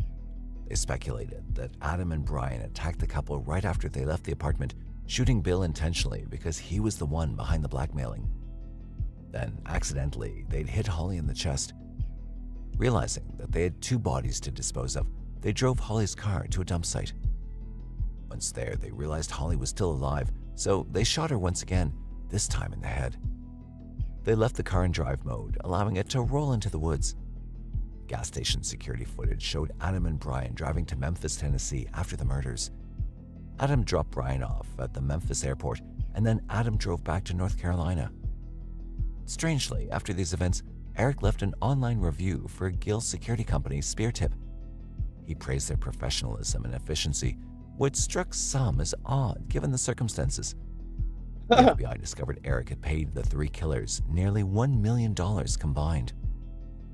Despite the complex investigation, the police lacked direct evidence linking Eric to the murders. They needed a confession to prove the murders were premeditated and authorized by him. About the money. Rather than immediately interrogating the suspects, which could alert them and lead to potential flight, the police devised a plan involving Brian's brother, Chad Brockway. Chad, unaware of the murder plot's details, agreed to cooperate with the investigation and even went undercover to gather more information. Chad had contacted Adam and discussed another potential murder for hire. Adam was surprisingly open about the details and quoted a rate of $60,000 for the job. Chad then wore a wire to a meeting with Brian, hoping to gather more information. Brian eventually opened up, discussing Eric, Holly, and Bill in detail. He admitted to his involvement in the murders and even seemed proud of overpowering and killing Bill. He mentioned no, he should be down there. Killed Holly and expressed admiration for Adam's willingness to shoot a woman. All right.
Some of the problems that we ran into last time is we had to take them at the same time, dude. She wound up still breathing. And, he finished it in the back seat. And you got my respect. I totally got my respect for that. You know, a lot of guys with females, yeah, you'll probably. Brian, Adam, and Gil were all arrested on December 10th, 2021. Yes, sir. The police coordinated the arrests to happen simultaneously to prevent any suspects from fleeing. However, they'd waited to arrest Eric because they still lacked any evidence to directly link him to the What murders. about the money? He Investigators were paid. confident that the hired killers wouldn't take the fall for Eric, so they devised a plan to gather evidence against him. They persuaded Gil to dial Eric and demand more money, pretending that Adam wanted additional payment to keep quiet about the hit. We got a problem with one of the shooters in Nashville. Uh-huh. He found out that you were the client that paid for this, for the job. Mm-hmm. I'll pay the guy $25,000, but I think it needs to go away after that. So we need to take care of him. He did a solid for me, and I appreciate him for that. But I just want to make sure it's, you know, in 6 months down the road, he's not going to pop back up. Honestly, I think I'd rather take care of it permanently, and then I'll just run 150 through SpearTip, like we did last time. Eric's response incriminated him, confirming to the police that he had indeed ordered the murders. Eric was arrested during a hunting trip the very next day after the call. During the trial, federal prosecutors wanted the jury to see home surveillance footage showing Carrie right outside Holly's door. FBI Special Agent David Somm testified about the undercover sting operations he designed, which ultimately cracked the case. He believed this was the only way to truly understand what happened in Nashville. I took the big duties of a fighter, man. Caught my hand in the door. When he did, it bent the entire frame of the door. On the undercover audio tape, Brian was almost bragging to the undercover informant. He boasted about taking down a big guy, making it sound like he was creating his own business line and running his own company. From the wiretap, it seemed he was trying to build a reputation, likely exaggerating. This tape was supported by much of the evidence found in the case. The prosecution's star witness, Gil, was crucial. Despite being a liar and profiteer, he knew he'd done wrong and wanted to tell the truth to the jury. He testified that he got involved because he needed money. But wouldn't this guy still be held accountable? It's like his With fucking... the security business suffering due to COVID, and he had a family to support. Security business, like what the fuck? Perhaps the most impactful part of the prosecution's case was when they played footage of Bill and Holly being shot. The courtroom fell silent as everyone watched the horrifying video. It was rare to have audio from an actual kidnapping and murder.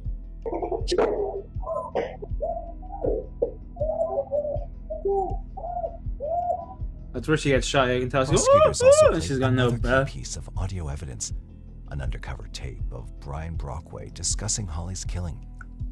The recording confirmed that Holly was alive and terrified when they reached the dump site. Brockway said Adam was the one who shot Holly to death, earning his respect for finishing the job. Some of the problems that we ran into last time is we had to take him at the same time, dude. She wound up breathing. Yeah, you already played this clip. He finished it in the back seat. And he got my respect. I totally got my respect for that. You know, a lot of guys with females. Yeah, you'll probably.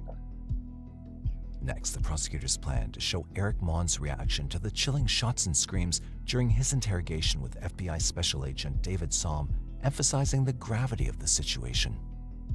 The defense, however, tried to discredit Gil Peled, claiming he lied to save himself and received a favorable sentencing deal for his testimony. Of course he did. That's totally illegal. They agreed that Gil couldn't be trusted, highlighting his deceit about being a former Israeli intelligence agent and initially downplaying his role in the murder-for-hire plot.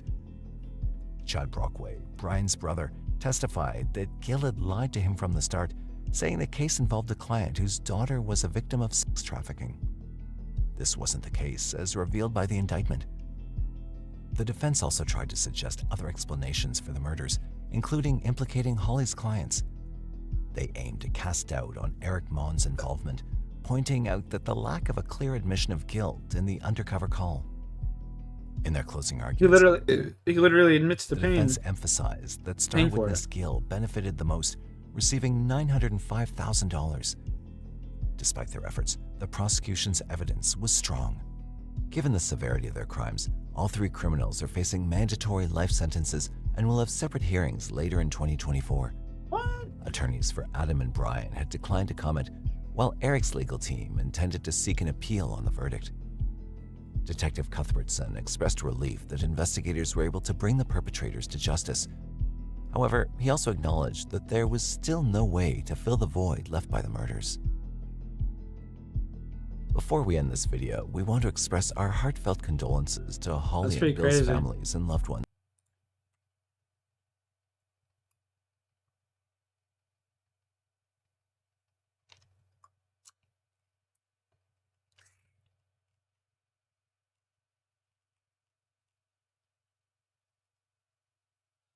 That's wild.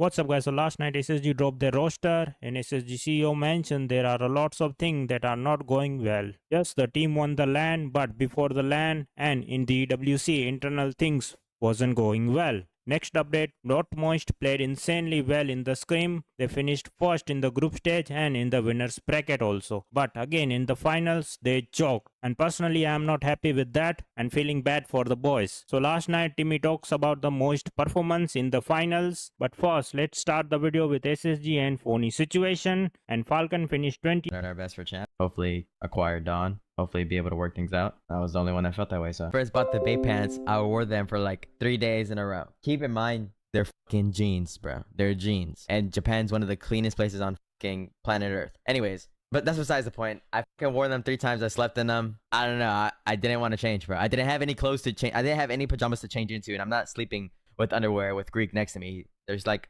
no telling if he'll just like f me randomly, you know? But that's besides the point. I kept my jeans on and shit, you know, had to be prepared for the worst. And basically, they just made fun of me for wearing jeans to bed and for, you know, having those jeans worn three days in a row. And so whenever I wore them at LAN, I only wore them twice, by the way. I wore them flying in, and I wore them basically on finals day. So I wore them on finals day. And so when Wig made that comment, he's like, I bet you those jeans fucking stink. It's because of, you know, that interaction when we had in Japan, where I was wearing those jeans like 3 days in a row. And that's where Hakis was. Like, Hakis randomly fell because he on a zipline, and then he went on this zipline afterwards. Like, Hakis actually like just fell off and died. Yeah, that was Hakis. He fell. Like, I called this swing because I knew TSM was gonna die. I literally called this swing, and I was like, look for this swing, because I knew TSM was gonna die on the edge, because they were already like in zone. And then we wiped it anyways, and then we both go for armor swaps. I slide out to look up, and then I let him play knockdown.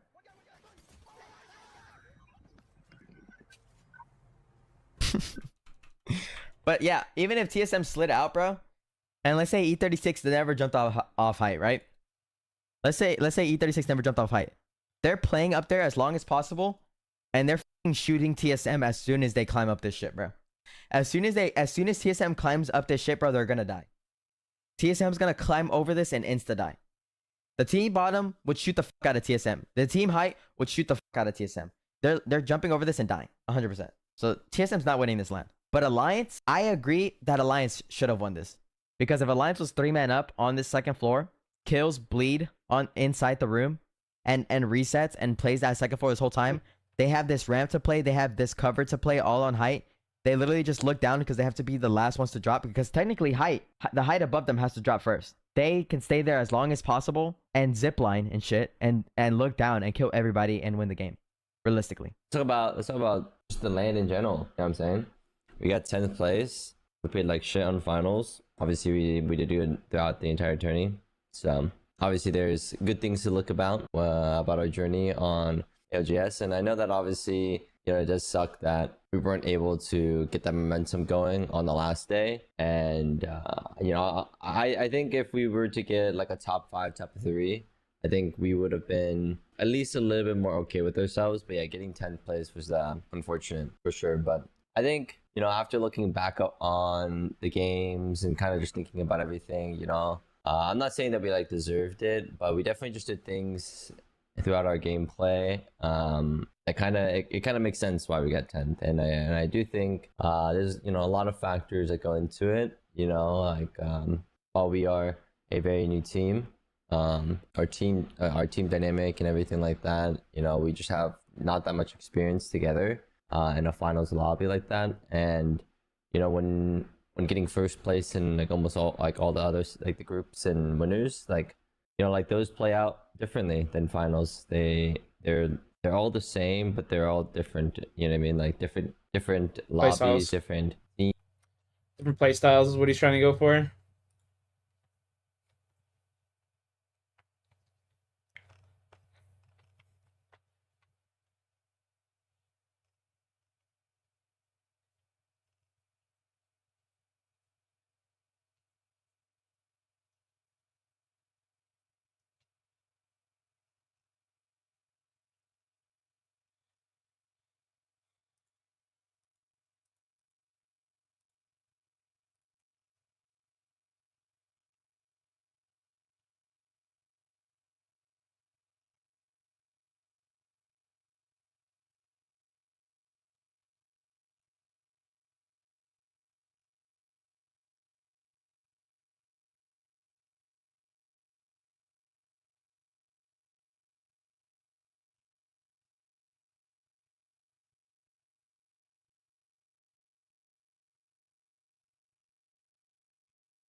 What's up, Rocky? What's up, baby?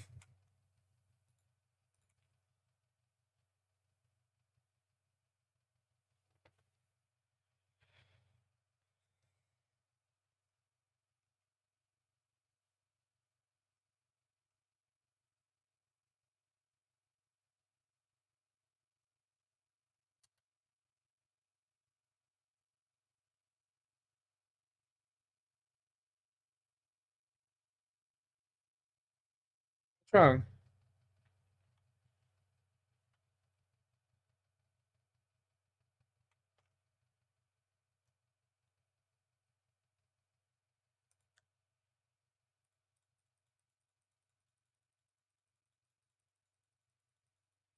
What's wrong?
Harry Allen.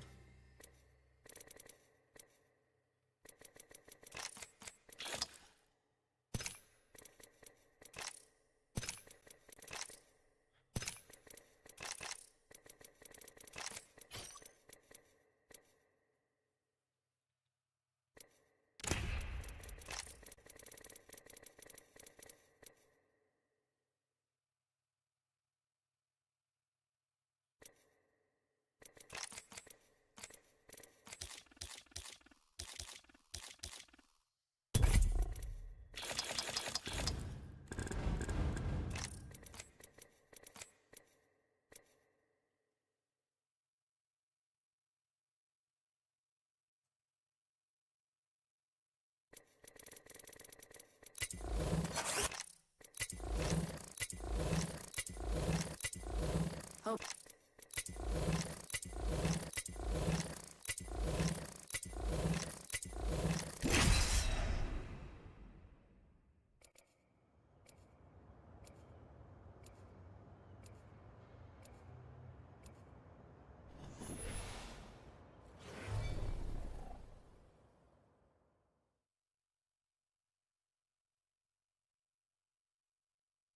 This ring's got a date with me, myself, and I. It's a lucky ring. I cannot wait to win this match, friend.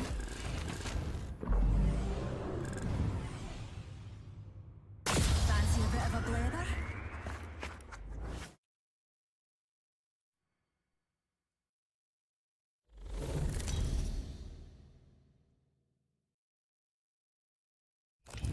Introducing your champion. You don't want to see this up close, skin bag.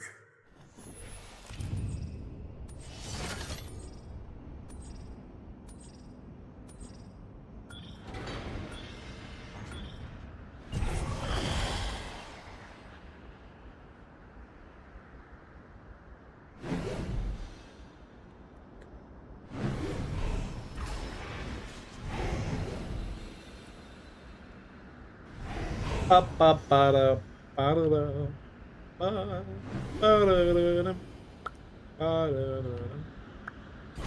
your breath. If you have a respiratory system.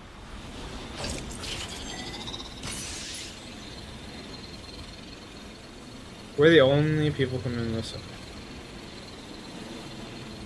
Oh.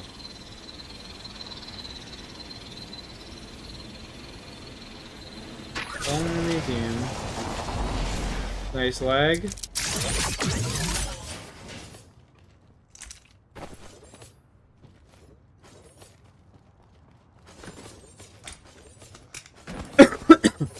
Just what you need, eh, chat? A house full of attachments. Who needs a gun? Keep calm, darlings. We're already inside the next ring.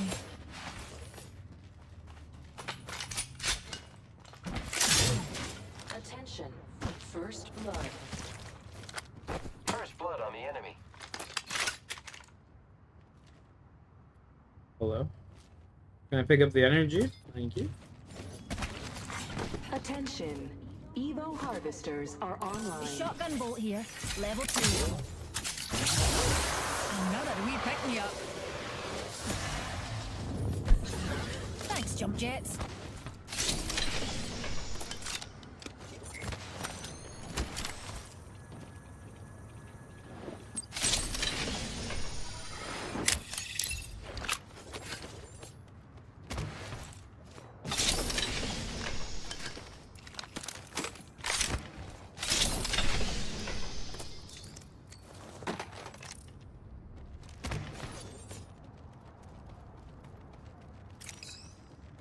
Ping a mastiff if you see one, please. Warning. Movement in progress. We're all inside the ring. Fantastic. This will come with a price tag. Are you down? Man, I got some bats if you want. Nah, it's fine. Let's all celebrate and have a good time. Celebration. Alternator here. I don't think this map has anything, to be honest. What do you mean? Loot is really bad on it. Oh, you don't like the loot on this map? This map's got the most loot out of any map in the game. It's just dispersed a lot more. Attention. Yeah. The champion has been Care package over there. That champion didn't really intimidate me. I need a backpack. Care package over there. Oh, how do you like my upgrade, pals? Oh my, I leveled up. Time to choose an upgrade. Bolt SMG here. Got a sentinel here.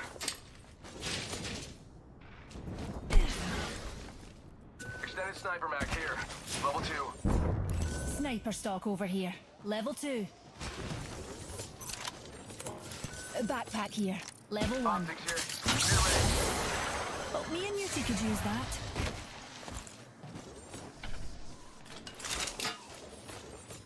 Thanks, darling.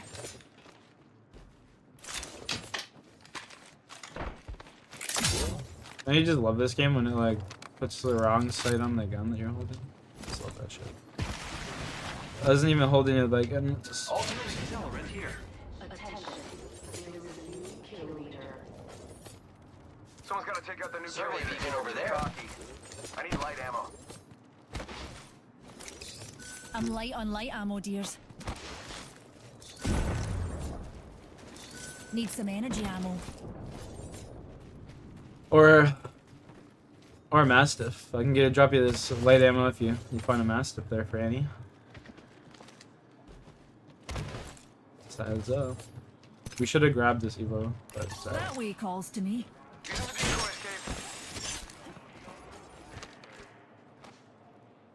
I just seen a team flying in over here. Over there Spotted a somewhere. numpty over there. Let me hit a quick scan and then I'll Yeah. I'll be back. They put a zipline here. Yeah, There's a jump tower over there. They're coming up right now. Enemy over there. They're One. flying over. One kid fell. What a fucking He's noob. with them now. What a fucking noob. It was funny. He fell.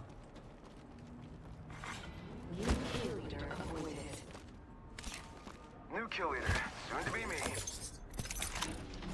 I've located enemy positions. They should be on your map.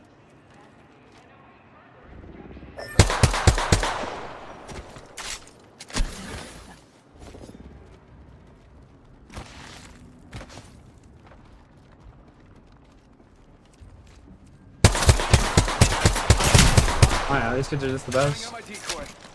Just pre-fired me. Recharging my shields.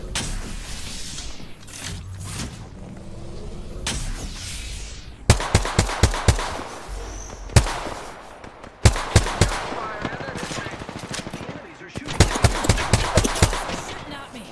This place needs a little more me. Give him my shield to recharge. Recharging my They're getting shot by shields. another team. Yeah, let's go up top. Come here. Taking us to new Come here. Alright, gonna use the Phoenix kit. Right here, out in the open. Spotted. Cracked him. Lose one. He's so weak. He's so weak. He's so weak. He's literally 1 HP. He's literally 1 HP, man. Here I go. Frag out. I'm gonna use the Phoenix kit. He's coming. Rep crack almost. Conduit's like 40 HP, man.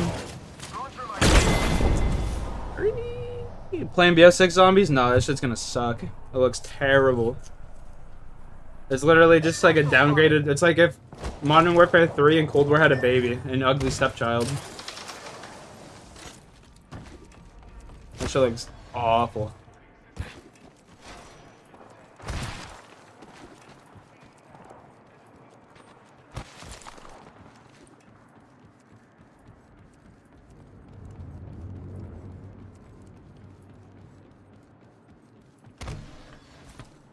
That's unfortunate. 26 damage. Let's check out that way.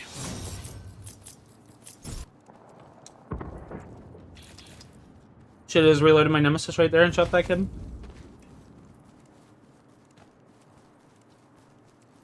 That's unfortunate.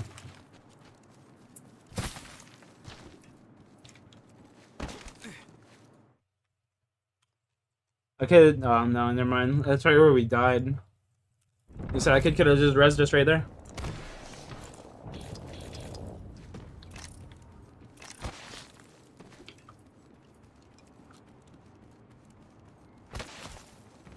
If I have a mastiff right there, I'm killing that kid 100%. 30 seconds. I got to go. Where's he gonna revive too? There's like no revives in circle.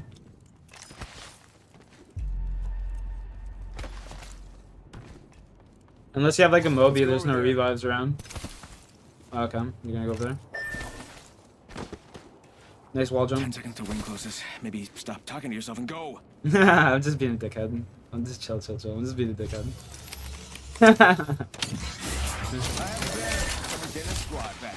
Yo, I'm pretty sure that Peach Kid's cheating, just so you know.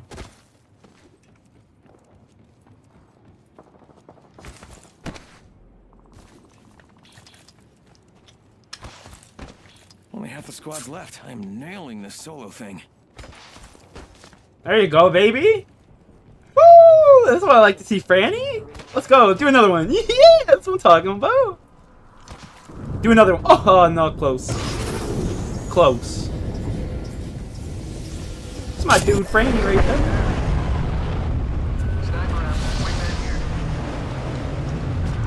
It's my dude, Franny.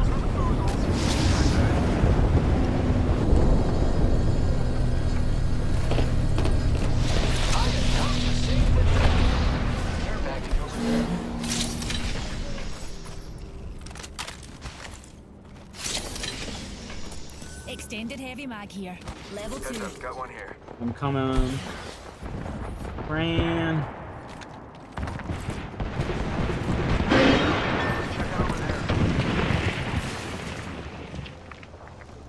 Where are they? I'll do a quick scan just right in front of you. Oh, you guys abandoned me. What the hell? We have nothing, bro. Here, your master. A little late. I lost the gold bullet. It's all good though.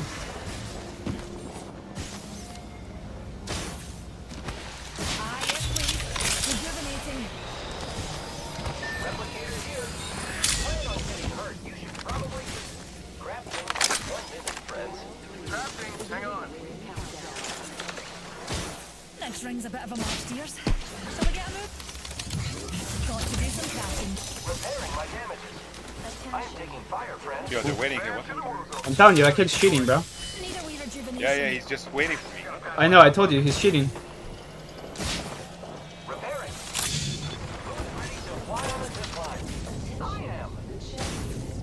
I put a zipline for you guys to go up. Oh god. Just stay alive. Here. Yeah, I'm just gonna stay alive. I'm waiting here, watch out. They're right above you, there's three. Just run. I'm going to. Yeah, getting shot at. Reloading.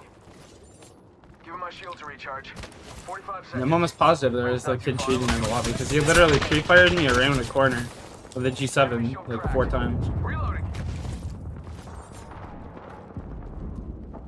Fucking kids chasing me. 30 seconds. Rings closed. Oh. Give him my shield to recharge. Wall bouncing like Franny for fuck's sakes.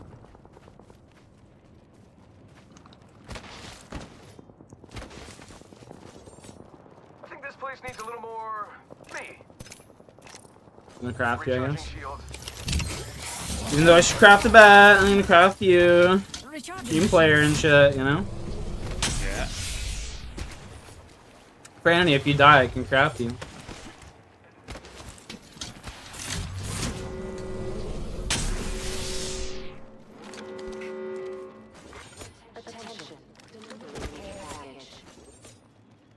I bet that care package has some sweet gear for us.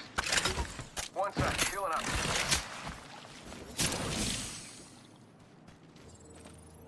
Care package over Enemy there. landed near me. Got my boozles at the ready. Franny. Boozles for the foozle. Getting shot at. Dupes o'clock.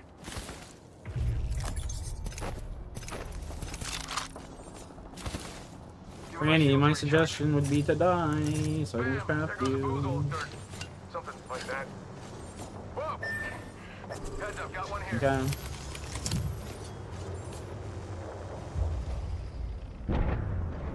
Rejuvenating.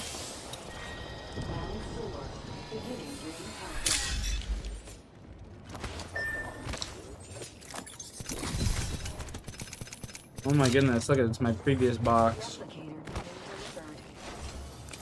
Replicator entering orbit. Oh, why can't I craft Franny? The fuck? There we go. I claim this banner in the name of science. I'm gonna say. And also teamwork.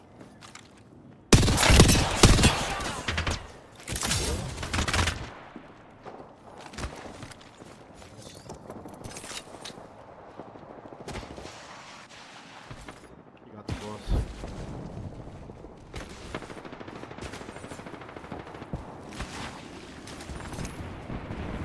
Respawn beacon over there. Recharging my shields.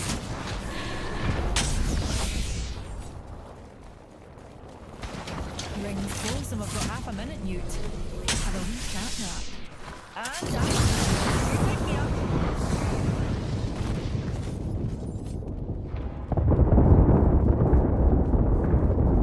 You guys are gonna have just enough time to get in the circle here, okay? Yeah.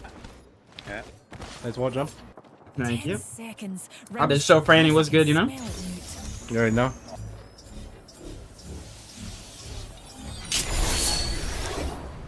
Leveled up, pals. Now, what to upgrade? Woo! How do you like my upgrade, pals? The ring's closing and we ain't in it. Optics here, mid-range. I'm back. You missed me? Of course you did. I have come to save the day. Maybe. They're above me.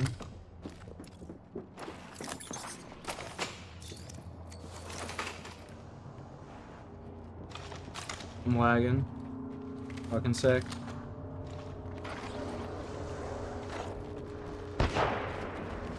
Kraber.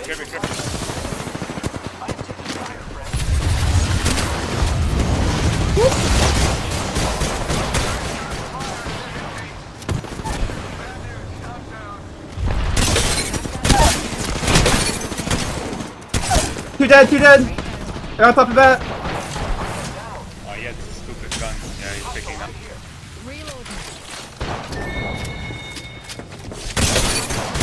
No, I fucking killed them all, boys! You guys did nothing! GG though. Fuck, man, if my teammates could have done, like, anything right there, that would have been sick. Oh my god. Mastiff is so broken.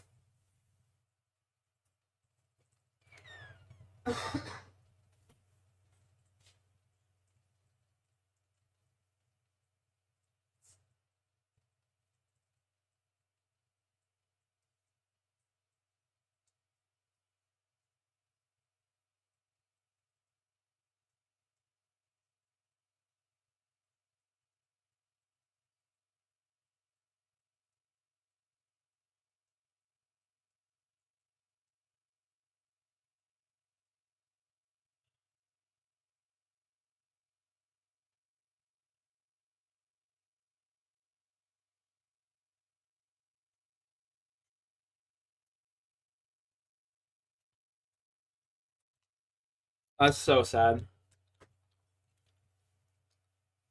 I did so fucking much right there for my team.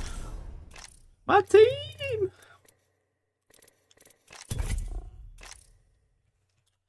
Alright, boys. I think I'm gonna hop off here. Some video games from you today. Appreciate the 21 likes. Appreciate everyone chilling. Hope y'all have a good night. Catch y'all again soon. Peace.